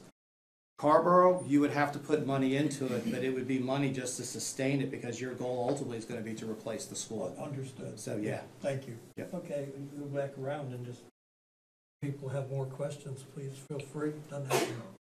You don't have them, you're not forfeiting your right later. We're going to get this right one way or the other. Yeah, go ahead, Risa. I'm focused on transportation. So with option 3, we would essentially be transporting kids across a significant part of our district to 2 elementary schools that are beside each other, correct? Because Morris Groves has a lot of students who ride the bus, and then you'd have all the FPGs. So then you would then we'd have to look at staggered schedules over there or something. So, just point of clarity, yes and yes, but you already transport the majority of the students at Morris Grove, so you're not changing anything in that model. But by putting a program, a dual language center next to it, you will have added traffic, you'll have added cars that are coming, yes. But they already have it at FPG. From a transportation standpoint, instead of going to the southwest quadrant, you're going to the northwest quadrant. So if you're at Rashkus, you're either going to go this way or that way. You're going to pick which way. And for me, I would be using Waze and saying which one's quicker based on traffic, because Tim's here for us. Because you're going to decide, because if you're coming from Rashkus and going to Morris Grove, you're probably going to take the Weaver Dairy extension, but you're going to be on 15501 for that little choke point in the morning where it takes about an extra 5 to 7 minutes. So the transportation would be looking at to find what's the greatest efficiency. But staggering the schedule, we've talked about that from transportation, that if you did that, you might want to stagger it by 15 minutes, just so that you can help balance it. Though when we build a new center, that was what we were doing. Again, I don't want to minimize, we're going to do everything we can to put more stacking for that school onto the school site so that you're not competing and having vehicles that are backed out to the roundabout that currently is right there on the road. Yeah. We're already transporting 63 and 60% of those schools already. It looks like in your dot charts with green, red, and yellow, you've got 3 or 4 different criteria for consideration. It looks like option 4 has like green dots a lot of places. And option 3A and 3A also do, like they meet a lot of the criteria that you've set out. It does, because when it comes to a lot of these impacts, it is mitigating it. It is. It's just at the expense of other schools that are not getting done. That's To me are on the last slide 45, where you got the red and the yellow. yeah. So you would maintain FPG for 10 more years and not touch carbon. That's important. Then option 4.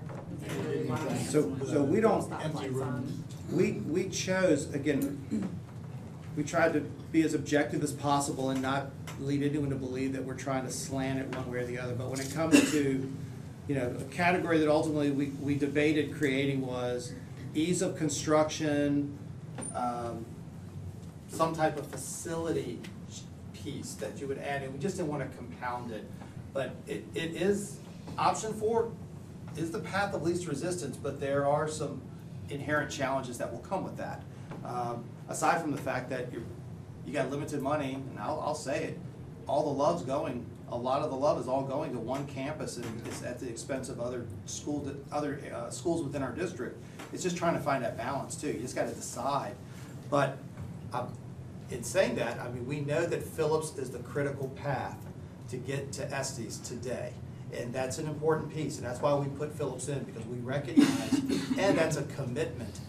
To your point about putting it on paper, you build Phillips and you replace it, you've made a commitment that you started that process, and there's a need from an educational adequacy standpoint and a facility standpoint. And you got more kids. You're addressing more kids by doing a middle school.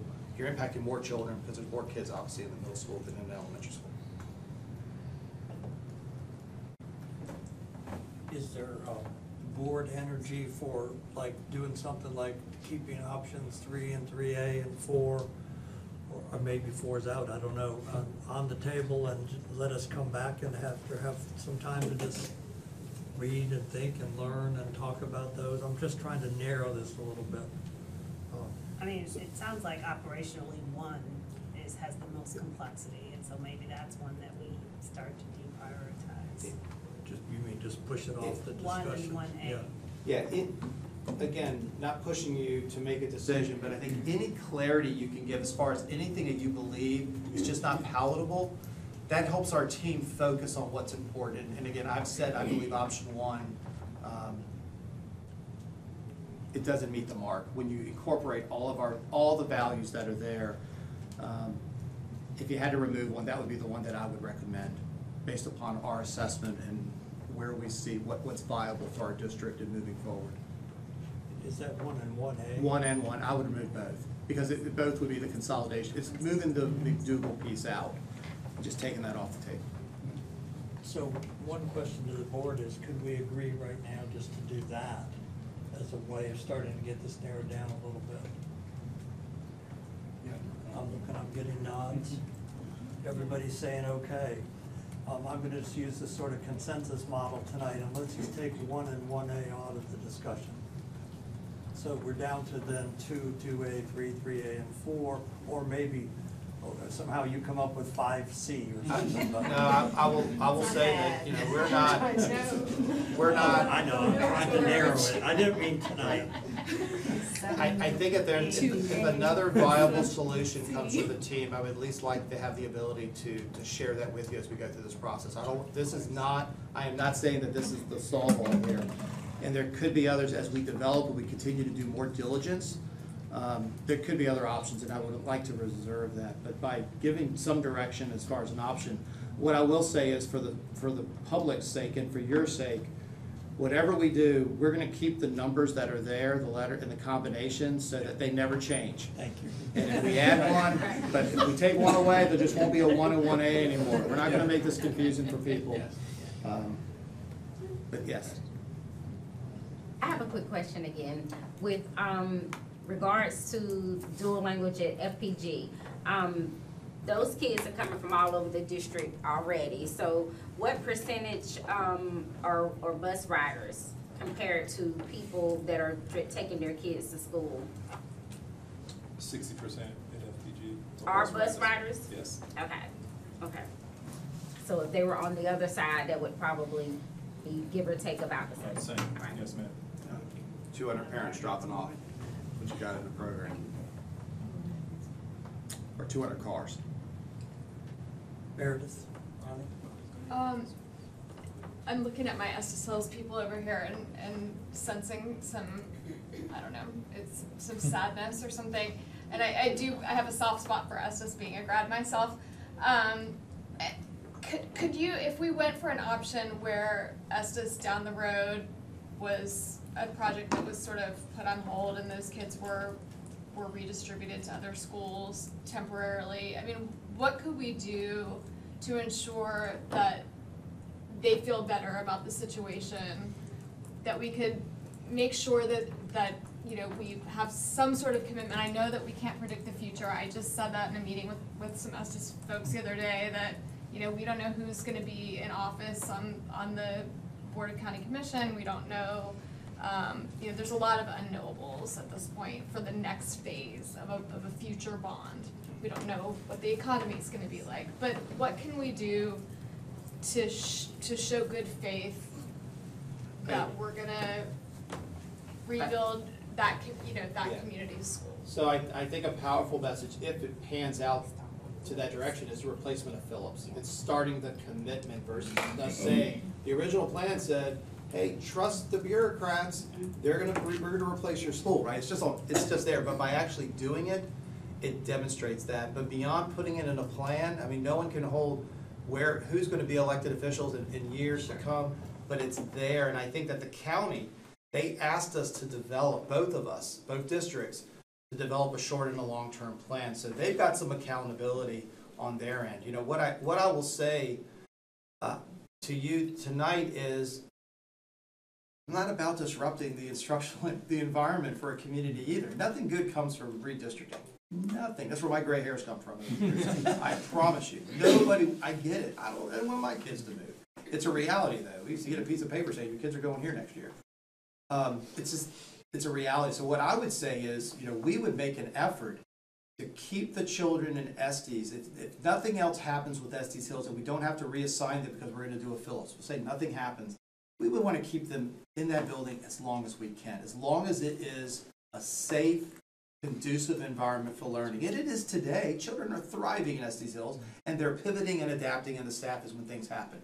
We would continue to try to do our best to maintain that, but we can't look past the fact, because when we go back to the county and we're asking for money and they're going to say, well, you didn't do this and this and this, we will have an uphill battle as we're trying to get more things accomplished. And so we've got to honor the report, but we want to balance that with keeping our children intact as long as possible. You know, I will say this, we could have just not put Estes Hills on the plan. We could have just let it go and said, we're not going to optimize our district. We're going to continue to operate with 1,000 extra seats and we're not going to touch it. That was the optimization piece that Wolpert was asked to do, and there wasn't enough money to do it all. So they said, well, basically, just ultimately take that school out of the inventory and then put that into phase 2. But we could have just left it out totally and just been silent with it, because it's not part of the critical path to get the other projects done. But it is setting the stage for the future. And that's the piece that I feel compelled to do and to provide to you, as here are the options, here's the North Star, like it or not, and then we try to find a way in which we can adapt to that, that's something that's palatable for our community and what are the values of our community as a whole and for you as an elected official. I mean, it's a balance. But I think we've made great progress in moving that and getting the feedback that we needed, because this is what we would have expected to hear. And then we've had some great ideas that have been interjected as well that has allowed our team to reflect on that.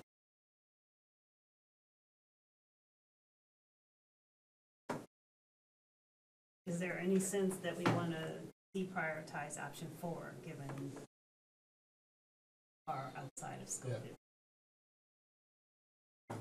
What do you think, folks? I would deprioritize option 4.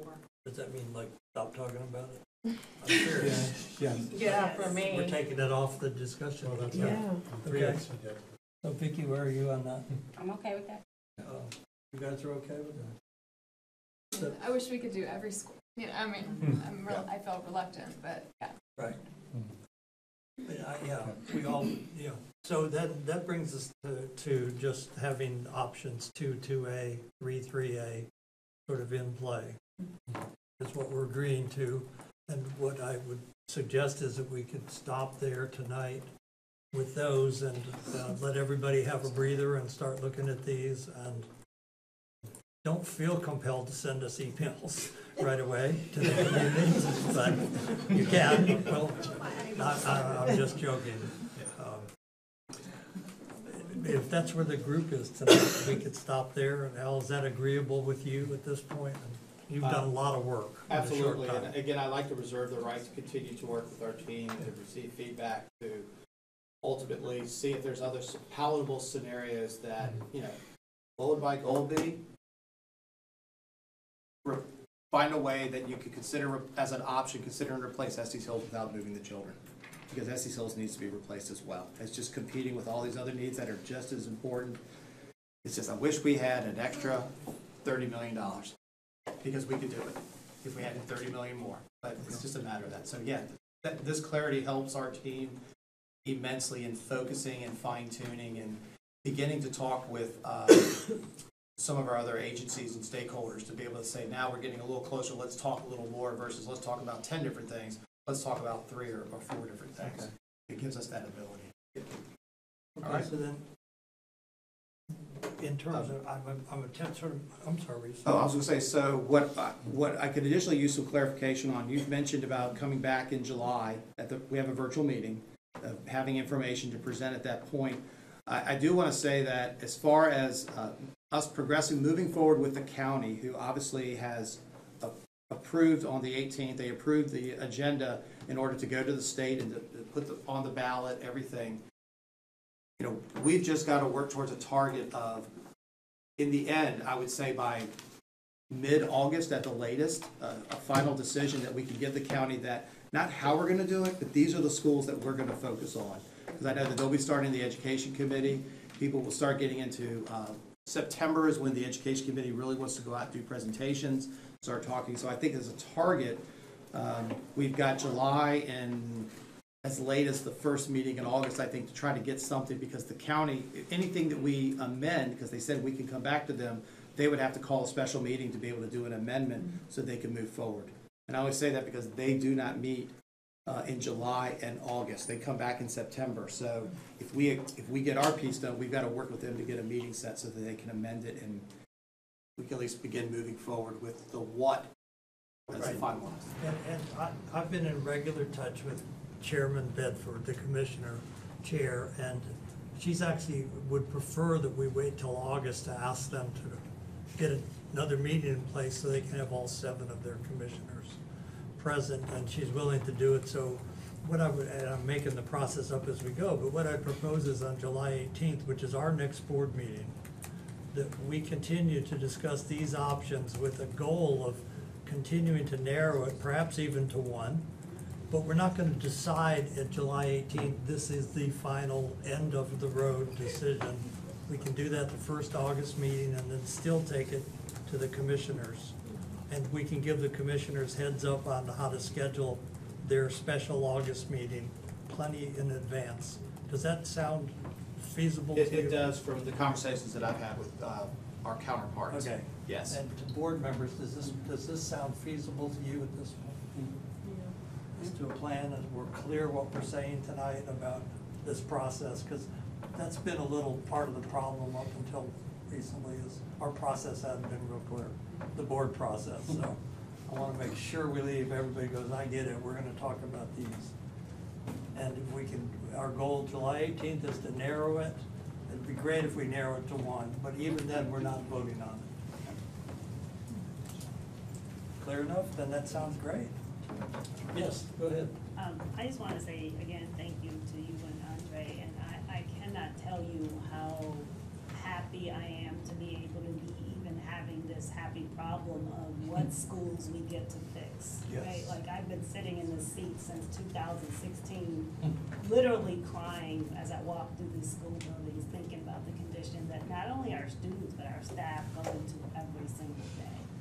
And so the fact that our commissioners went through this year-long process in collaboration with Chapel Hill schools, with Orange County schools, with Orange County staff, to come to a intentional funding plan. We have never had this in the district in probably 20-plus years, where they said, we understand the needs of the school, we understand the plan, and here's how we're gonna go fund it. And so I am thrilled. It is a happy problem to have to say, like, which of our 1960 built schools do we go fix, right? And to Mary's point, we wish we could do all of them. But I appreciate the thoughtfulness of your plan of like thinking about the phasing, thinking about swing space. We can't start to rebuild a school until we have space to put students, and that's the swing space concept.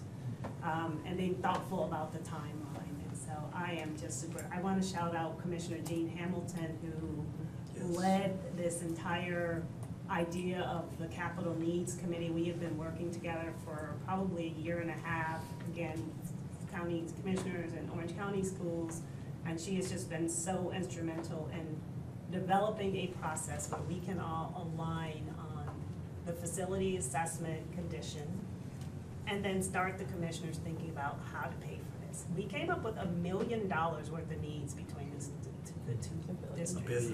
$1 billion. Yeah, thank you. I wish it was $1 billion. We could do all this. We're used to getting $1 million. Right. And the other thing I'm excited about is not only are we talking about a strategic renovation plan, like new schools, but we're also talking about maintenance capital, which we've not done before. And so they're thinking about how to fund that on a regular basis. So I just want to be so grateful to our county commissioners, again, Jean Hamilton, and thank you all for the questions and feedback and advice. And I'm just excited about what our schools are going to look like in 10 years.